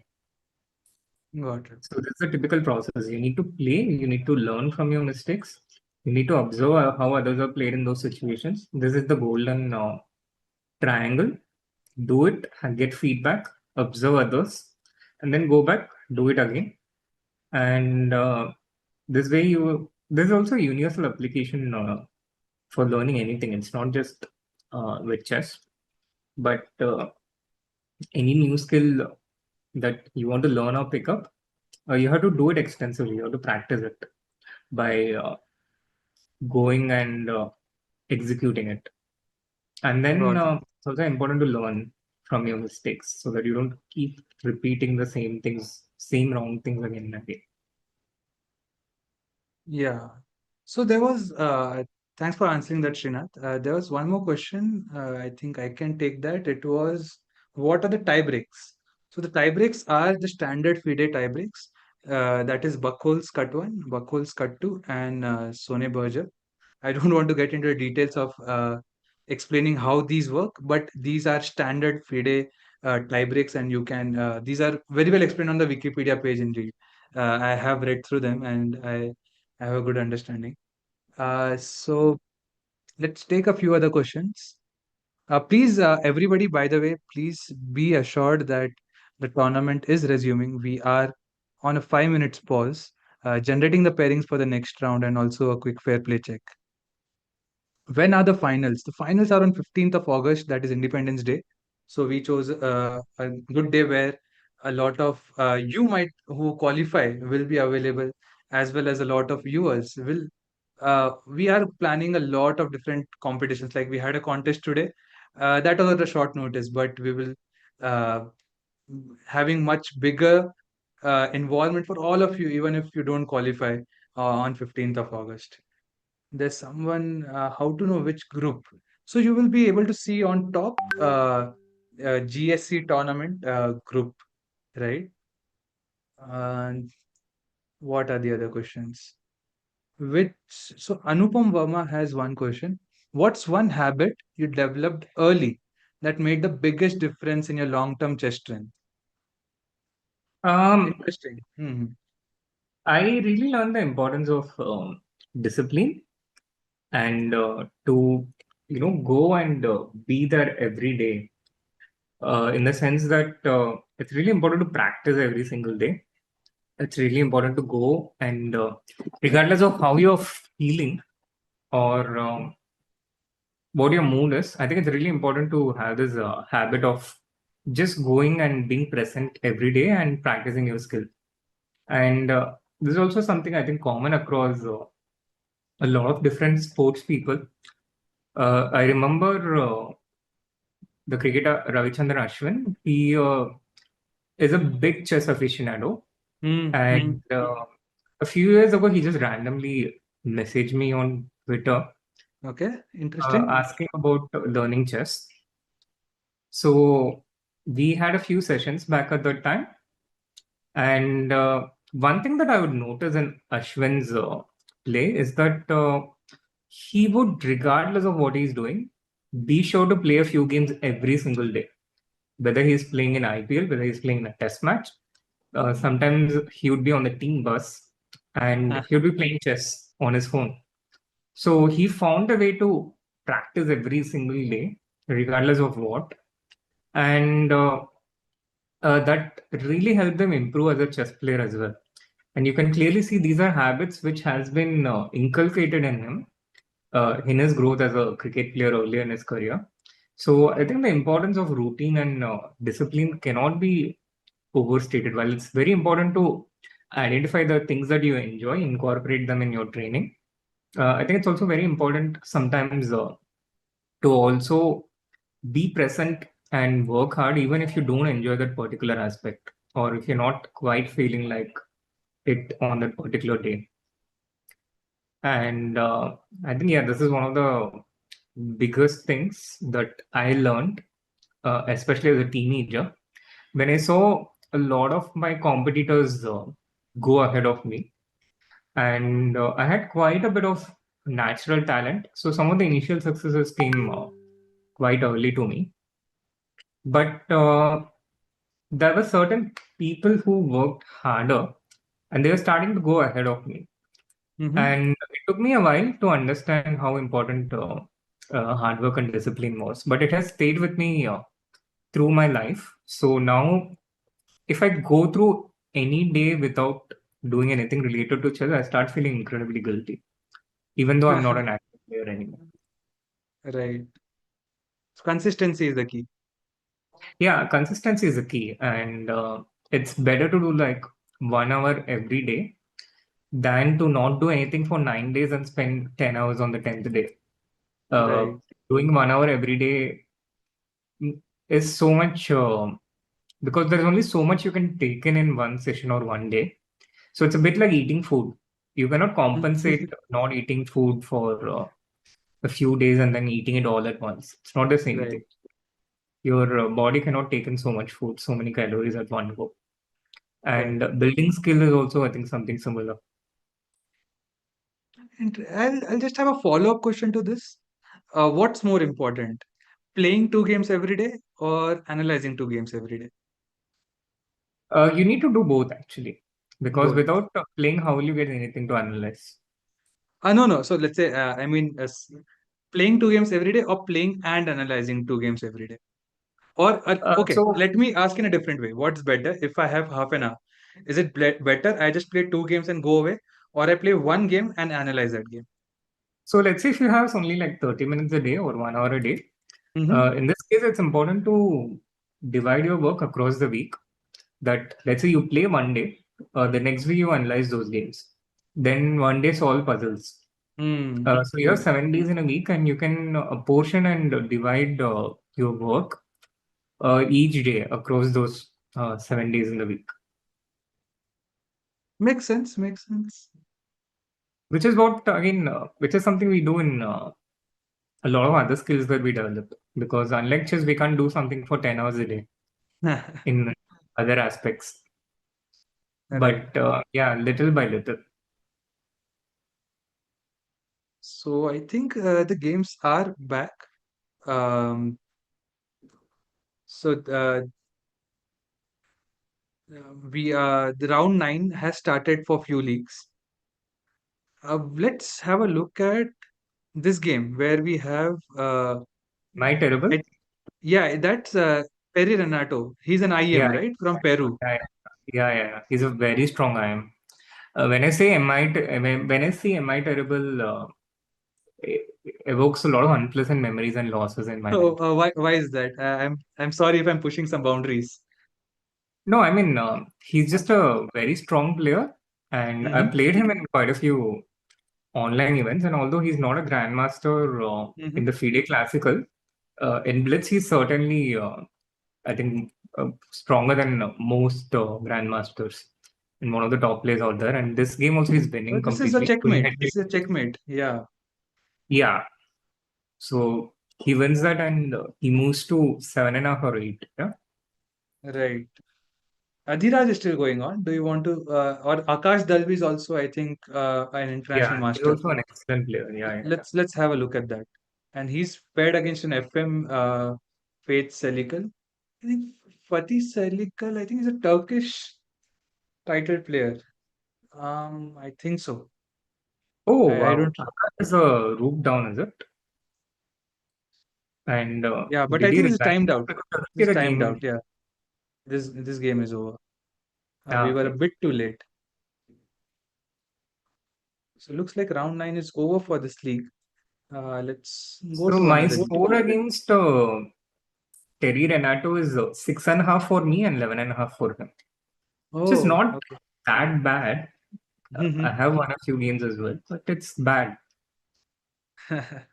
So there are some players who specialize uh, in online games, right? Yeah, yeah. I mean, I don't want to bring up some topics, but there are, of course, some special players like Jose Martinez or Daniel, who I love watching and who, have some exceptional skills when they play online.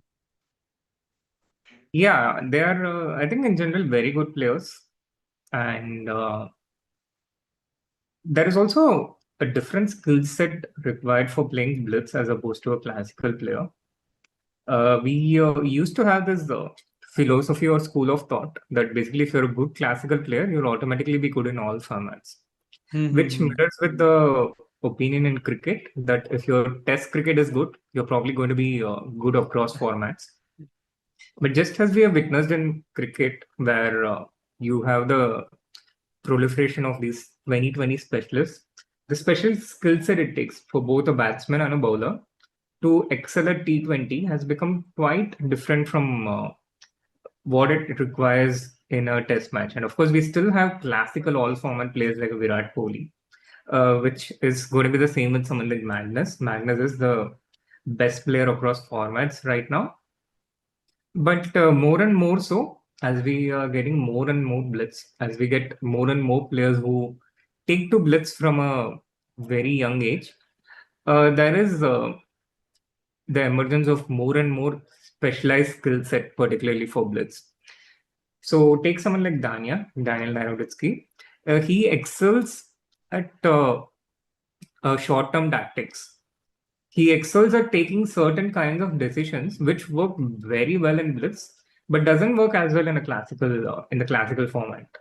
And he generally plays mainly one opening, the King's Indian, which is again something he wouldn't be able to constantly do in a classical setting and constantly keep getting away in especially today's era of specialized preparation.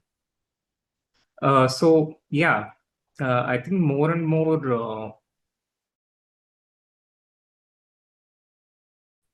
more and cases of specialized skill set for blitz are emerging, especially post pandemic.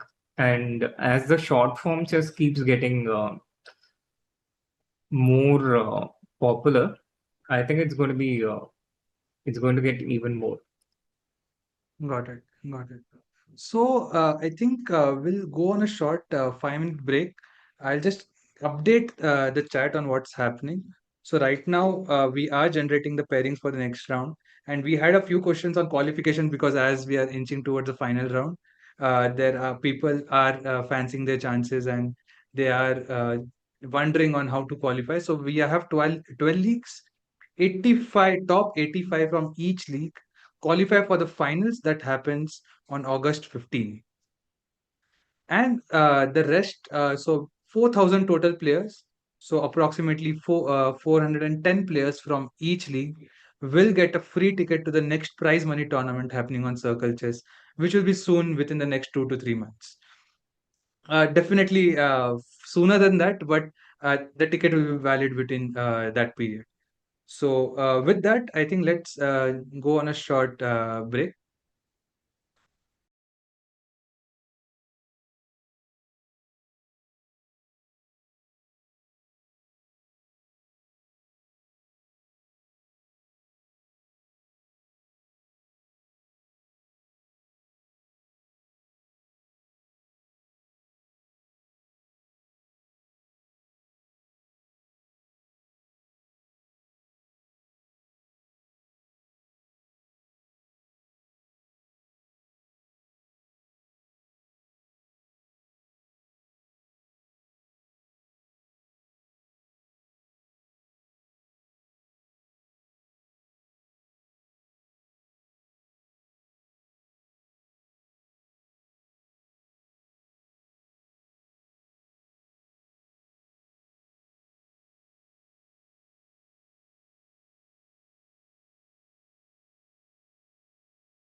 Hi guys, we are back. Welcome back, everyone. So, giving you an update, so far 8 to 9 rounds on an average have been completed for all the leagues, and we are almost at the closure of the event.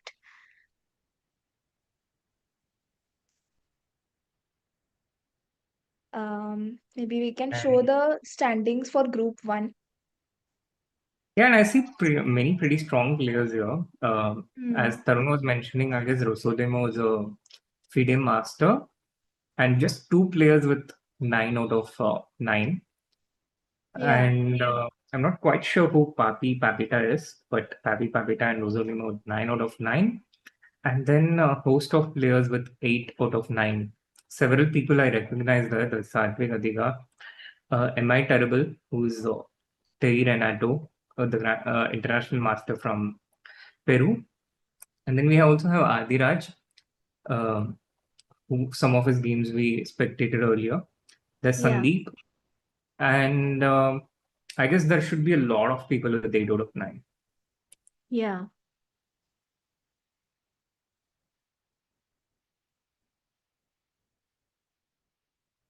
So previously I saw that you were analyzing a lot of games of Adhiraj GM, right? So I think Right. And right now, there's another in round break right now. yeah. Soon the round 9 and 10 would resume for all the leagues. Right. Yeah. And in the meantime, any questions for GM Srinath? This is your chance to ask him right away, and I'm going to pick them. Cool. There is also one of the players from my Discord server who's playing in this tournament, Anirudh, who has who doesn't quite remember how many points he has though. Apparently, he has lost one. He's drawn 2. Okay. I told him the number of points he has is basically 10 minus the number of games that he has played. It's the number of rounds he has played, but unfortunately, he has forgotten how many games he has played. So we Papi have Papita is Soham Kamtra, Yeah. Sorry? who also used to be in my Discord server. Ah, nice. So we have game 10 of League 5, that is Group 5 going on, and very interesting match going on here with 1.4 seconds left with Galaxy on 1509. Rook B8, that's looks like such a bullet move to make. Putting the rook in front of the opponent's rook, hoping that they'll not notice. White, who had such a fine position with the extra 2 points. Still, it's on. But playing with 1 second is a bit like walking on a tightrope. True. And I think White lost on And time. Black lost. Games are finishing too quick. We have 2 games going on in round 10, which will decide the top 85 of this league. I think this is also done. All the rounds are all the games of top round 10 is done. I think one game is going on. Sully N versus a Kai Rational. And that's going to end in a And lead to draw. a draw. Logical result.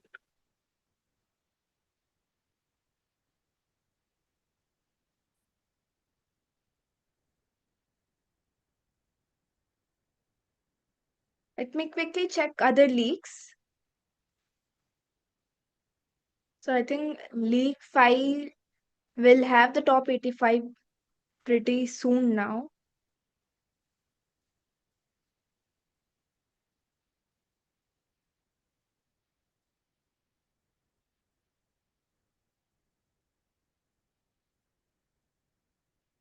Yeah, so earlier I was asking this question, right? So about Nihal being the bullet beast. What do you think has made his name as the bullet master or bullet beast? He is very good at bullet. And he became very good at bullet by playing a lot of games through his teenage. So it's again a lot of skills that comes with practice. Very instinctive skills. Instinctively anticipating your opponent's move and being ready with your response. And these things has to happen in a matter of few milliseconds. So it's not your conscious low brain thinking, but it has to be instinctively trained. And therefore, the earlier you train, the better you will be in such formats and skill sets. Yeah. I think in general, 8 out of 10 should have a decent chance of qualifying in the top 85. And in case you have lost 2 points, like Anirudh, I think if you win the remaining games, you still have pretty decent chances. Virat says I got 8.5 out of 10. What are the chances of me entering the top 85? I think very good. 8 out of 10 has a decent chance. I think some people will qualify through 8 out of 10, and some people may not. But 8.5, I think, is very high chances. Asink Ajay has put a comment that I qualified. Such a happy moment. Congratulations.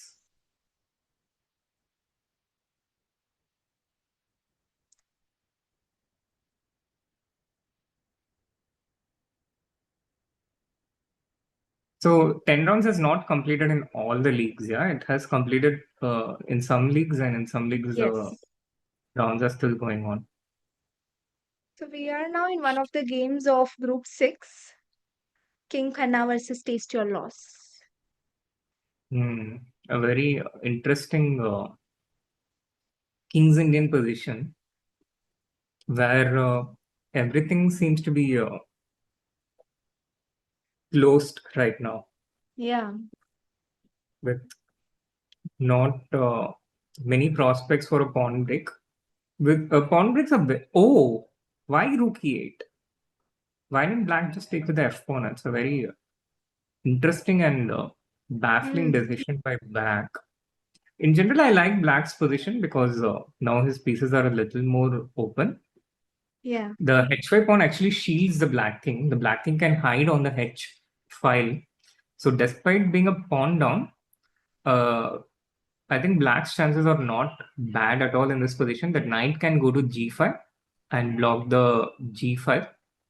And meanwhile, black's pieces can try to enter into white's position through either the e5 or in any of the other open points.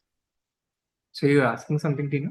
Yeah. You said knight g5 and I said he did that. Right. And now he wins the exchange because of a nice fork. But white's pieces have moved into the black king's camp, and this looks very bad for black. I think he shouldn't have moved that knight away from g5. Rook f8, an important move defending the f6 pawn, so that if white plays queen h6 check, black can respond with queen to h7 and block it. White goes h6 with the idea of queen g7 check, but black can now play rook g8, which is what he does with a winning position now, because the rook on g1 is very vulnerable. If the queen moves, the g1 rook is hit. If the queen doesn't move, then white will lose the queen. Will we have a Caissa moment in this game? If black had played a bit slower, we could have had one, but now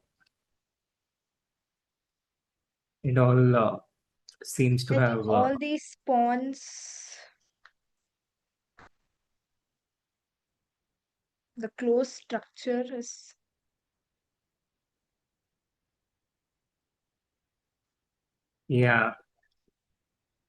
ouch. White finally responds with e5. It's still not game over though. There are ways black can lose here. Let's say he takes. Yeah, he takes and then f into g6. Yeah, you have to take with the f pawn. And now it's a bit of a dangerous situation for black also. Black needs to play rook g8. Yeah, now it's some real chances for white. Pawn And takes, rook takes. pawn. Either way, white is better, but with the pawn, it would have been a bigger winning advantage. And but this is still a very, very He's big going to grab all advantage. the pawns. Yeah, already a piece up. Then there's this pawn on the h7 rank, h rank, a passed pawn, so close to queening. Yeah. And this is interesting.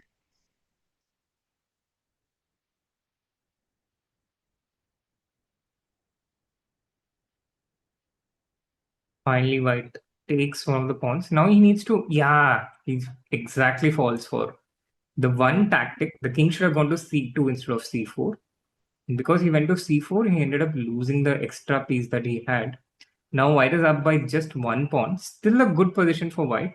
He needs to play rook e7 on the next move, cover the e pawn, not let it advance any further, and advance his d passed pawn with the help of his king. So the pawn goes to d7 and king goes to c7.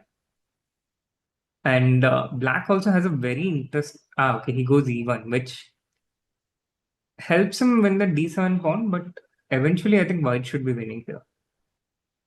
Rook h1 is a good move, but it's more important to keep this a2 pawn alive. So he has to play rook h2 now.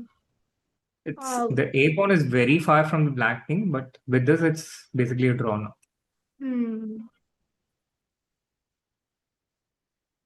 So And that with was a 5 very seconds on the interesting game clock. with a lot of things to learn from.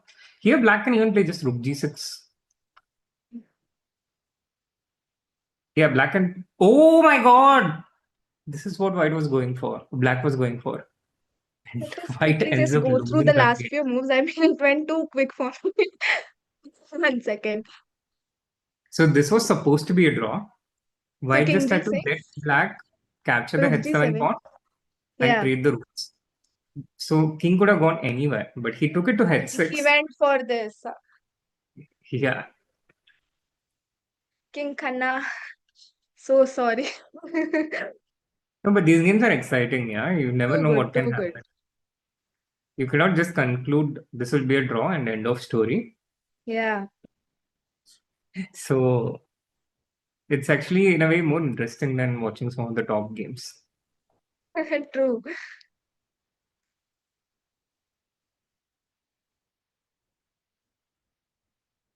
Now, Jodhpur, I got 7.5 out of 10 in my first Blitz tournament online. Well done.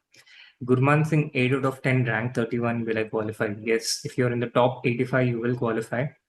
85, top 85 qualifies per group. So, well done if you're part of the top 85.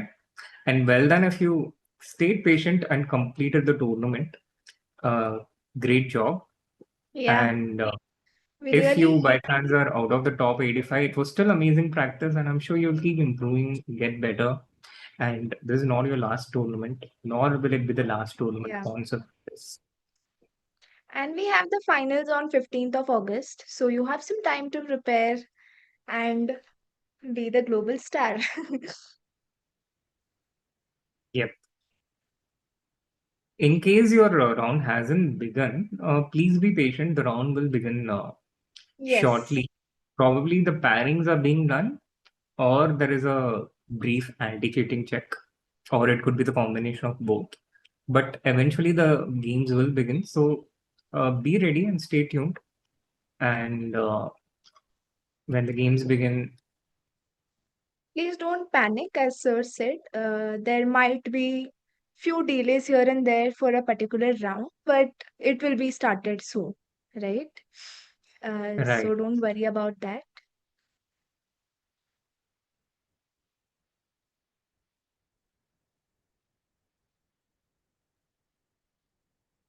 Maybe we can quickly go through the standings of Group 7, where we have Sure. freezing on the top.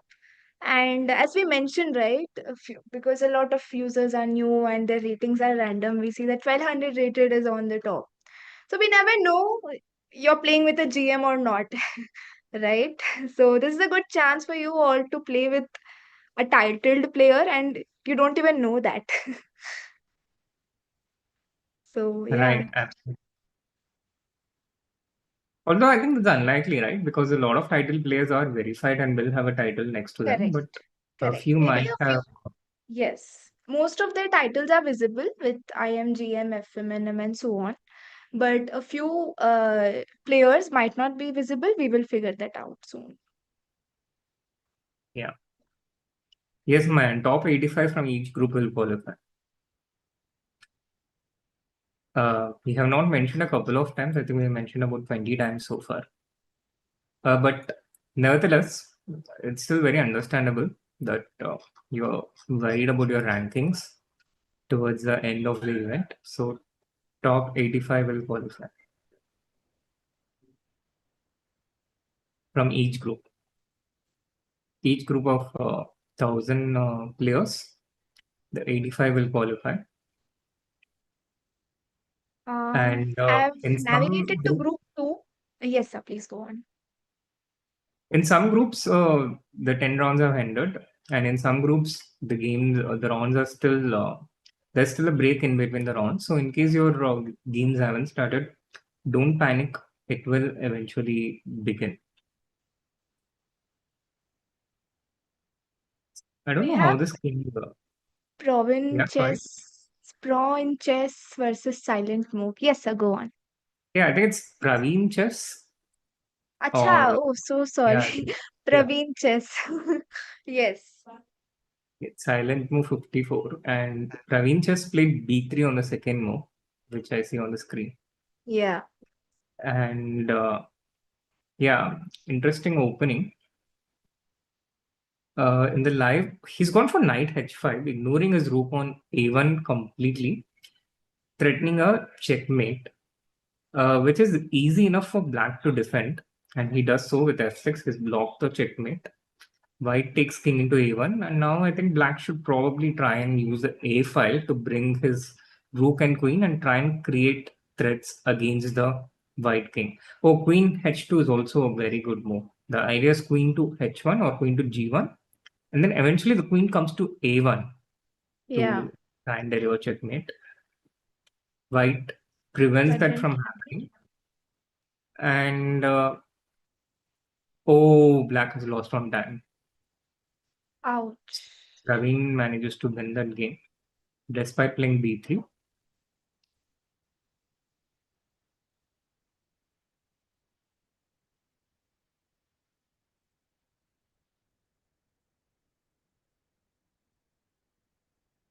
Are there any prizes for being on the leaderboard in this tournament or only the next tournament?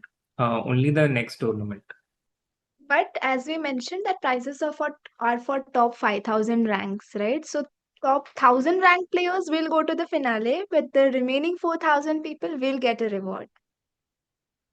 Right. Yes.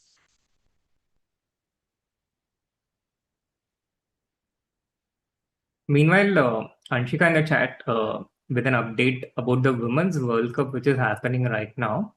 And a few results have come in. Humpy has drawn her game in the quarterfinals and therefore qualifies to the semi-finals of the World Cup, where she will likely face Li from China, who is also winning her matchup against Nana Zagnitse.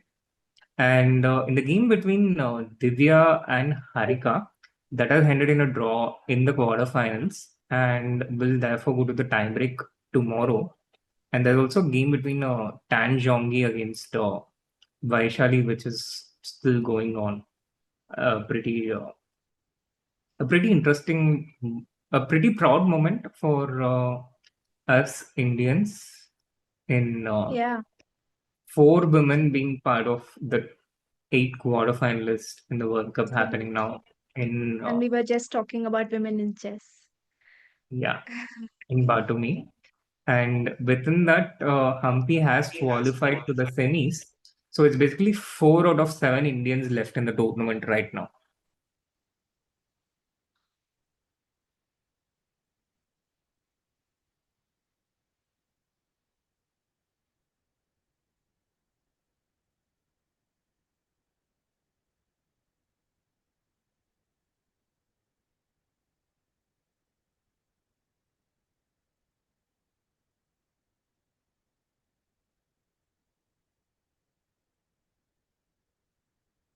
After all rounds, if some players are found for cheating, will other players move up in ranking or stay same Desert Flame?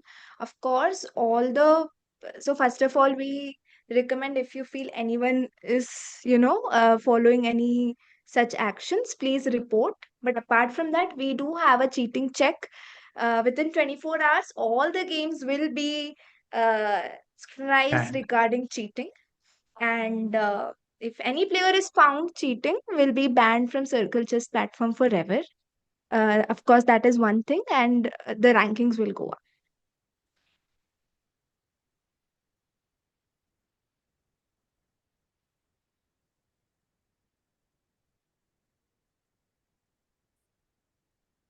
so we are still, this is group 6 and the 10 games has been completed, yeah?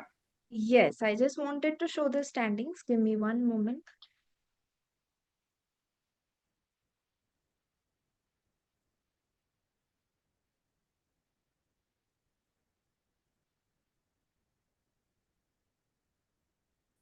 So as we see, almost all the leagues 10 rounds are done. And as I mentioned, few leagues there are few delays in one of the rounds, and that is being sorted at the earliest. So quickly showing the rankings of Group 2 here. Praveen Chess, whose game we saw, is on the top with 9 points.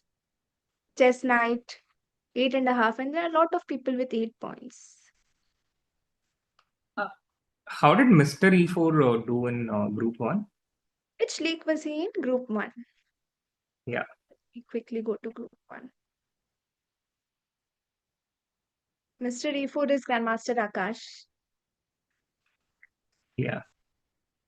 So I'm curious. So I've just got an update from my team. So the fair play check will be done within 4 to 5 days, not 24 hours. Just a quick update on that.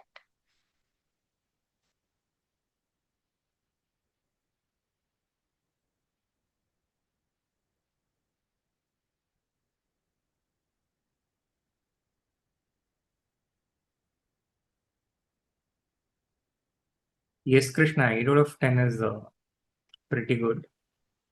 And if you have any bug, if you experienced a bug, you can write to support@circlechess.com about describing the bug with a screenshot, and it will be addressed.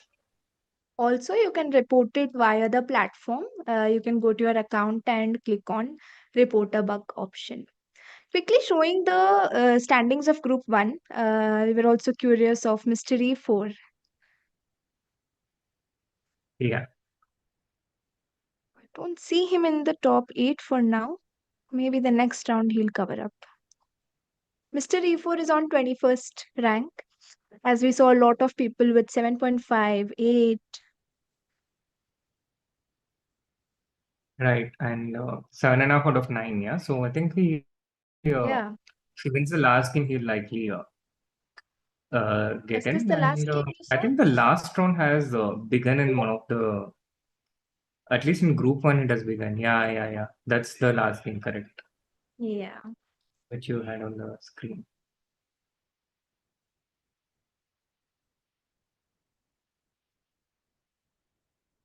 Sometimes when I go to the chat, I miss what's on the screen. Then when I look at the screen, I miss what's on the chat. Acha.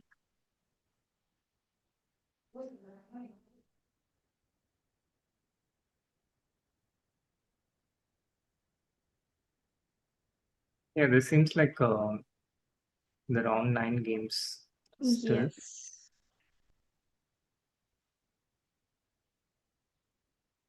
Maybe we can check a different group. Yeah, I'm Maybe just navigating to the different group. In the meantime, maybe you can share on. So I've seen you maybe streaming for a couple of years now. So how is that for you? Is it different than playing? Are you enjoying?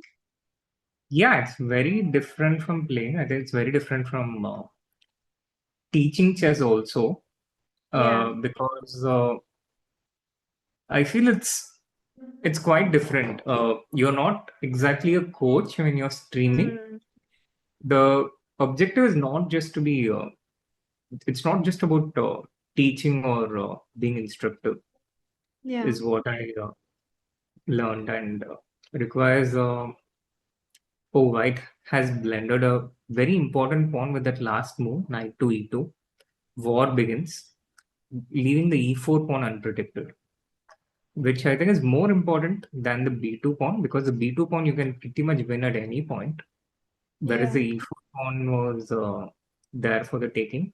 But black should probably capture the e4 pawn now with rook into e4. And so completely dominating position. Okay, again, bishop g5, and black has a tactic, and black plays it. Knight to f2 check, a beautiful fork, winning at least an exchange. White has to play rook into f2 here, and black should probably take with the queen, which is what Kanishka does. And with this, black has won an exchange. Black has these dangerous pass pawns. There is a pawn on c4, and black goes bishop to e5, taking that bishop out. C3, c2 can follow, and there is also ideas with bishop into g3 in the future. Bishop h6, now maybe just rook f7. Move that.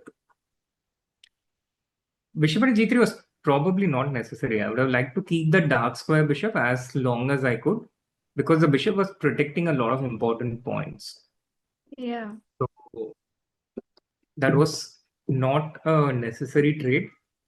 And this gives white some potential chances for counterplay. If, oh, that was again not necessary. You have to take with the, oh, this was a blender. White had to take with the queen. Maybe this is what Kanishka was counting on when she probably took with f4. Or he.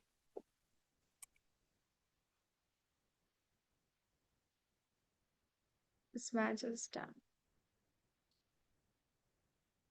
Phoenix is asking, could you please elaborate about the tiebreak? So I don't think we understand how it is calculated. So basically, Bushol's tiebreak is the sum of the points your opponent has scored. That's the concept of Bushol's. Cut 1 means the lower score by one of your opponents is removed. So it's a sum of the 9 scores of 9 best scores of your opponent. And it's a pretty standard tiebreak. So what it does is the stronger your opponents, the higher your Bushol's will be.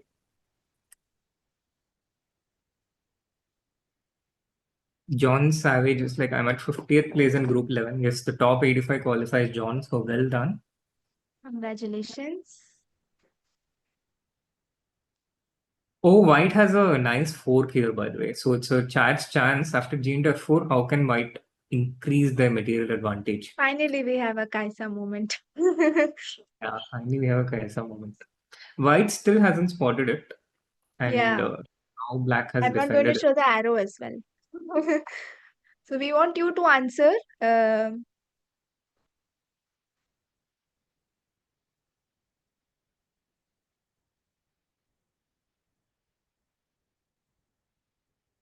Right now, all the pre-moves are running. Yeah, white has given back the piece, but it's actually a mating net. So maybe white. Yeah, now rook h1, next move is checkmate. Yeah, nice win by Vinayaka in the end.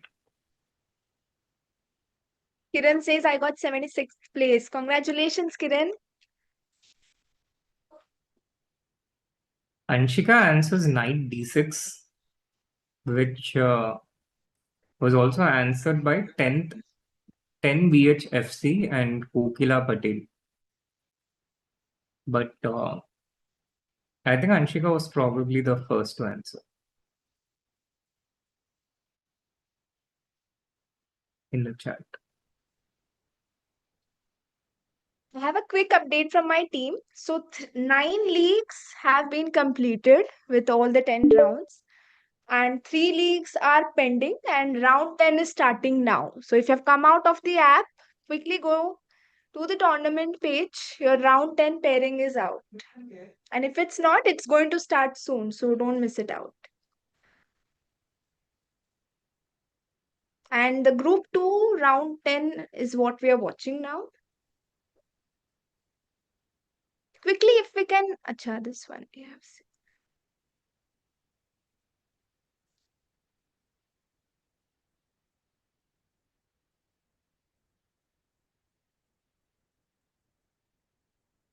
Quickly navigating to the other leagues.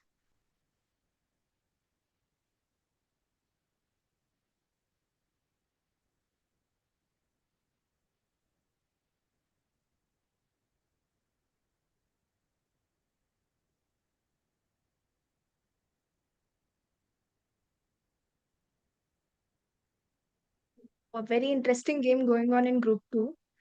Just Yeah, this is 4 I think, one of systems. the most important basic positions that one needs to know. How to defend this position against a lone pawn. And White is doing Yeah. it perfectly so far.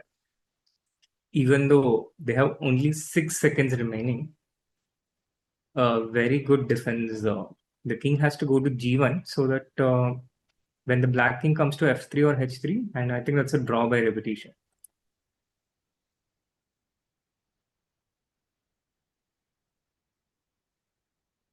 That was one of the first major endgame positions that I learned in Wow. chess. And what's the key in such endgames? Like, I'm sure there are a lot of elements to be taken care of, but is there anything common that a player should know in such endgames? You need to understand the concept of opposition, which is Yeah. important. And one of my first coach used to make us play these positions with about 2 minutes remaining, and we had to master it in that situation. And back then, clocks were such a rare thing. Yeah. So a lot of us struggled at that time to be able to do it in 2 minutes. But all that practice stays forever, especially the theoretical endgame positions. Right. Quickly, if we can show the standings of Group 8, a lot of people are asking to show the standings. So, Group 8, we have Neeraj on the top, followed by Alvinia, Avi.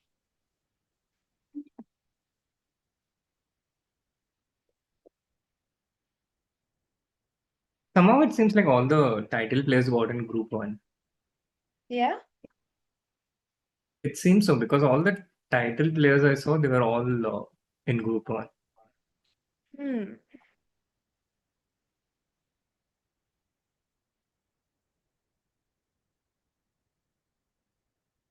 Do we have an update on how many leagues has completed so far? So 9 leagues have been completed, and the remaining 3 leagues, the round 10, I think one has started, the other 2 is pending. So it's almost. Yeah, we are almost close to getting the 1,000 players for the finale on August 15. And how many, which is the group in which the games are going on right now? Yeah, I'm just navigating to that. I think group 7 is going on. No, yeah, group 12.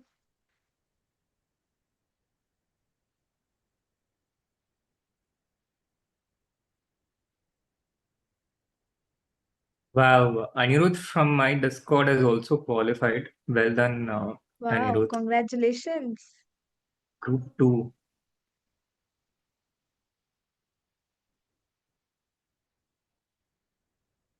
Congratulations on qualifying, and also congratulations on finally figuring out how many games you played and how many points you scored.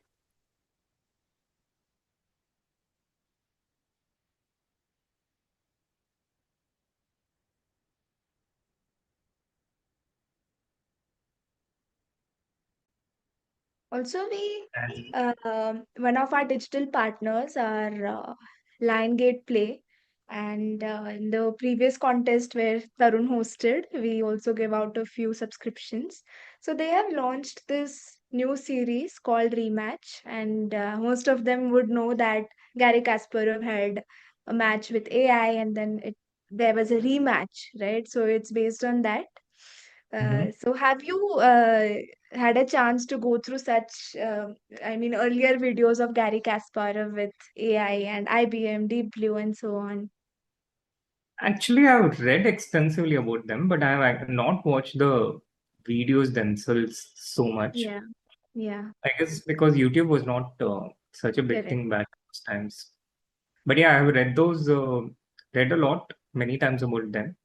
Guy Yeah, Kasparov himself has written several times, and I've also seen the games of the Kasparov Deep Blue matches, which yeah, was something spectacular back at that time. absolutely. It makes me wonder that how AI is capable of anything. Yeah, absolutely. Even I think a lot of top players depend on opening preparation from engine. If I'm not wrong, maybe you can correct me there. Yeah, it's Uh, hard to imagine being able to do it without engine. yeah, It's hard to imagine for me going through an entire day without chess engines. We are so reliant on it, yeah, and it has also shown us how incredibly important it is to make sure we keep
Hi guys, we are back. So yeah, we have an update. Uh, out of We had a lot of big participation today, as you can see on your screen. There were more than 19,500 players who registered for it, uh, and 12,000 players actually played in. Of course, when it's a free event, the number of shows are a bit lesser. So 12,000 players joined. We had 12 leagues of 1,000 players each. And unfortunately, we two of the leagues just got stuck before the last round. So the last round for the leagues, Group 1 and 7, right? The Group 1 and 7 have had some issue for the 10th round. So you will be notified of the 10th round happening possibly tomorrow evening or on Tuesday evening. The rest of the 10 leagues are successfully completed, and a huge congratulations to all the winners who have are in the top 85 and are qualifying for the finals.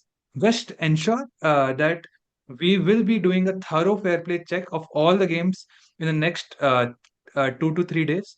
So please uh, wait for the final standings, which we will announce on uh, Thursday or Friday, and that is when you will know exactly if you have qualified or not for the finals happening on 15th August, where you're guaranteed prize money. Uh, that being said, I think this was a very big milestone for us as a company that we were able to host this bigger tournament, albeit some challenges, but I think we resolved it reasonably well. And thanks to Grandmaster Srinath. Srinath, you were a pleasure to be with right from the panel discussion to commentary, being there, sharing your insights about chess, about the ongoing games, everything. Any closing notes from you, sir? Yeah, it was a absolute pleasure being here, being part of the first major tournament in CircleChess. Of course, big apologies to those who didn't have the smoothest of experiences, who experienced bugs and glitches. I can totally imagine how disappointing it must be for you after so much hard work to experience something unpleasant. Apologies about that, but do cut some slack, being that this is the first event and a tournament on such a big scale, and it will certainly get better in the future. Congratulations to all those who ended up qualifying in the top 85, and good luck to those who are remaining in the Group 1 and Group 7. Once again, an absolute pleasure to have this moment for the first major tournament in the CircleChess platform.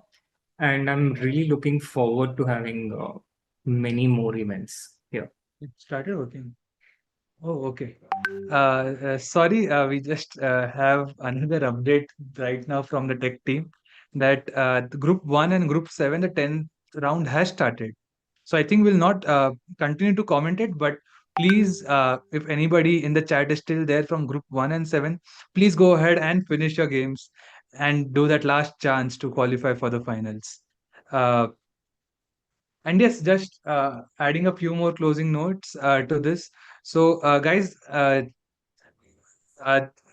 this was a landmark moment, and CircleChess has arrived now on the global stage. We had players from 80 countries participating in this, right? 80 countries is no small feat. And please expect a lot of quick updates in our app now, new features, better experience, and more tournaments. And if there's any suggestion or anything you would like us to improve, we are just one email or one chat away. You can just use the report the plugin feature as also a feature suggestion. So please, our ears are open, and we want to do whatever we can do for you in online chess. So yeah, with that, I think Happy International Chess Day again, and thank you, Srinath, and thank you everybody for being with us.